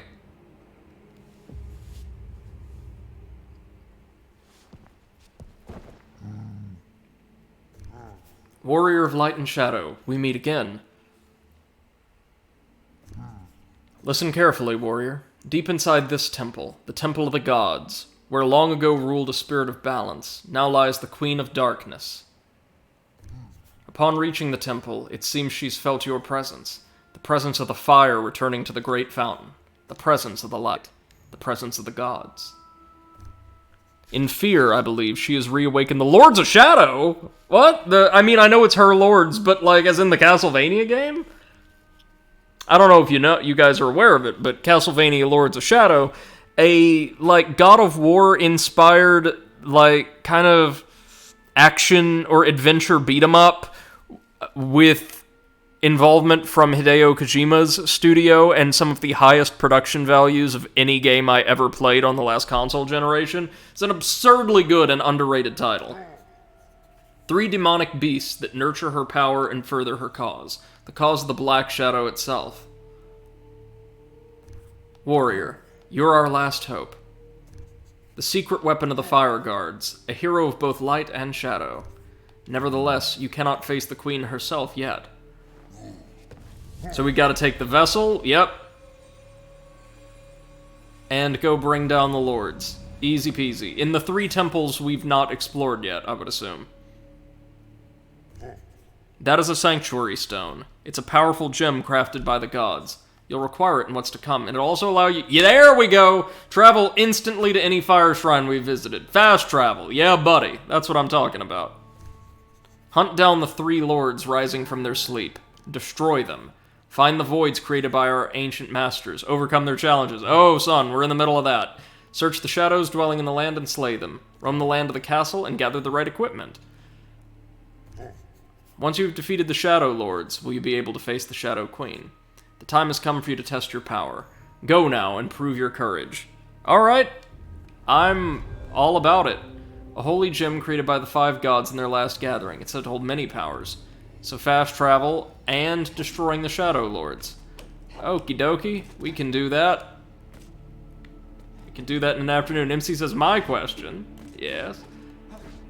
Can we access the door, though, at the very least? Can we open the way? Why is that guy not helping beyond setting you up? Ah, because it's an action RPG and NPCs never help in these games. I mean, the implication is, as a creature that is at least partially of the shadow, we have a supernatural resilience to the kinds of attacks or, like, corrupting essence that the queen and her lords kind of surround themselves with. And most other beings that are still alive in this world do not. MC says, seems like a more competent fighter, at least. We don't know that. Our little guy is quite the ankle slicer.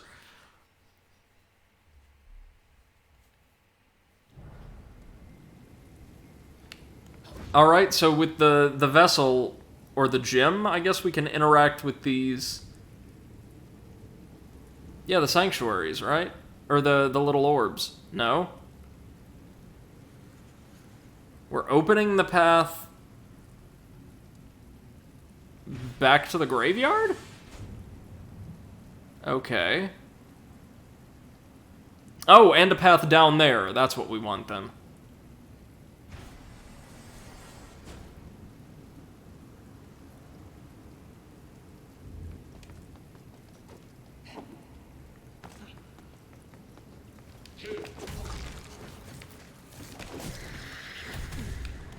Oh, yikes. I thought we killed the little worm the first time. Well, no matter.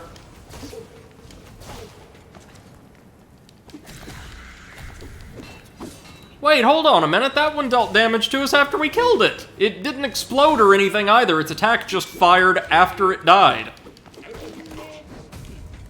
So, something I'm noticing, feel free to tell me if it looks like I'm wrong in this regard. Overall, the way combat works, its balance, like the balance of, like, I don't want to say forgiveness, but lenience when it comes to attacks being executed or dodged or whatever, overwhelmingly favors enemies.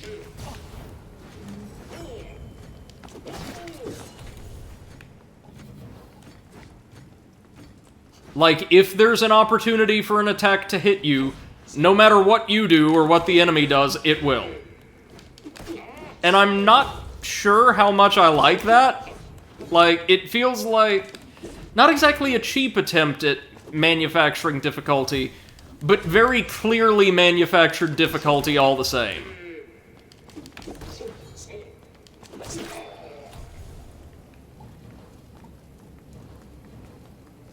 Give me all the goodies. MC says it's more of a programming issue. Yeah, something's not working perfectly there.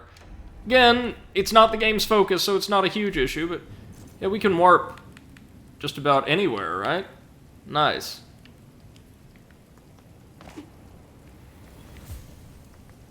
Looked like there's at least 2 more for us to discover.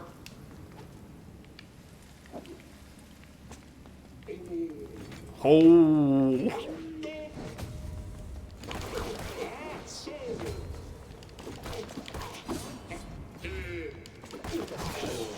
You get some crazy, like, vibration off of any attack that you or these enemies make, mind you. NC says, when you got to handle hundreds of these, it's hard to track, and with a small studio during COVID comes lower QA. Oh yeah, absolutely. Again, like, for what they've done, this is really impressive, but it's just little things like that you notice, you know? How many spirits do we have, by the way? How many of the game's spirits? 1, 2, 3, 4, 5, 6. We need a few more to complete. The Firefall River. Gee, I wonder which elemental we're going after first.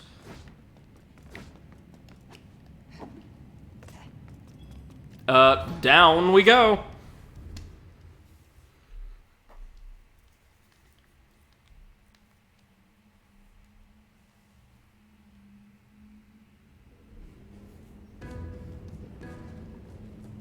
Ooh. Dig the music. Hey! Yep, this is indeed the lava biome. Are we maybe gonna find the Rust Village somewhere around here? No, that's not what they're looking for. Nor that. Do you want any of these that I have? No. I'll have to come back later. Ooh. The turrets here look a little interesting. Oh no! That might be Rust Village. MC says, what could I say? I'm a dev. I know the ends of the eternal struggles. So many it'd be nice that can never be done. Oh, I know. I know. And please don't take my criticisms as, like, directed at the devs for, like, doing a quote-unquote improper job. It's just little things about the game's performance that I notice going through that are like, huh, that feels a little odd, you know? Oh, well, that's where our treasure will be whenever we have the emote, so it's cool. It's cool, we don't need that. Now that big worm has me just a little antsy. Oh, these things aren't... they're mines.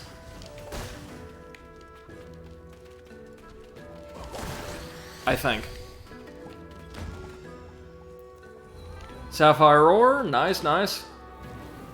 Seriously, the music for this zone is really nice.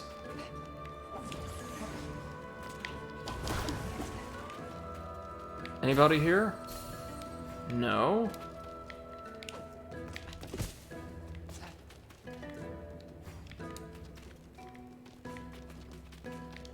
Oh, you're still alive. Okay. Still alive and fairly durable compared to, like, the little hovering turret baddies we've seen before. Can we destroy these, or are we meant to use magic? Oh no, MC, I got you, man. No worries. Okay. What are we... Okay, so we're meant to go over here using all of the locomotive abilities at our disposal to this point.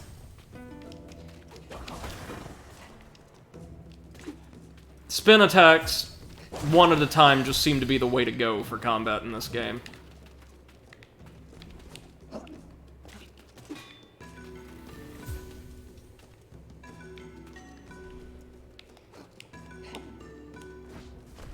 Ooh, can't grapple there, but I know what to do. We just gotta land on that platform as it rises. Perfect timing. I totally meant to do that. Now we're about to meet an NPC, and given the way that works in this game, we need to run around and collect all the ore we possibly can.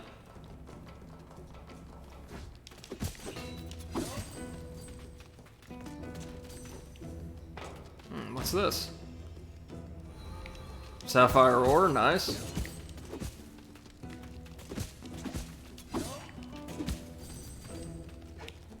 Now that we can teleport, though, at some point I probably want to head back to the castle where we started the game and buy emotes off of those NPCs I declined the services of earlier. Not the NPCs, sorry, the statues. What is this? Anything we can interact with up here? Not yet, maybe? Oh, it's the spirit broker again. He's not offering anything new. I don't think. No.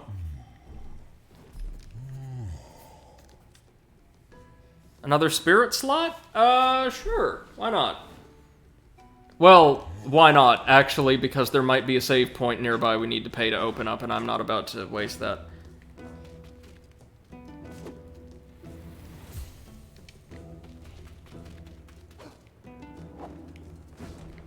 It's cool that he's got several locations throughout the world, though. That's really helpful, actually.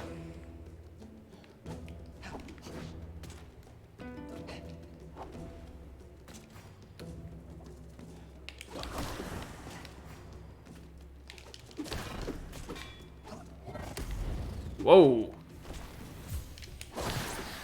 They certainly pack a punch, don't they? Oh, a rift. Goody goody. Well, famous last words, but it couldn't possibly be worse than that last one, right?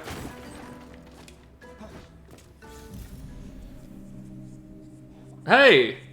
Check it out. It's a 5 difficulty, auto-scrolling rift. Oh, good.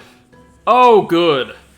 MC says, something I encounter quite a lot is that instead of criticizing, I look at content and try to understand the hows of, and is it effectively bad or perceptively bad, because the consequences and solutions are very different. Oh, no.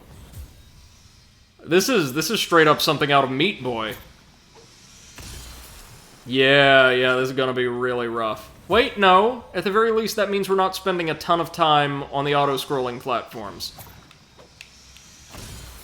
Hold on, sorry, I'm nervous, but I think we can learn this well enough.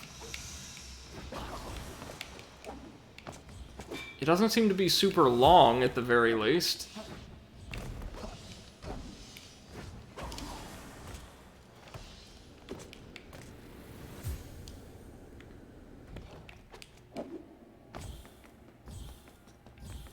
Yeah, okay, so it's super challenging, but it's not super long. That's a fair trade in my mind.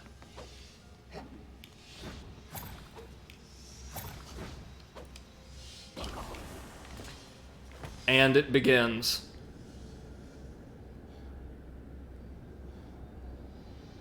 Oh no.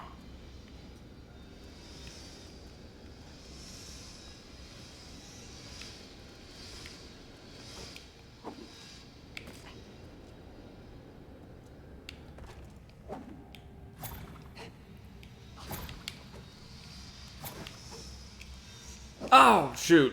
Shoot. That's okay, though. That's okay. For a first, like, serious run-through, that could have gone a lot worse. Like that. The issue is just timing the executions of whatever maneuvers you have in stock with the movement of the saws.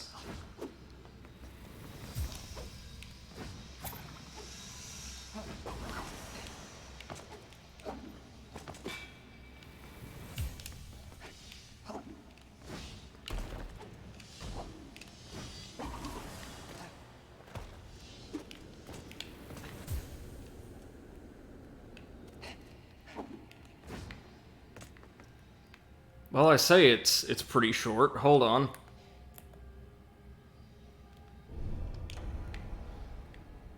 That actually looks pretty beefy to me now. No, I didn't have my I didn't have my charge attack? I thought I did. Pausing the game wouldn't have removed our charge, would it? Oh, that's weird.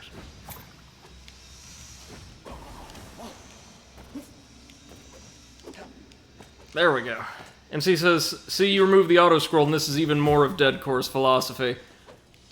This is better, I will say. This is punishingly demanding, but...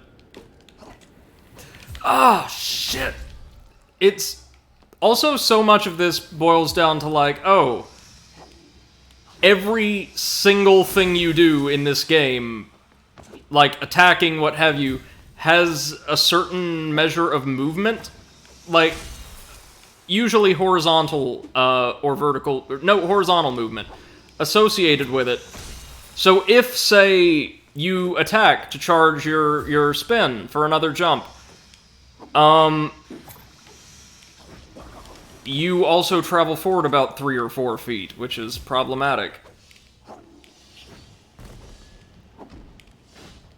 You know, I bet if we had that spirit that increases dash length, this would be much, much easier.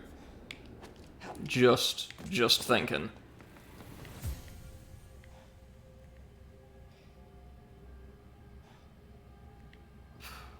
Yikes, that's brutal.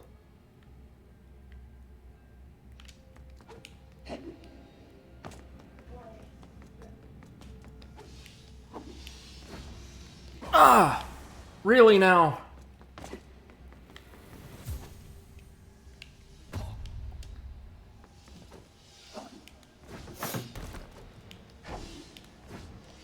Okay, I so have returned. welcome back. We reached our new rift, and it's yet another. Well, not it incorporates auto scrolling because of course it does, but it's based around these terrible saws we've got to evade, Oh my and that are God. everywhere. This is straight up Super Meat Boy level shit here. Yeah, I see. Beppo was extremely good boy. He was constantly running next to me. He now knows what heal means, so he's learning. He was a very good boy. Wonderful. Yes. Oh.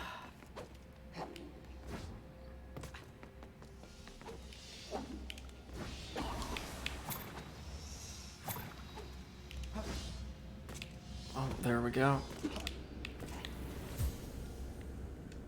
Yeah, the more I experience, like, the mid to late game rifts, the more I'm thinking, okay, there's nothing inherently wrong with these. They're well-designed little platforming challenges, but the biggest issue is they're not little. They're long, and a lot of them are really, really fucking long. Oh wow. And do you see the issue there? Oh, sorry, Yeah. go ahead. Yeah. No, I did just keep going. The way they position so many of those little motes you've got to collect, it's not just about making it, you know, through the stage. Oh god, no. You've also got to position yourself perfectly, like above each of these diamonds, to where you not only clear the obstacle, you clear it in a very precise manner. Which, to me, is perfectly fine on some of the rifts where hazards aren't omnipresent, or where you're allowed relative freedom of movement. That's not an issue, and in fact can be a part of the challenge. But here, it just seems to be yet another stipulation to what's already a fairly damn difficult obstacle course. Yeah. Seems like it. Sorry, what were you going to say? I'm certain you are a wonderful master too, Poppy and Beppo. Yeah.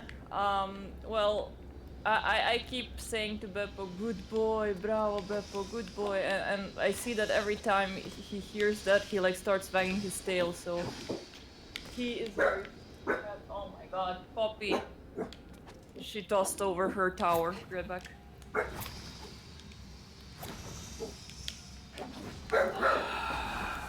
God damn it. Oh, god damn it. Oh, god damn it. Oh, I hate this. I hate this one.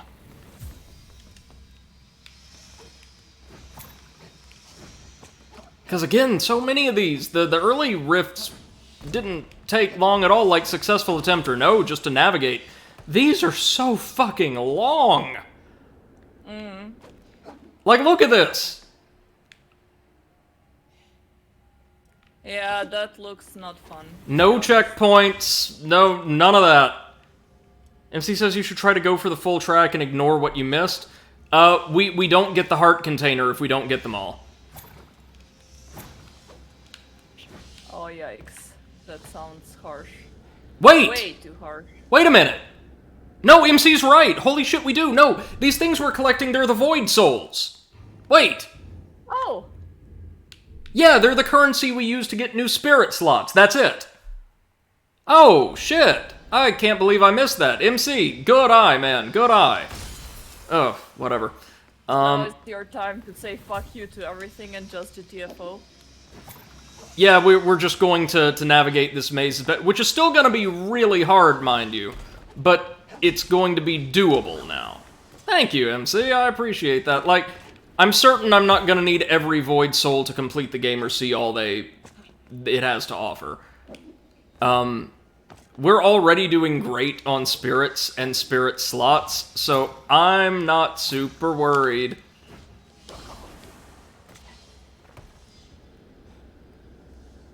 MC says it's also a general principle. You're going to die on track. Oh, you know I am. You know I am.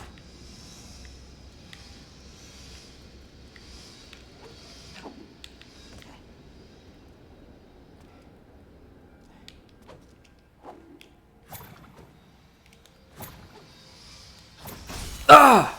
That time I dashed through into the saw. Nice. MC says I might as well die later and get the things on the way after each attempt. How many fucking saws are there in this piece of shit?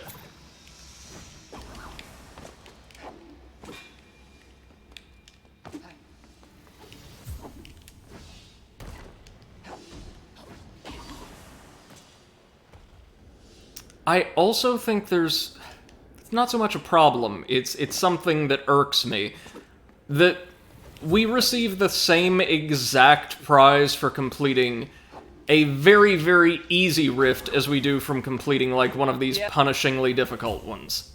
Like, if it was me, like, for the easy ones you would get a piece of the container, and for the hard ones you would get the entire container, because it makes no sense. Or you would get a container and, like, maybe 5 or 6 void ore, or something like that. Yeah.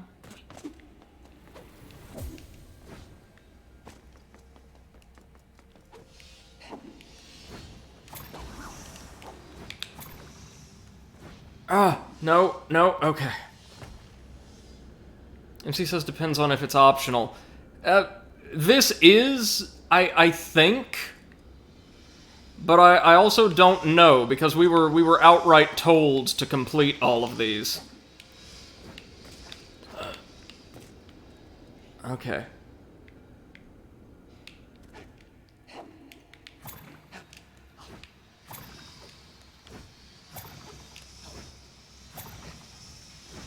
Oh, shit! So close! Almost. My only concern is we're about maybe halfway or roundabout into the game and we're already encountering, like, difficulty 5 rifts. How many of the remaining... Because Go ahead. I think that MC is correct that these are optional, which would then explain the difficulty increase. Yeah, I think there's... How many of these do we have left after this godforsaken nightmare? Oh, okay, so it's near the very bottom. We've got 1, 2, 3, 4, 5. After this, we've got MC 1, says, 2, 3, 4, 5.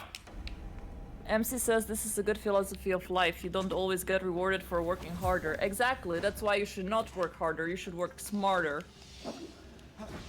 You know, before, like, this, the pandemic and this semester in particular, I would have disagreed with you. At this point, however, I would argue no. It's morally advisable to always work harder, but, well, if nothing you do seems to make any appreciable difference and people will just keep doing whatever and treating you however they deem fit, yeah, it doesn't really matter.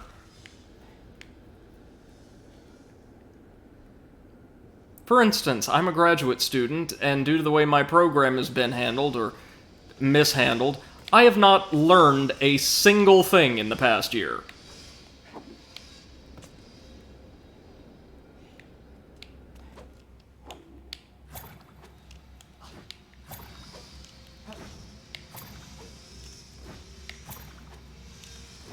Hey. Nice.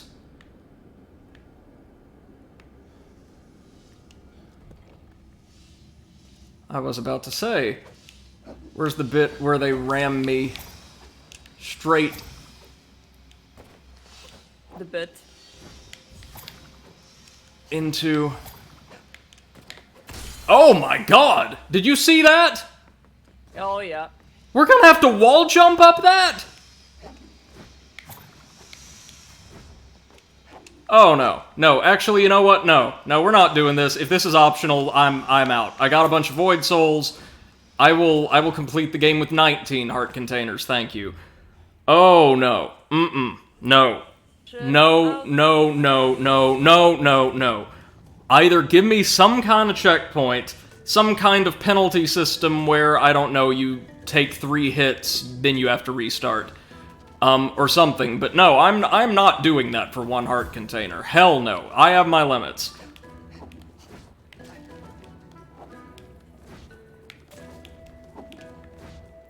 Let's see what else the actual really good section of the game has to offer us.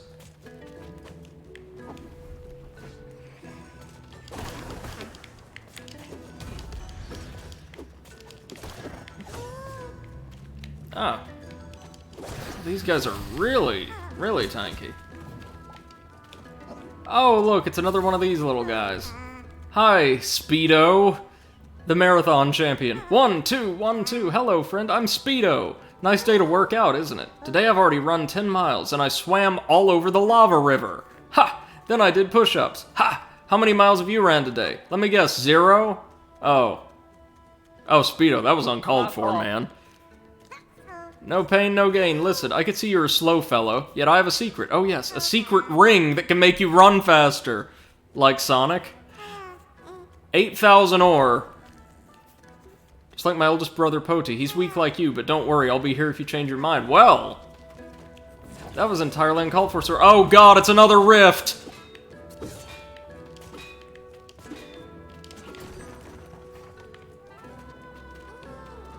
Are you gonna... Oh, I'm gonna see what's in there, at the very least. Oh, Onari, the bunny man. I just saw you. I saw you, through the window, like a bunny, jumping so high. My name is Onari. You may think I'm an ordinary Onop, but you're wrong. Inside, I am a bunny. Fluffy and jumpy. Oh, yes. You see, I used to belong to the Syrian sect, a shady group in Rust Village, but they rejected my carrot soup, so I fled the village. Hey, you like my suit? Do you want to be a part of the bunny sect? You see, I'm the only member, but I know there will be many more of us soon. If you want to be a part of my sect, it'll cost you 2,000 ore. Sure, I'm interested. Why?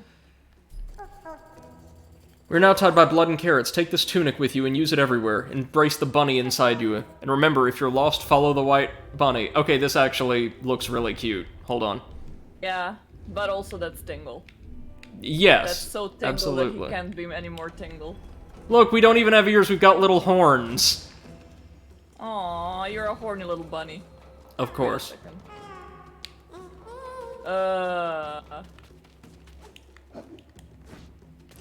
Oh wait, no, this is a fire shrine. How many do we need? 1750, nowhere near. Hopefully we're near Rust Village and there's somebody there who can trade with us. By which I mean buy all of our useless ore and give us the power to, well, buy a few things in these here parts.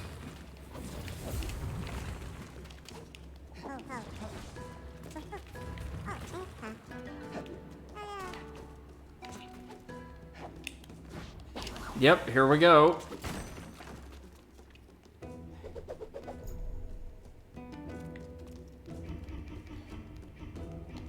Oh, and now I have one Japanese person and one Chinese person in my team. Oh, very nice. Oh, and finally someone that has our alphabet. Oh, never mind, they're called Reika. I mean, small victories, I guess. You don't need to be able to communicate really fluently with somebody to mess up some dinosaurs together, though. Yeah, I mean, you can just send stickers and stuff, like hello and okay and whatever, so... Let's see what we got here. Rare cheese. So all of these emote-related chests contain some kind of food. I approve. Well, since the bunny man mentioned, like, a sect not liking his carrot soup, I assume in Rust Village we can find some kind of gourmand society? Or gourmand society, sorry.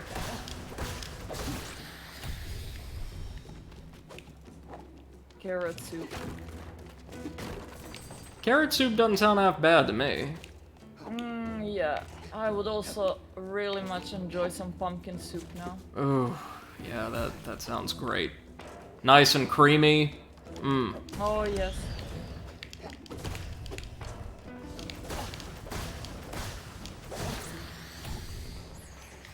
Hey, it's an emote statue. And this must be Rust Village. Yeah, our second town. Nice. This one looks a little more industrial. 200 ore? Sure, what do you got to teach me? Ah, Kung Fu! Yes, of course, my favorite emote. My favorite emotion to feel, Kung Fu. Kung Fu today. Maybe I'm gonna feel Taekwondo tomorrow. You never know. You just never know. This looks like a passage maybe to the waterways? Can't open it yet. I guess we ought to go to Rust Village first. So we can hopefully get the ore to progress, or to unlock our fast travel point.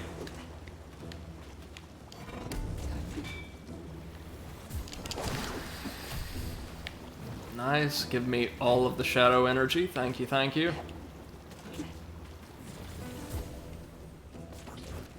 I have a feeling I'm really gonna like the look of this place. Reminds me a bit of the Termite Kingdom from Bug Fables. Another really good game. The spiritual successor to the original 2 Paper Mario games. It's so good. Okay.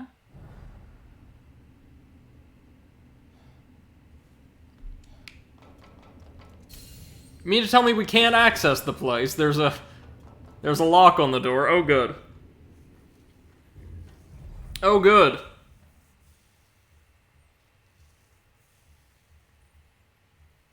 Well, maybe the lock is rusty. Wink, wink. Ah, haha. That sounds like the kind of... Oh, we've got a single heart left. No, no, no, no, no. That sounds like the kind of dad humor this game would engage in.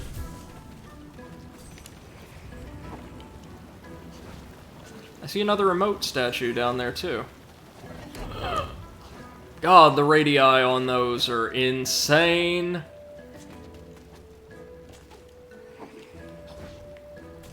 What's through here? Rift? Fine, I will take you up on a rift. Just get me the hell out of here and give me some health.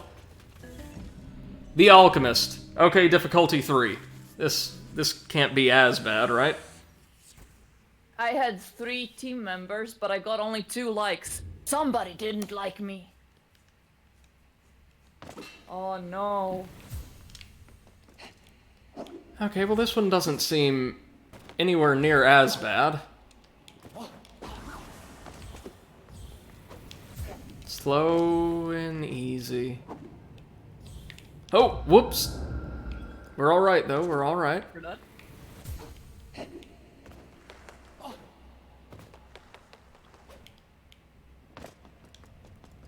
Really gonna have to watch the fall damage to make sure we don't die in here. Are there any moats on the opposite side of the platform? Nope. Moats. I should start calling them by their name now that we know it for sure. Void Souls.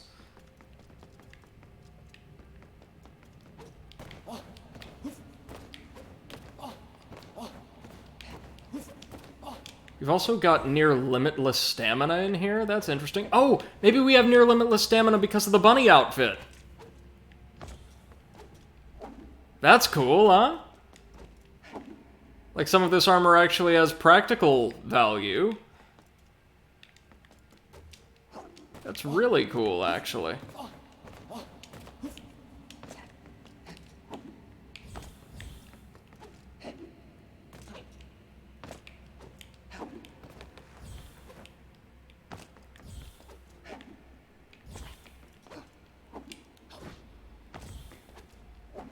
Okay. Another spinning platform.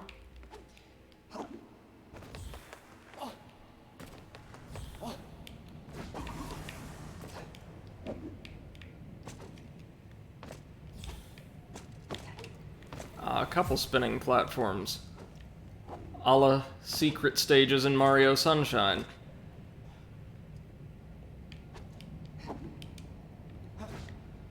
Which are just the first mnemonic touchstone for this type of design I happen to have.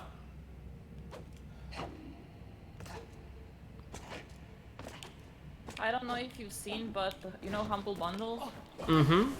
They kinda changed their UI, and now you are not allowed anymore to change to select to which charity you want to donate your money to when you're buying stuff, but you have to do it to the one that they assign. To each bundle? And, yeah, and they are, like, people are pretty pissed about that. Oh yeah, absolutely. Part of the charm was that you could donate, you know, to whatever, like, whatever cause you wanted to support, yeah. Yeah. Yeah, that is a shame. Because now, like, potentially, you know, they can just give you what they like. Hey, we missed a Void Soul, but you know what? Fuck it. I don't... Well, it's right over there. Should we go for it? Why not? Oh my god, Brady. Why not? Oh my god, Brady. You're weak. Ah, shit. That's okay. That's okay. We can get it, though. Hey, Bunny. Welcome to the stream. Hope you're doing well. Honey. Huh. Huh. And do it! Yeah, no. Now that I know the Void Souls are not, like, necessary for completion or accessing all the content, as far as I'm aware, I think they're just used to craft, equipment slots. I am going to have a much less stress-filled journey through the rifts. Hey, bunny, guess what I played this morning? Oh my god, Brady. No, I was about to say, of course. Bunny says, doing well. I was gonna go out to the arcade today, but due to the big storm in my area, it's delayed until tomorrow. Ooh! Love physical arcades. Wish they were Oh yeah. still more of a thing in, like, well, culture more generally, I guess. Bunny's a pro at that one called Dig and Dug or something like that. Dig Dug, yeah. Dig Dug, yeah. Really? I did not know that.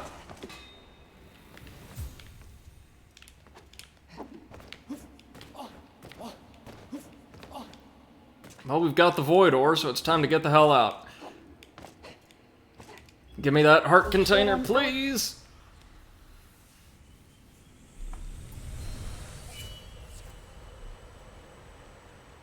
Thank all of you for spending my day off, well, relative day off with me today, by the way. It's been fantastic due to all the fine folks we've had drop by to hang out. Seriously, thank you all so much.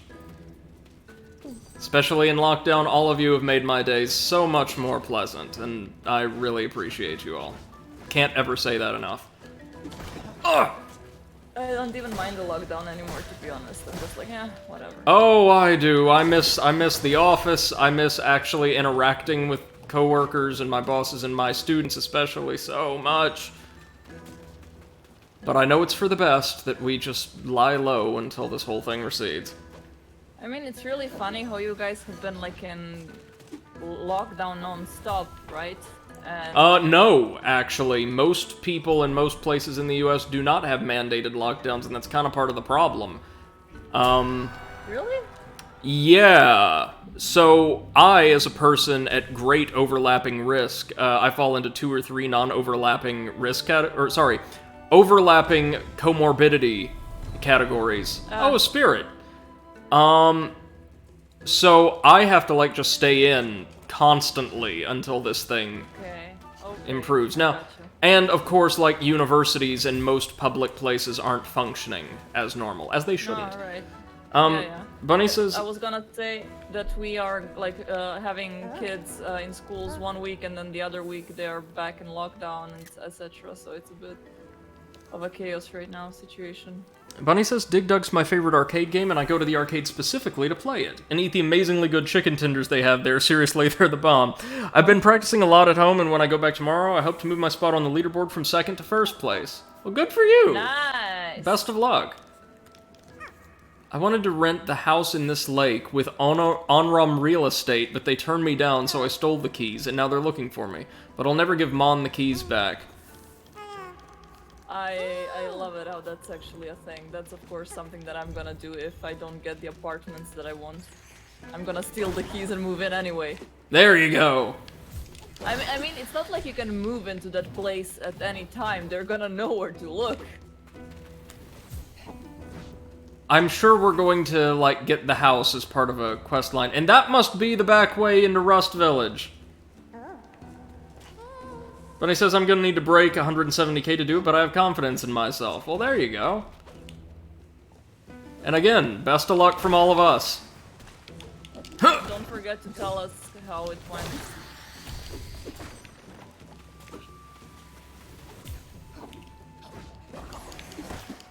I'll be presenting some work that I've done with, like, a group of... Or I'll be part of a presentation for, Yeah? a class on Wednesday, I want to say. It is a tiny little presentation that's basically, you know, this semester we did X, Y, and Z, and definitely learned things from instructors who are very good and not kind of, like, absent most of the time. Yeah. Oh, here's another one of those pedestals we had to find. They are totally worth our money. It's Vivaldi! Seth, you were right! Wait, Wow, my fucking god! I was actually Greetings right. there, how do you do? I love meeting new people. I'm Vivaldi. I used to play the flute in a quartet. However, something awful happened. Very awful. So I decided to leave Rust Village and travel the castle. You may think I haven't strayed too far, but the main gate to the village has been closed for a long time. The only way in now is through the steam house. Sometimes it saddens me to think how everything would be if only the queen hadn't been corrupted back then. If the fourth guy, because it really ends up being Skrillex, I'm gonna scream. Bunny says, yep, I've been spending more time playing arcade games than anything nowadays. Dig Dug is a nice little gem of a game, and I wish it got more attention. Seems many people don't even know of its existence. Oh, no, it's very, very well known, at least in my circles. I've never heard of it, to be honest, so I was really surprised. Like, I asked Potato, and he was like, it's a game in which you dig, and then you look at it, and you see what you've dug. And I'm like, okay, and it turned out to be actually correct. So, I think in some territories it might be known as Mr. Driller. yeah, okay, I know that. I know of Mr. Driller. Jesus Christ, look at this worm monster, oh my god. It was so passive everywhere else, and now here it's just messing us up. Yeah, give me an emote, sure. Triceps, yeah, flex them seps, son. Oh god. Please, healing, anybody. MC says, I've not played Dig Dug in a long while, a great class run. Mr. Driller is a variation of it, if I recall. Okay, yeah, maybe.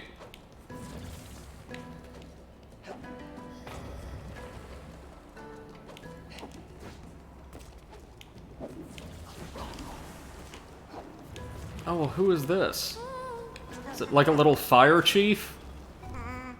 Hello, stranger. Oh, it's Urian, not Orion. Hello, stranger. Have you heard of Lord Syrian? I used to belong to a sect that worshipped him, until things started getting strange. Very strange. Anyway, I don't need the sect outfit anymore. Do you want it? Yeah, sure. Oh, it's another version of the... Oh, the bunny costume is like a recolored sect outfit. I get it. No offense, MC, but honestly, I never heard of Uplink either until I met you, so... yeah. Fury of Geraldo? What? Wow. Yeah, sure, fine, we'll give it a shot. Oh, Lord. Well, this looks interesting. Never seen those red gems before. Oh, they're just emanating these little, shockwaves. Mario Galaxy style. Yeah, we can handle these. Sure, why not? Easy peasy, right?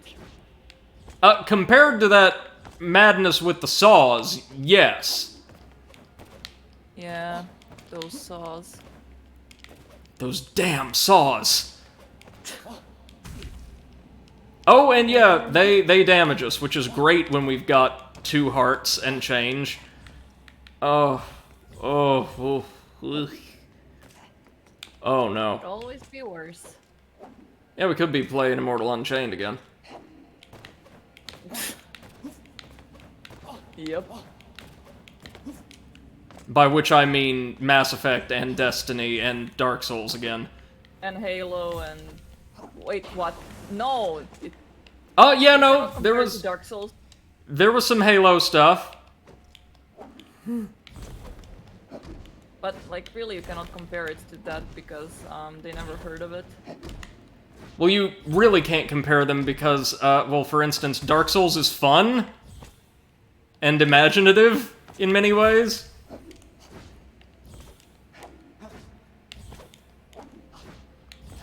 Uh-oh. Bunny says, excuse you? You dare mention the devil's game, Brady? Mario Galaxy, oh yeah. Yeah, no, that's exactly where I know these shockwave emitters from. And MC says, 100% Immortal Unchained. You can do it, Brady, and I will not be present. So motivational, then. Yeah. Oh, that one was easy. MC says, Dig Dug, certainly not as mainstream as other arcade games, especially by the same creator, Namco. That's true. That's absolutely true. And... you know... maybe as part of the cleanup week, I will go back to Immortal Unchained and see if we can't get all of those bonus rehash bosses down. How you feel? Well, I think that I probably need a larger crochet pattern to do while watching your stream. So I'm gonna find something bigger. Hey, it'll help you. It'll help you deal with those 5 bottles of wine, though. I promise you that much. Oh yeah, nice. Can I actually like bring the stupid worm thing down now? Oh yeah. That's right. That's what I thought, son. That's what I thought. Pity I can't kill it, because it's probably got an obscene amount of health, and our fireballs aren't going to do jack. So... Yep. But that opened a door in a cavern somewhere? It's not worth chancing it, so I'm going to go to Steam House first. Bunny says... MC says, Brady, boredom is also important. So Immortal Unchained? Sure. Bunny says, imagine being legal drinking age. Couldn't be me. Well, I am of age, and I don't drink, so... Right there with you in that regard. Let's see. I actually started drinking more because of the lockdown, like surprise, surprise. But thankfully, I've never felt like I needed to drink. You know, usually when I say, oh, I need a drink, that's kind of like, you know, a joke. Yeah. So, yeah. But now it's like, well, there's nothing better to do. Yeah, basically. I mean, that and also, like, just having 1 glass of wine, according to my doctor, is healthy. Yes. So I'm like, yeah, sure, 1 glass of wine with dinner, why not? So when I usually, you know, stream while drinking wine, that's mostly that 1 glass of wine. I never said how big the glass of wine is, so, you know. That's right, you're drinking your medicine. It's perfectly fine. Yeah. Oh, look at these little... Oh! Like sentient coal shockwave emitters. Alright. This is an interesting MC little says, dungeon. imagine being legal. Couldn't.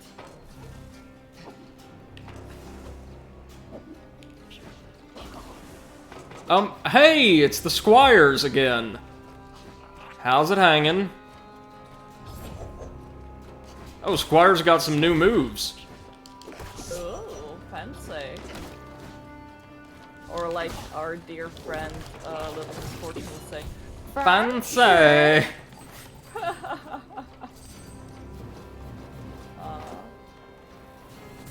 What a good game. Yeah, I hope that the lady will like do some voice acting for other games as well. Oh, yeah. Fingers crossed. Oh my god, this is a full-on dungeon! Da-na-na-na-na-na. Da-na-na-na-na-na. At least we got a heal.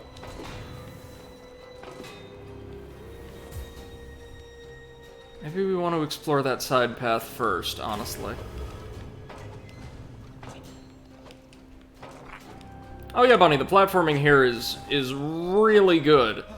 Combat's a little wanting, but not severely.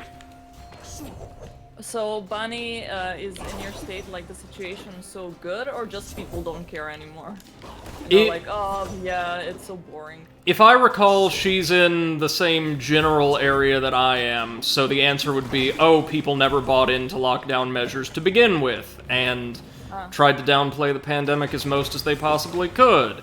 And scores of horrible things happened as a result, and we're still struggling to get people to take their shots.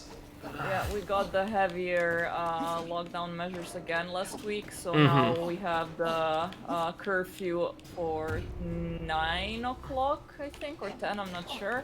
Also, you can meet only 1 person, and if you want to book any sort of appointment with doctors or with, I don't know, some sort of stylist, like I booked a haircut appointment for next week.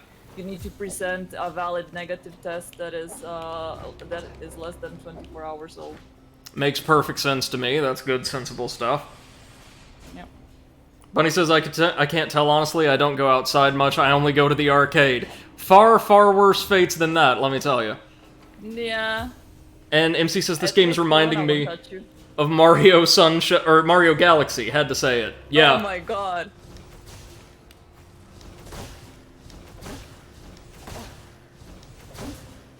I do like that the fireball just stun locks whatever it makes contact with. I think that, you know, Bunny, if there is any chance of you getting Corona at the arcade, would be if people licked the machines, which would be then, you know, the bigger problem would be why are people going around licking stuff. Burger Time ain't that good.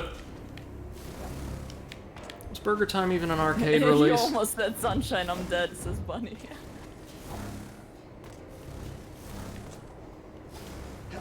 Yeah, this seriously though, this is straight up Mario Galaxy platforming. Good stuff. Well, in that article that I read about it, they compared it to Mario Sunshine style of platforming, so... Which is so strange. We don't have anything like the Flood. Maybe just they meant 3D Mario in general. No. Yeah, could be.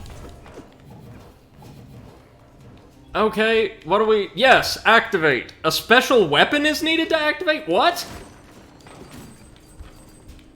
Funny says, I wish it was such that I'd be enjoying myself a lot more. I wouldn't. Oh god, there's another one. And another one. Another one. And they just keep on coming.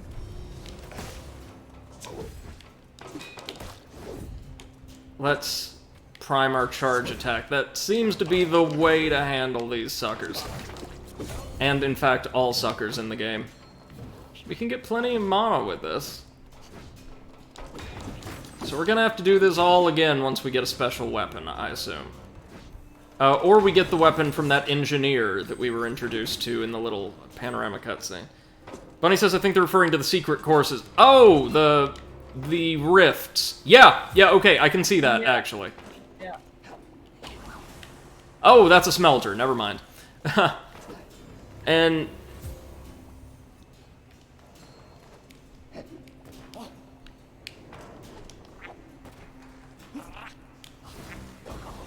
Oh! Fuck. Okay, we can get this, though. I really don't want to die here, and... Oh, sweet lord. That lava is destroying our health. 3 hearts per fall. Yeah, suffice to say, we may well die here.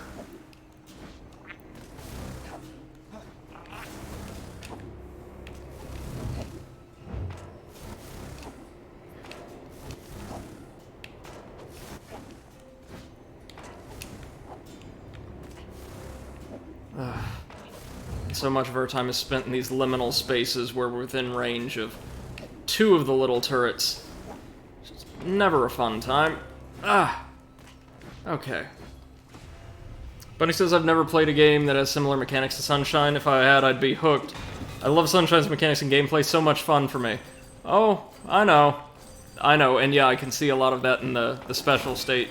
Not exactly special stages, they are rifts. Special stages where you collect motes. Oh, they even got keys, eh? The Key of Ember, which we don't have. It's all good. Healing items, please? Anyone? Healing items? So I don't get screwed and have to do this all over again? Hi, hello, who are you?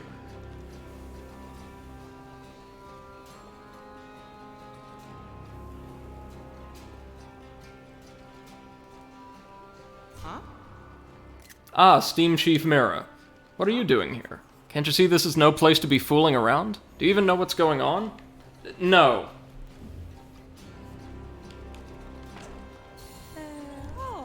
You again? Can't you see I'm busy? For how long we've been able to keep the corruption from penetrating this place, mainly thanks to the steam engine. The engine pumps heat through the shaft, empowering all other areas of the steam house. But now the boilers that fuel the engine have been damaged. I'm afraid we've lost control over the steam engine. Do you know what this means? We can no longer run this place. Monsters will storm in, and then Rust Village will be overrun by Shadow 2. What are you still doing here? If you want to be of any help, try to fix the 3 boilers. My sister Mia is around here somewhere. She went off to fix them, but I'm afraid she might be in trouble. Okay. There we go, we got the steam key. Nice. Oh, and a checkpoint. Thank you, God. Do we have enough fuel? Probably not. but we will get there.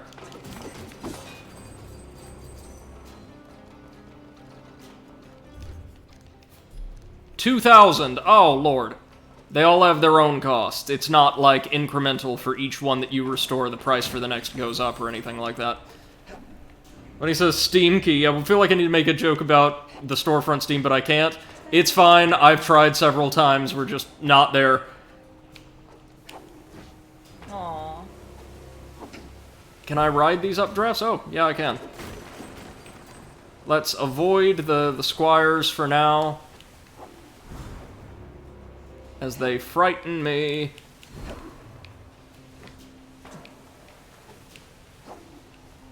And risk causing me to lose. MC says he has a game in mind, probably with the sunshine-like mechanics. Ooh, alright, lay it on us. Yooka-Laylee and the Impossible Lair. Yeah, I can see that, actually.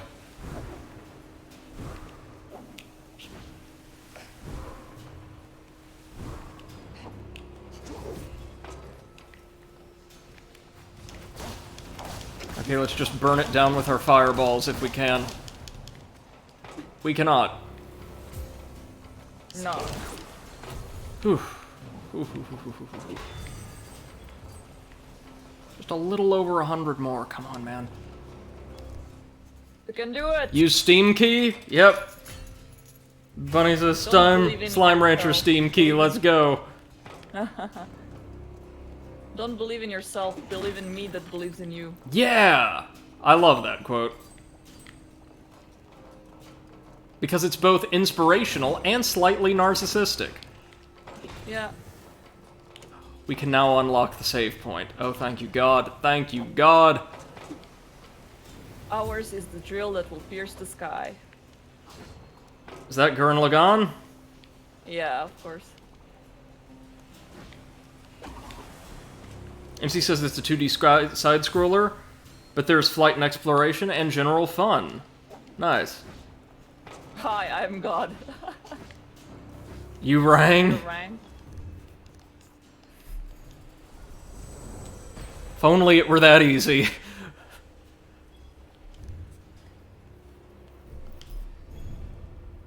Let's see. Any of these worth it? Not as they are, no.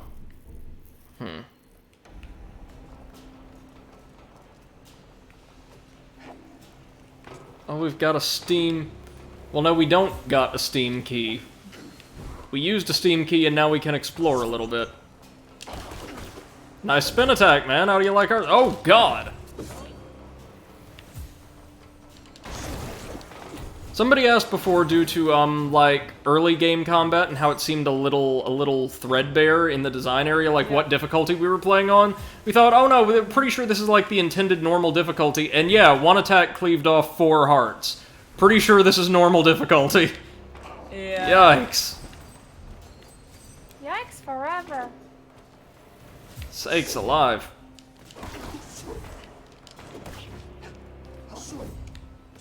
Oh my god, I'm actually really hoping that they do make a Sunshine 2 for the Switch. Really? Like, no joke. Yeah. You're enjoying it that much, eh? Well, it's a unique concept, to be honest, so even if I'm not enjoying it extremely, I like it, and I wouldn't mind having another game like it. If they were to provide more diverse environment design, Yeah. I would be on board. Oh, and also, if they yeah. just removed blue coins altogether, those can go to hell. Oh! Yeah, I've noticed that they are shit. Here's one of the boilers. It's not the one that Mia's tending, I don't think, so we'll need to come back here later. No, Peppo! Oh, crap. Hey, a steamworker outfit! Dig this! Nice! Oh, this is gonna look so cool. Yeah. Let's see. MC says it's not coming. There will be other games that are based on the concept, but these will be niche. Bunny says, Seth's saying something good about Sunshine. Wait, stop, I'm dreaming. Hold on. Neither of us have negative opinions of Sunshine. Oh, yeah, definitely. I mean, for me, it's not the best game of all time, but it's, No. it's enjoyable. Nor is it the best Mario game, but it is a really fun time, especially considering the era in which it was produced. And I really like it that it's different, because honestly I'm a bit sick and tired of, all the Mario games having like, the grass world, yes, the desert world, just like the same old, same old. It's one of the reasons I love Mario Odyssey so much. It also breaks the mold, and does far, far more with that concept, or that approach, than Sunshine did. But he says, guys, we get to work at Steam, we can't believe it. Free Steam keys for days. Nice. And MC says, Super Mario 2 is the best because it's fake! Wow. Oh, right on. So, I have this problem with Monster Hunter that I named my dog and my cat the same way as my real dog and cat. So now when I said, oh my god, no Beppo, my real Beppo woke up and looked at me like, Mother, why? Like, Why father. did you wake me? Father. Oh, Bunny, I think you might enjoy Balan Wonderworld. I've seen Brady stream it. Balan's a tentative recommendation, but if you're just looking for a way to kill a little bit of time, then yeah, could certainly do worse. But it's only for PlayStation, right? Oh no, wait, we said it's on the other consoles as well. Oh yeah, they released Balan Wonderworld on everything. Not that it helped. In fact, that honestly was a major detriment to development at certain stages. Onward. Onward and upward. Look at us in our little steampunk goggles. Oh, that's so cute. Ah! Shit. Shit, okay. Just needed to see the drop coming. We got this. Bunny says, I've heard about Balan, and according to most people it's not that good. Think I'll pass. I don't really like suffering. For what it's worth, I did not find it that bad at all.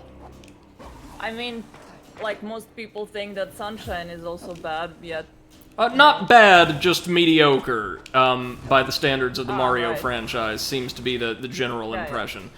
Yeah. For what it's worth, Balan is not a, fantastic game, but if you're looking for, a bright, peppy platformer, you could do far worse. Not a platformer. No, but it's the only way I know to describe it. I have no other words. But without jumping. It's an action-adventure game. There you go.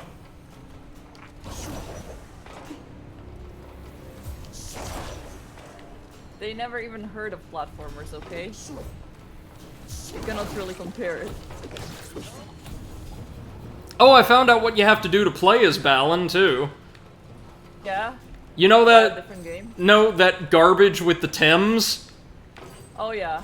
You've got to feed them until two of them, accumulate a certain amount of badges, and they have to be certain types of badges from certain types of gems. Then do a bunch of weird stuff in the world. It's like one of those old urban legends that kids would pass around about how to unlock secret characters, like in fighting games and the like.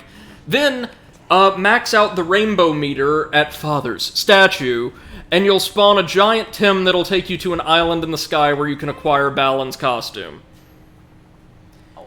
But he says, there's a reason I don't play secret courses in Sunshine out of leisure and only in speedruns. I like the aesthetics, not very much the looks of the gameplay. See, in Sunshine, I actually found the secret courses to be the best, or among the best parts of the game. MC says, and that's because Balan's critiqued as a platformer and it's not. What's the costume do? It's, just a slightly better version of Frost Fairy, actually.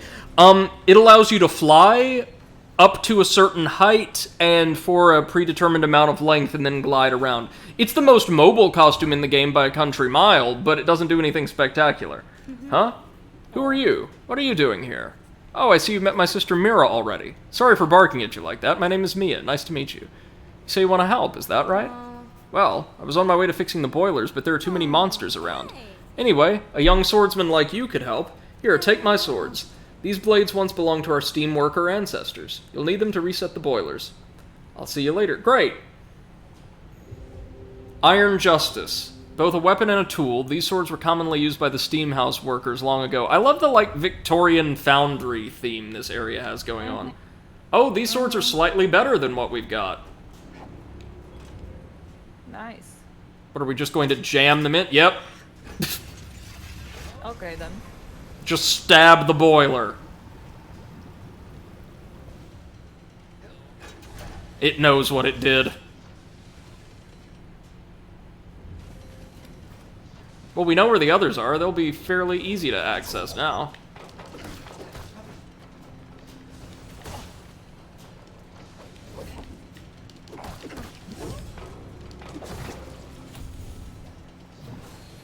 MC says stab to repair. Legit. Oh yeah, don't you wish it worked like that in real life?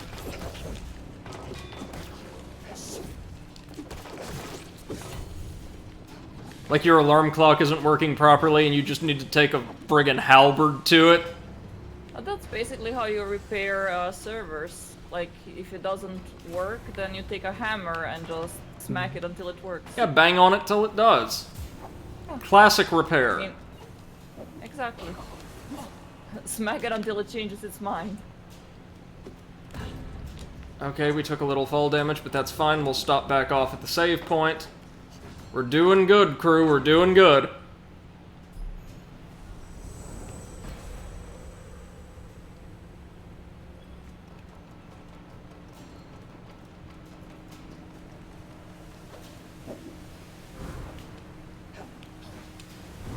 And yes, as MC points out, like that doesn't really work for anything that's not an inanimate object.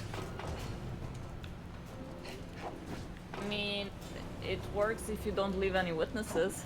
Oh my god. As Skyrim taught us. Ah, right, yes, of course. In Skyrim, the world's most accurate police simulator, Of course. you can, like, throw someone off a ledge by shouting them off every single time you visit And I mean- Markarth, and people will never catch on.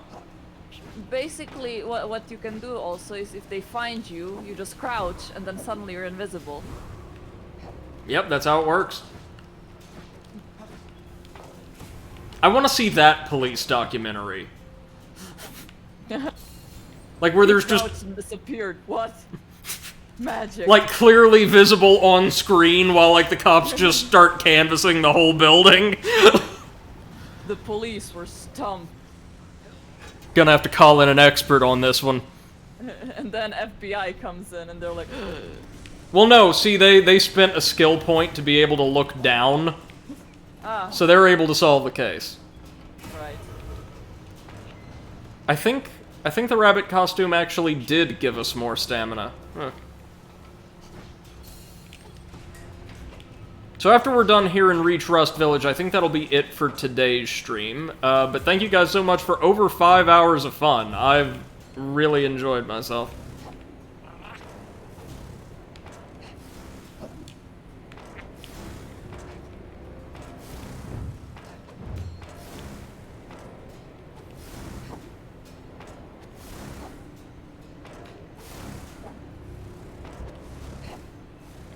Okay.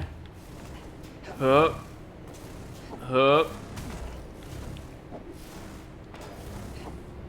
Yaw. Ha! Speaking of, Hyrule Warriors, Age of Calamity will be getting some DLC later this year. Oh, nice. One pack just adds like a couple new modes and what have you, like additional trials and all that. But a second pack released sometime around September, I think, is going to expand the roster. MC says, then you write the book of the impossible murder, with the locked room and no escape, and the murderer simply crouched in the corner. Alright, the boilers are active, meaning we should be able to ride that steam vent up to Steam I would like City. To fight as Pura. Pora and Robbie, yeah. Yeah, that would be cool. I'd be down with them. I would love to play as, like... Well, I don't know. I've not completed the game yet. Just let me know. Do you get to play as the Blight Ganons? No. I would love to play as them. Oh yeah. They all seem to have fairly well-defined movesets, so I kind of expect that either they'll be added in or they're... Well, no, yeah, it feels like they're intended to be added to the game as playable at some point. Like in an expansion, yeah. Look at that. Look at that platforming. I could never pull that off again if I tried.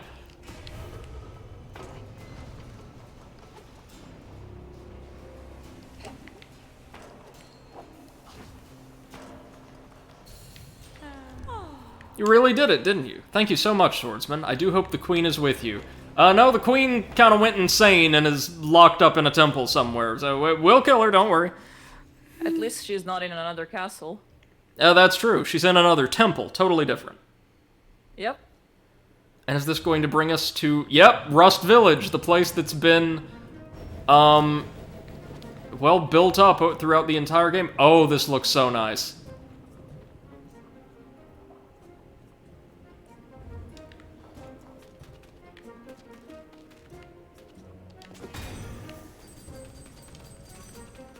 I hope we can get enough ore here to access the save point.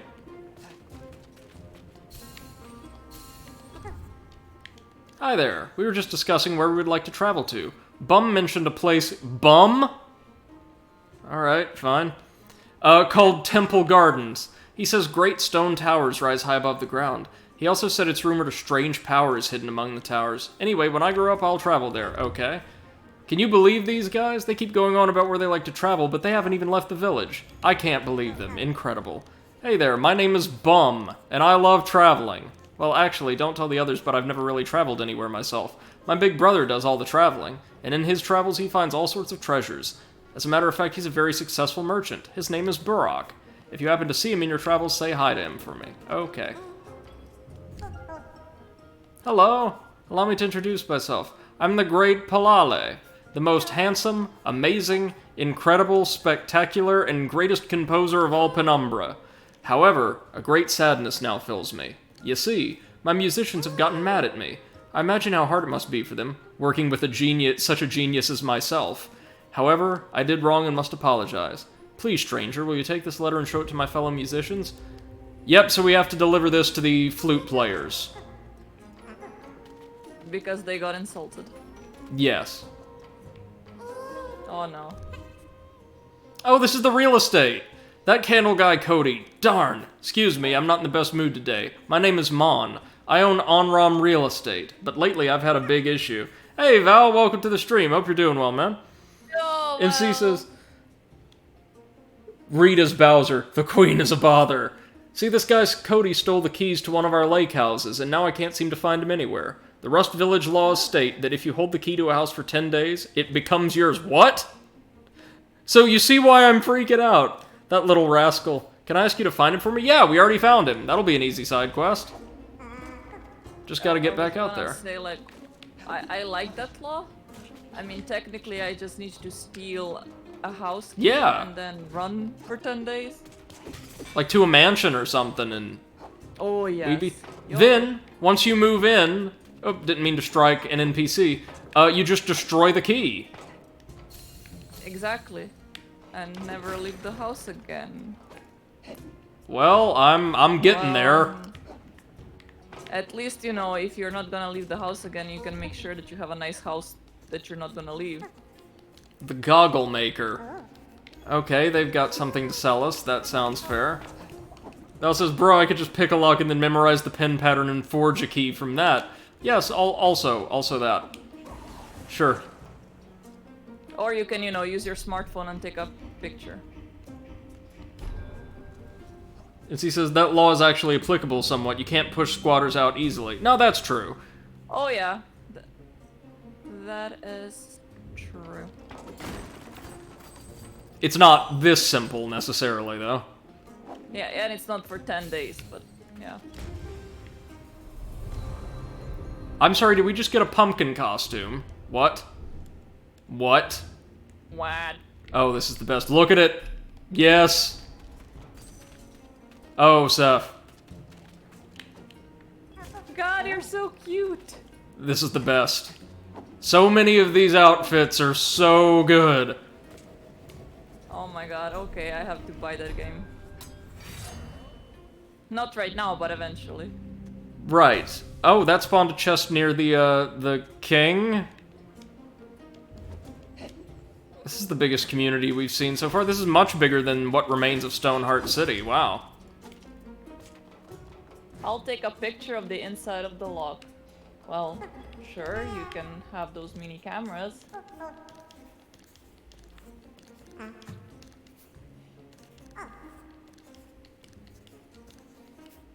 Any advice for love? Brother, you were asking the wrong person. Oh, a rose! A rose for his paramour. Sure. Give me a treasure. Return later and look for me. Whatever. Best of luck, fella.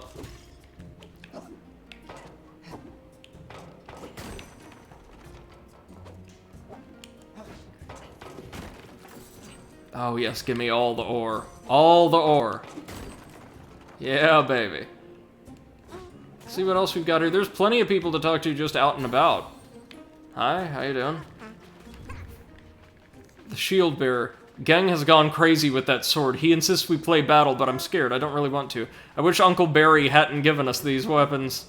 Oh? Uncle Barry, why? Anyways, If you help me I'm gonna ease my have to stomach go to pain, bed now. I'll reward you. Okay, thank you for joining us, Seth. Take care, though. Good night. MC says, imagine giving a rose in this day and age. And Val says he should just ask me. I'm apparently the master of love. Well, no, MC. I give people, or I have given people flowers on their birthdays and the like before. Yeah, please, take this snow. Which is definitely not cocaine. And they gave us a butt-ton of ore, which is exactly what we need. Brilliant. We also found out where most of the game's side quests are.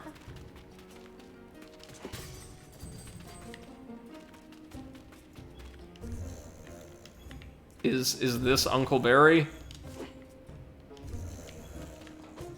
Guess it doesn't matter. The Kin Bank owner.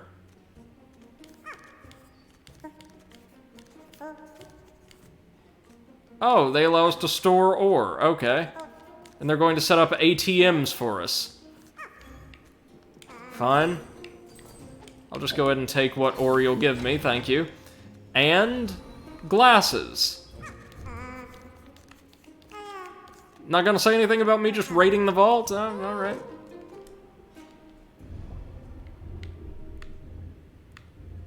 So what purpose do the glasses serve? Maybe we give them to someone? The goggle maker, perhaps? That says Psychonauts goggles. Oh, yeah. Yeah, still waiting on that sequel, man, with bated breath. Oh, what emote does this have for us? Sure. Applause. Very nice, very polite.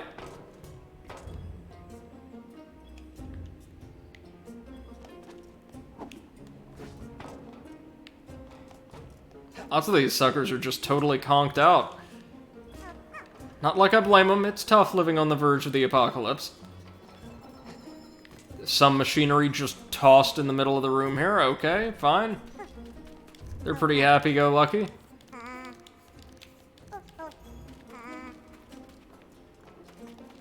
Bell says the majority of the town is comatose. I don't blame them. I do not blame them.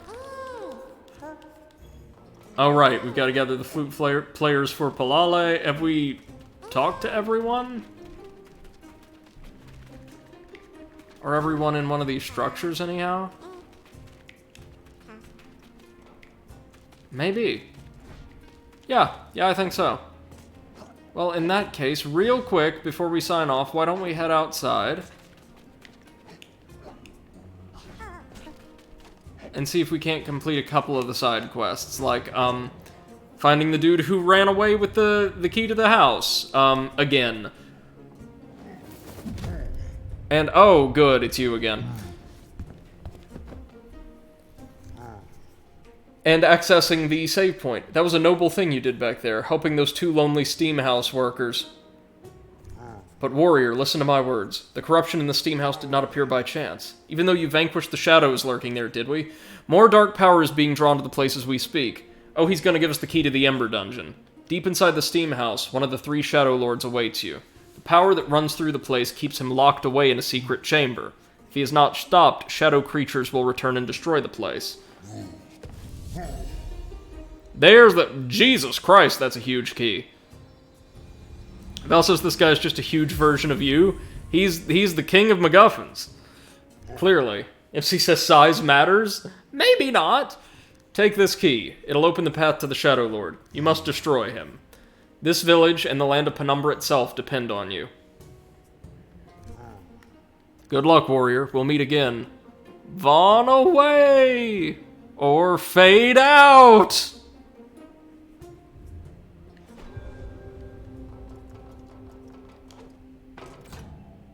I have a feeling there's a whole lot more in this game for us yet to discover.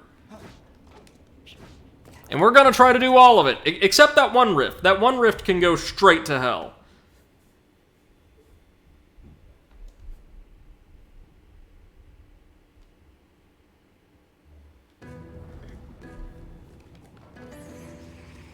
Well, first things first, let's round up who we can. Oh, you're new. Yeah, one of the steam workers. The steam house keeps the castle floating. Okay, good. And she's got some coin for us. Very nice. Get ready for some more of that classic overanalyst platforming you all love.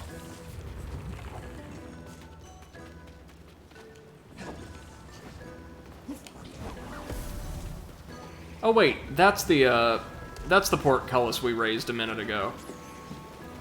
We'll get to that later. Right now we've got to find that sucker with the candle.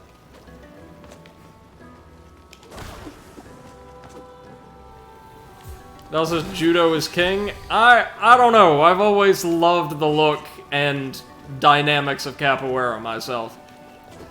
It's not something I can do, mind you, but it's something I appreciate.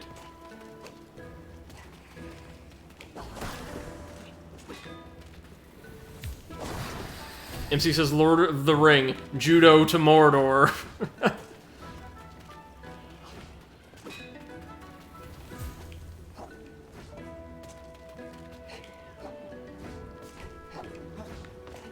Where does this take us? Is this to the waterways?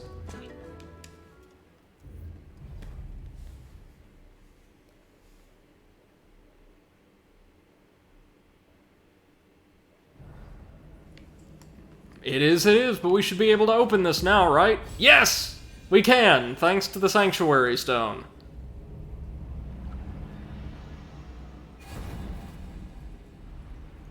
Oh, so this is one of 4 access points we have to reach separately. Right. Oh, hi again, Exposition Man.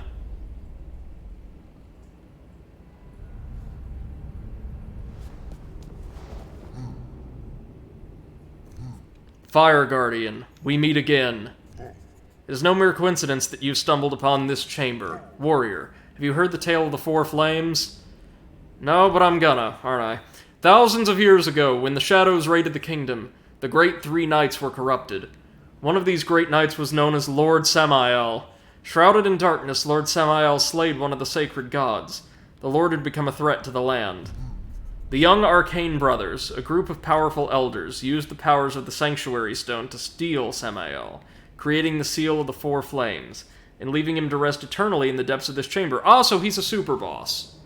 Right. The tale says that once the Warrior of Light ignites the 4 flames, only then will the seal be broken. Guardian, I believe it's your task to light the flames. Lord Samael has been locked up for centuries. It's time you destroy him. Ooh. Sounds interesting, and I'm sure we get one hell of a payout for it. This is part of the main quest? Flames of Darkness? I mean, okay. Val says, but everything changed when the Fire Nation attacked. Only the Avatar, master of all 4 elements, could stop them. But when the world needed him most, he vanished. Aye, indeed, indeed. And yeah, capoeira is fun. It's a more dance-fueled version of Brazilian Jiu-Jitsu. Well, and it originates, as I understand it, from enslaved people who were expressly forbidden, obviously, from wielding any kind of, like, traditional martial implement, or doing anything that remotely seemed like physical conditioning not related to work. You know, that could potentially be used in support of a rebellion. So they started dancing, or rather they developed a specific style of combat that A, allowed them to disguise practice as routine dance, and B, allowed a practitioner to be quite effective and extremely versatile in combat without use of their hands, i.e. if they were bound. It's really a very interesting style.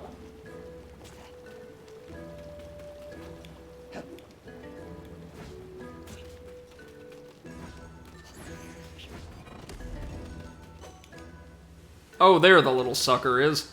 Give me that key.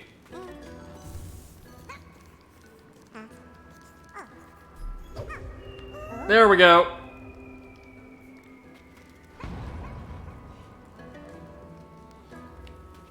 Normally I'd feel bad about that, but well, we had to do it to complete a side quest, so...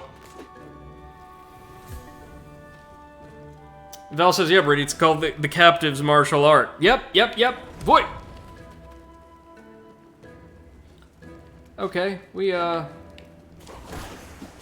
want to get to our save point and then get the hell out of here.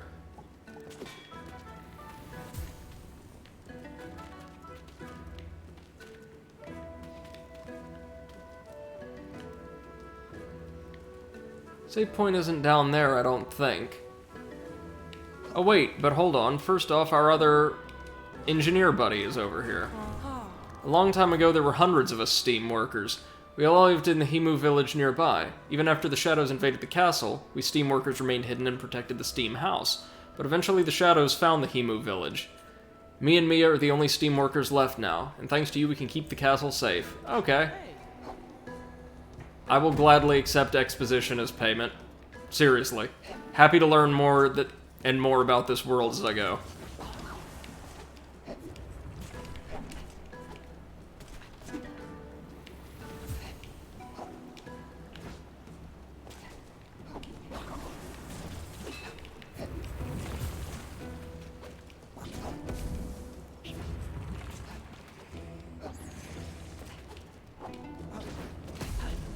Oof.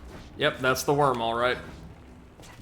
It's the only place it really attacks us from, but my god, can it do a number on us. Oh, hey, right, one of the flute players was down here. Is that for me? Let me read it. Is this true? I'm impressed. Can't believe this. I'll return to Rust City at once. And they pay us. Nice. I'm definitely not complaining about these side quests. My god, we've almost maxed out our wallet, too. Might actually want to go spend all of that mess now. Nobody living over here? Also, how dare you take money from starving artists? Oh, they were part of like a masterwork concerto. They'll be fine. Or not exactly an orchestra, but this universe's equivalent. They good. And after all, I need this money to save the world by throwing some of its inhabitants into active lava flow. Damn it! We actually died. Oh no, we died and lost all of that. No. Oh, Christ, and we're gonna have to spawn back at the steam house, aren't we? Ah! Stupid fucking worm. Well, let's go get our 9k plus ore back. Ah, that's the worst. At least it's not far outside the gates. MC says they're not starving with dead. Oh.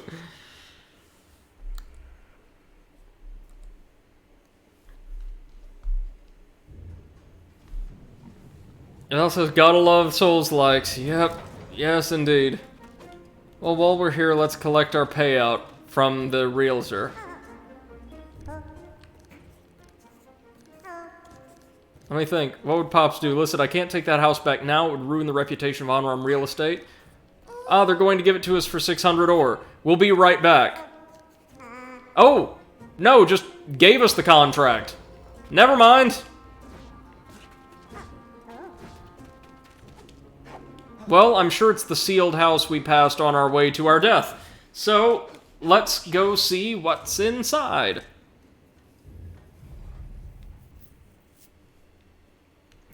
And folks, have we accessed the waterways from enough different points over the course of the game to access or break Lord Samael's seal? I think we have. I think that was the 4th different point of access we've found.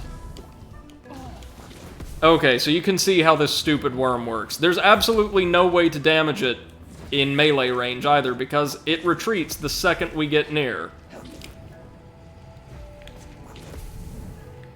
Just gonna heal up real quick.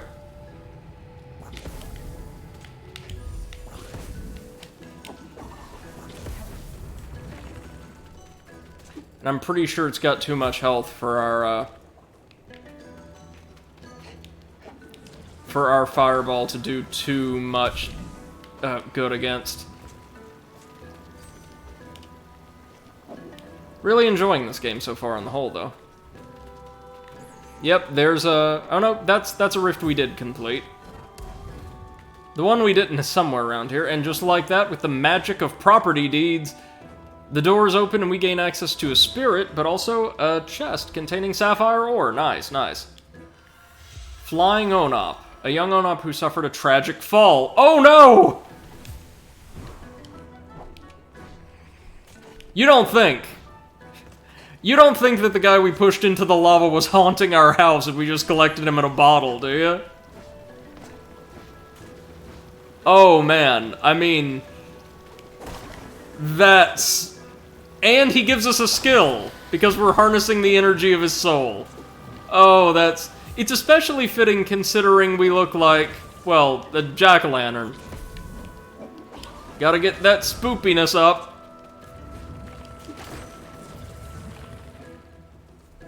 He says, yep, you're a monster. Val says, terrible. No, no, it's in the service of the greater good. He'll be remembered. I'm sure. Not by us, but by others.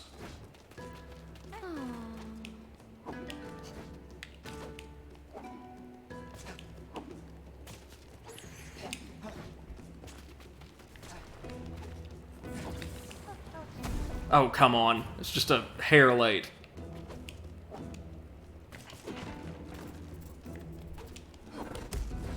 I'm not about to die here. Need to get to that checkpoint.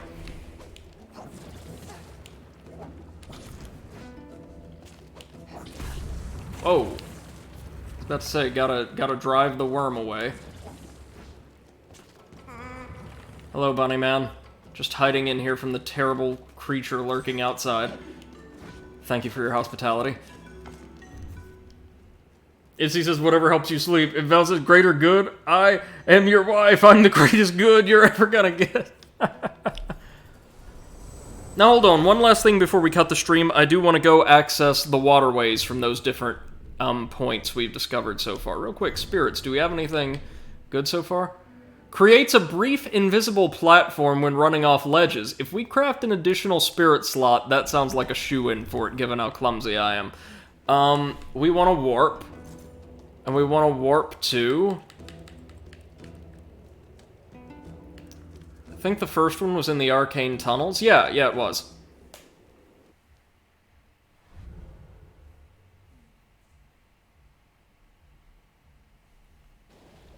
There's one in the temple gardens, too, I think.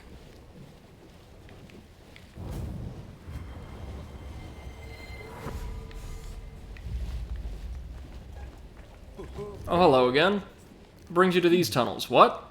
The Three Lords. Very well. If you're that determined, I'll help you out, my friend. I, too, know about the Lords. It said that long ago, Lord Samael was sealed in these tunnels. Oh, we know.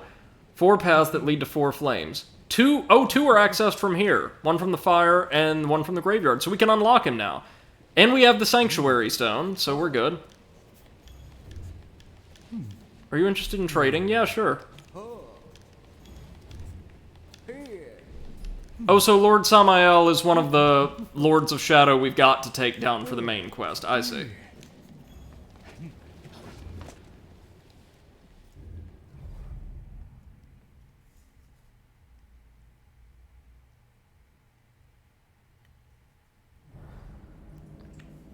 Yep, here's one more of them. Oh, and an emote. Hat Kid Smug? Wait, like a reference to Hat in Time? What? Oh my god!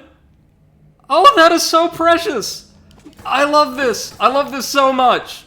Well, You just earned additional points for referencing my favorite platformer of all time. Good job, you.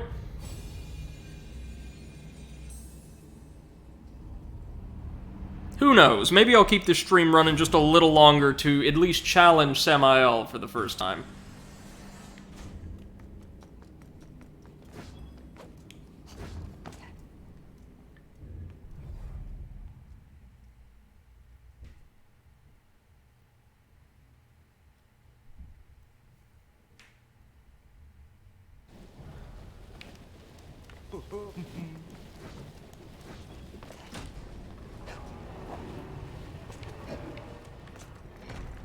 Is it something we access from over here, or... Oh yeah, and do we have the emote for whatever this one is? Oh yeah, Kung Fu, I think. How many more do we have? Just 2 more emotes. Nice. Oh, Kung Fu, by which they mean bow. I see. That's, yeah. Get all that money, or enough of that money anyway. Ah, a boot. I am certain these will serve a purpose.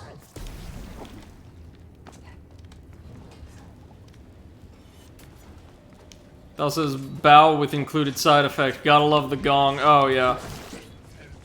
Oh, we're to the point where we can take down a sewage zombie in a single strike. That's good stuff. I mean, obviously.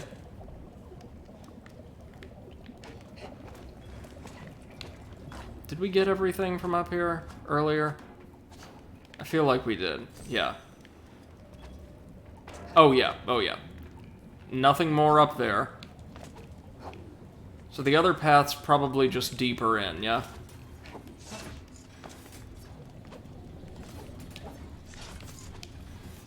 Oh, wait, no, yeah, it was in the pipe.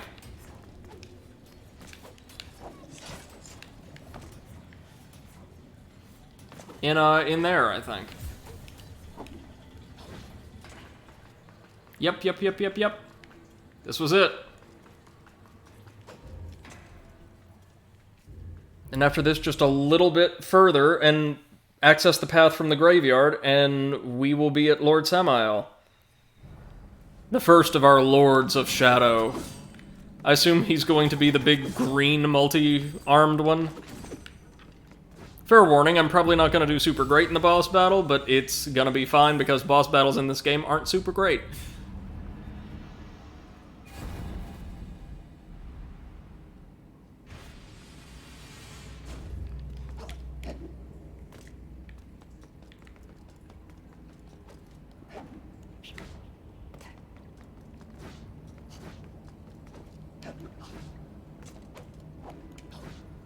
Wait, no, that's not where we want to go. That's back to the, Or no, this is the one we want to use. Hup. Also need to invest in more fire essence slots up in the city. Collect all the void souls you can find. If a couple of them are in those 5 difficulty, voids or rifts, not on your life, pal. Now hold on, before we teleport back, I want to go see the spirit seller, because I think we will either have enough spirits to complete his side quest, or we will purchase the remainder and be able to complete the side quest. How many? 1, 2, 3, 4, 5, 6, 7, 8. Yeah, if we purchase the 2 from him, we'll have the 10 needed to complete a side quest. And, of course, just expand our collection, because we're getting as close to 100% as I feel comfortable doing. Again, like, a couple of those rifts are just going to be monstrous to 100%. Don't know if we'll do those, unless there's some major content, like a new boss or NPC or what have you sealed behind it, in which case I will put up with it.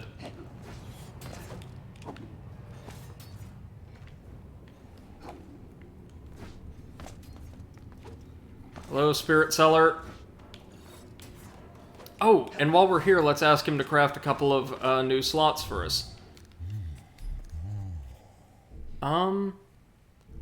Let's buy Storm Sentry, which is super expensive, and Shadow Gruh.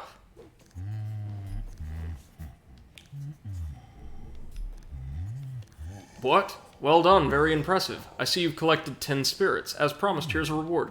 Take this tunic. It's a garment passed down through generations of hunters. Oh, nice, the Thief's Cloak. Worn by the Roven Thieves, known as the biggest clan of burglars in Penumbra. That's kind of interesting. We don't have the ore to ask him to craft additional slots for us, but it's not a big concern right now. Let's just have a look at our new tunic. Oh! Oh, wow, that actually looks amazing. I'm gonna wear this. As cute as the little, jack-o'-lantern outfit was, this looks just a bit nicer. Could do with another type of decoration in place of the horns, but they're not a major detriment to the outfit's overall style, I don't think.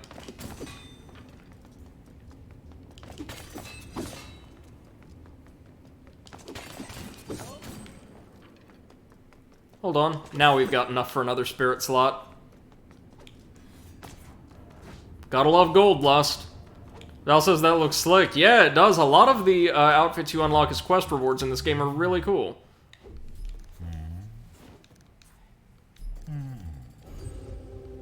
Great, another spirit slot. We will put this to great use, thank you. I'm so surprised that he didn't turn on us and initiate some kind of, like, optional mini-boss fight when we collected 10 spirits, like trying to, you know, salvage what he could from our corpse or something. Jesus Christ, I'm about to have been live for 6 hours, if you can believe it. Love it, though. No better way to spend a day off than hanging with you guys. Seriously. So let's grab this. Slot in a new spirit. Maybe the Onop or Storm Sentry. Storm Sentry. Let's try that. Val says such a long time. Yeah. It's worth it, though. It's worth it. It's been so long. Oh, no worries, Val. It's cool. We've got a little bit longer still. We're going to go access the last of Lord Samael's seals, and then see if we get to battle him straight away, or if there's some kind of dungeon. If there's some kind of dungeon, I'm going to have to put it off, the battle off until next stream, which might or might not be tomorrow, depending on how busy I end up being. And then that'll set us up to battle the second Lord of Darkness in, oh, Jesus Christ, work brain, in the Steam House. Oh, that longer dash is actually going to be really helpful. Yeah, dig that. Give me just a second. I'm going to grab another drink, because God knows I need it.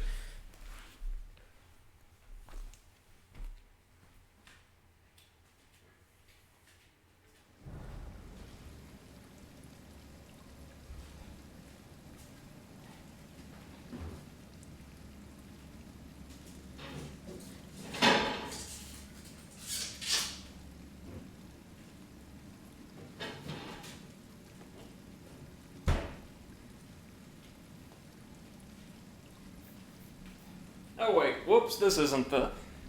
Ooh.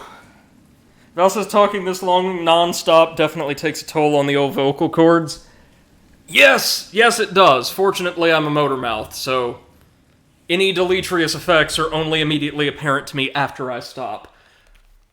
That was the wrong passage. That led to the Temple Gardens. Don't need to go there yet. Or again, potentially.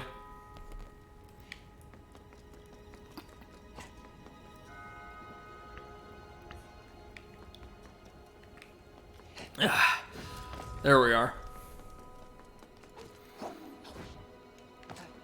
In games like this, I always prioritize what I call options or equipables, like the spirits, that emphasize mobility first, defense second, and offense a distant third. Since the game isn't especially combat-centric, that just seems to be the smartest way to operate here. Collect all the Void Souls you can find, not on your life. Temple Gardens again. Oh, right, there's 2 passages to the gardens. Shit. That's alright. We'll get there. It's one of these. It's one of these little passages.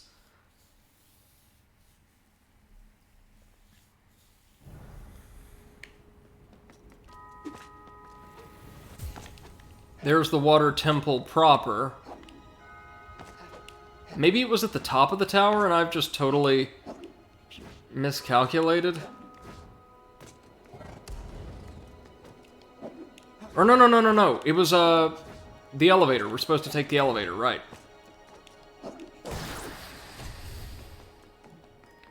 Pretty sure, anyway. Going down. This is an interesting concept for a puzzle, like, oh, just how much of the world did you actually explore? Because none of these paths are particularly difficult to uncover, but they are off the beaten, like, principal story path of their respective sections the first time you go through. And there we go! Samael is free, and we're off to destroy him.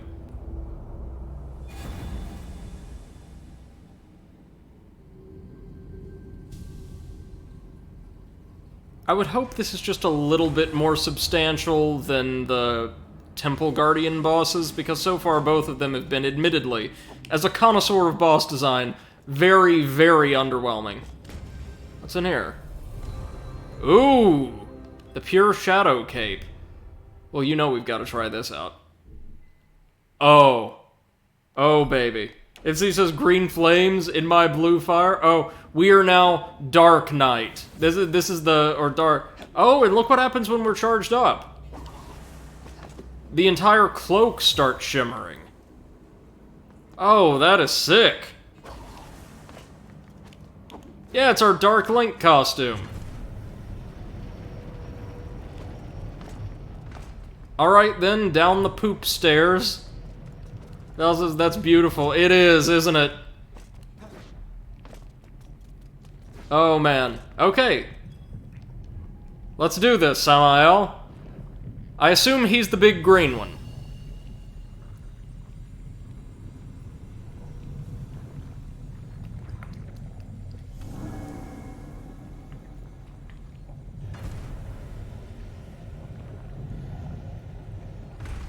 Down into the poop cell.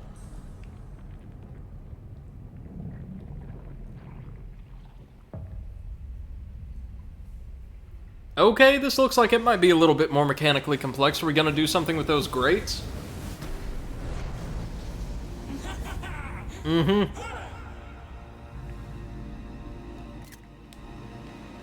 Grotesque Lord Samael. Okay, so how do we fight you? Or do we, really? Just jump in there? Yo! Okay.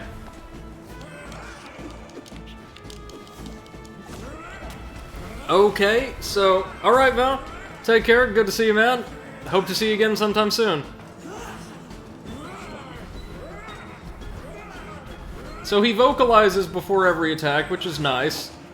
But he's also really difficult to hit without just sending ourselves flying into the drink.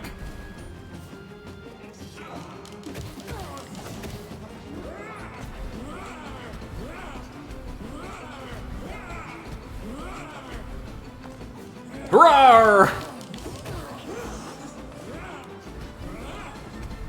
Well, music's nice.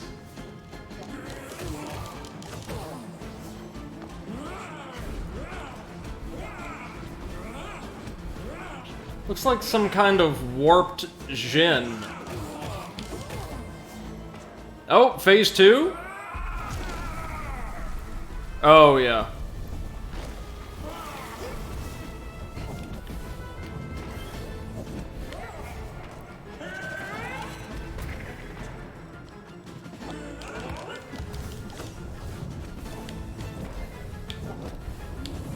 Oh, jeez.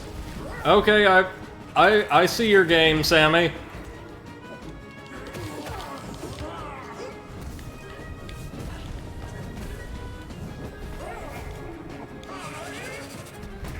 So the issue I'm having with this game, as we delve deeper, is virtually every single enemy attack is an AoE of some fashion. Like that. And it's not so much that we're dodging attacks, it's that we're just constantly moving erratically in an attempt to dodge attacks that aren't really aimed at us. It's, rough. It's just really, really rough. We can get him, though, clearly, because the first phase of that was, frankly, effortless after I learned it.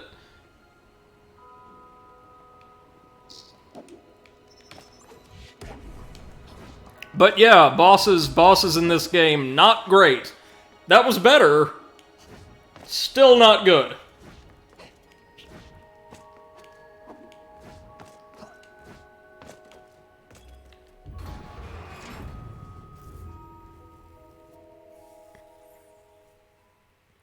Also, and MC, you can help me out with this. Does it seem like quite a few of these attacks have AoEs slightly larger than their telegraph or animation would suggest?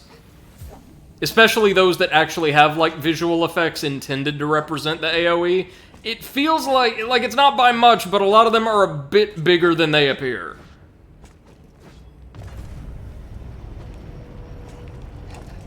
But also, this is what was so strong that none of those massive 20-foot tall warriors could tangle with it? Oh, at least they're kind enough to put our stuff back here. We're definitely gonna want more charges of our healing item, though.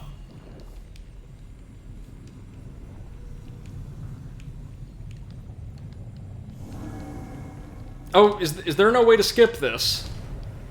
Oh, that's bad. Oh, that's real bad. MC says it's hard to tell. I think the collision is slightly off on everything. Yeah, it does feel like we've missed a lot of hits that should have landed, and vice versa.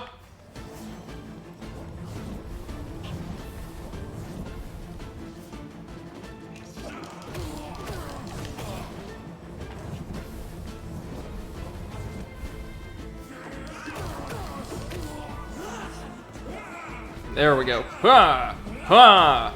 Ha! Ha! Ha!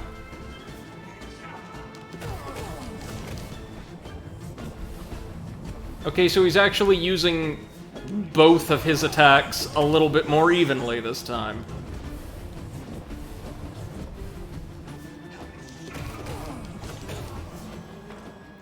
Phase 2.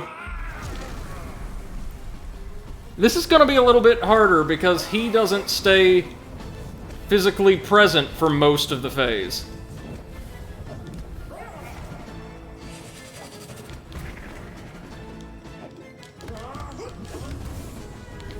Sorry, did we deal absolutely no damage to him that time?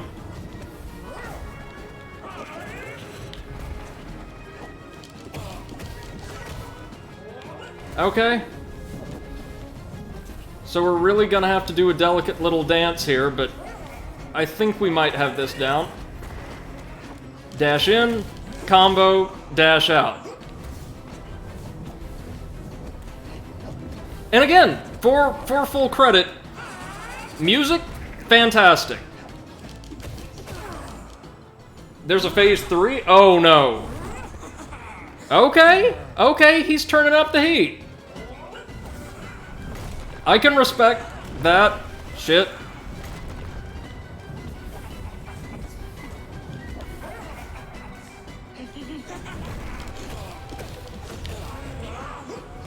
Oh, I see. But in the interest of fairness, the boss himself is less active this time. He doesn't force us to, like, dodge attacks from behind a shield. When he appears, he's just wide open. Okay, I kind of like that, truth be told.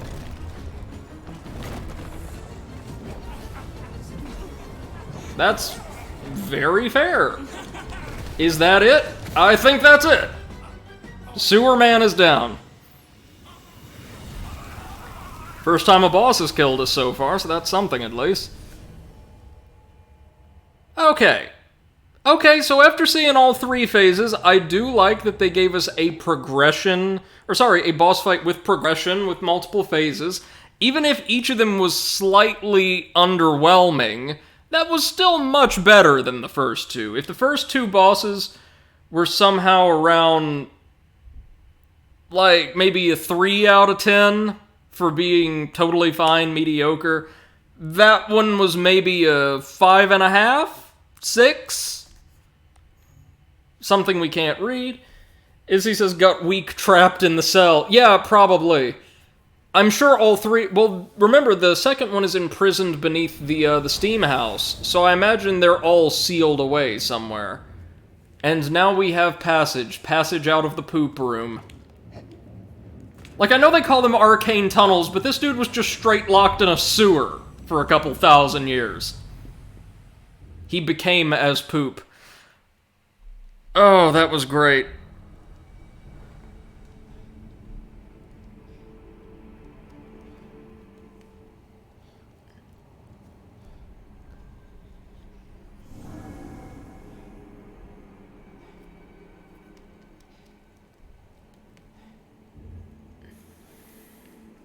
Alright. And that's one of our targets down. And that's also going to do it for our stream tonight, ladies and gentlemen. Thank you all so much for joining me. Big thank you to everyone who stopped by to hang out with us today. Really appreciate you all. Again, you make my days off some of the best of the year. So happy to spend this time with you and get to explore more of Blue Fire. I'm really digging it. And I feel like next stream, we ought to start with Blue Fire and complete as much as we can, because I also get this feeling we're very near the end of the game, probably, right? There's only a couple rifts left. There's these 2 Lords of Shadow, and then the Queen, and probably the Shadow itself. And just a few little side quests to complete, and we might be done. And then maybe run Neon Abyss if we have time. So until then, thank you so much. Have a wonderful rest of your evening. Good night.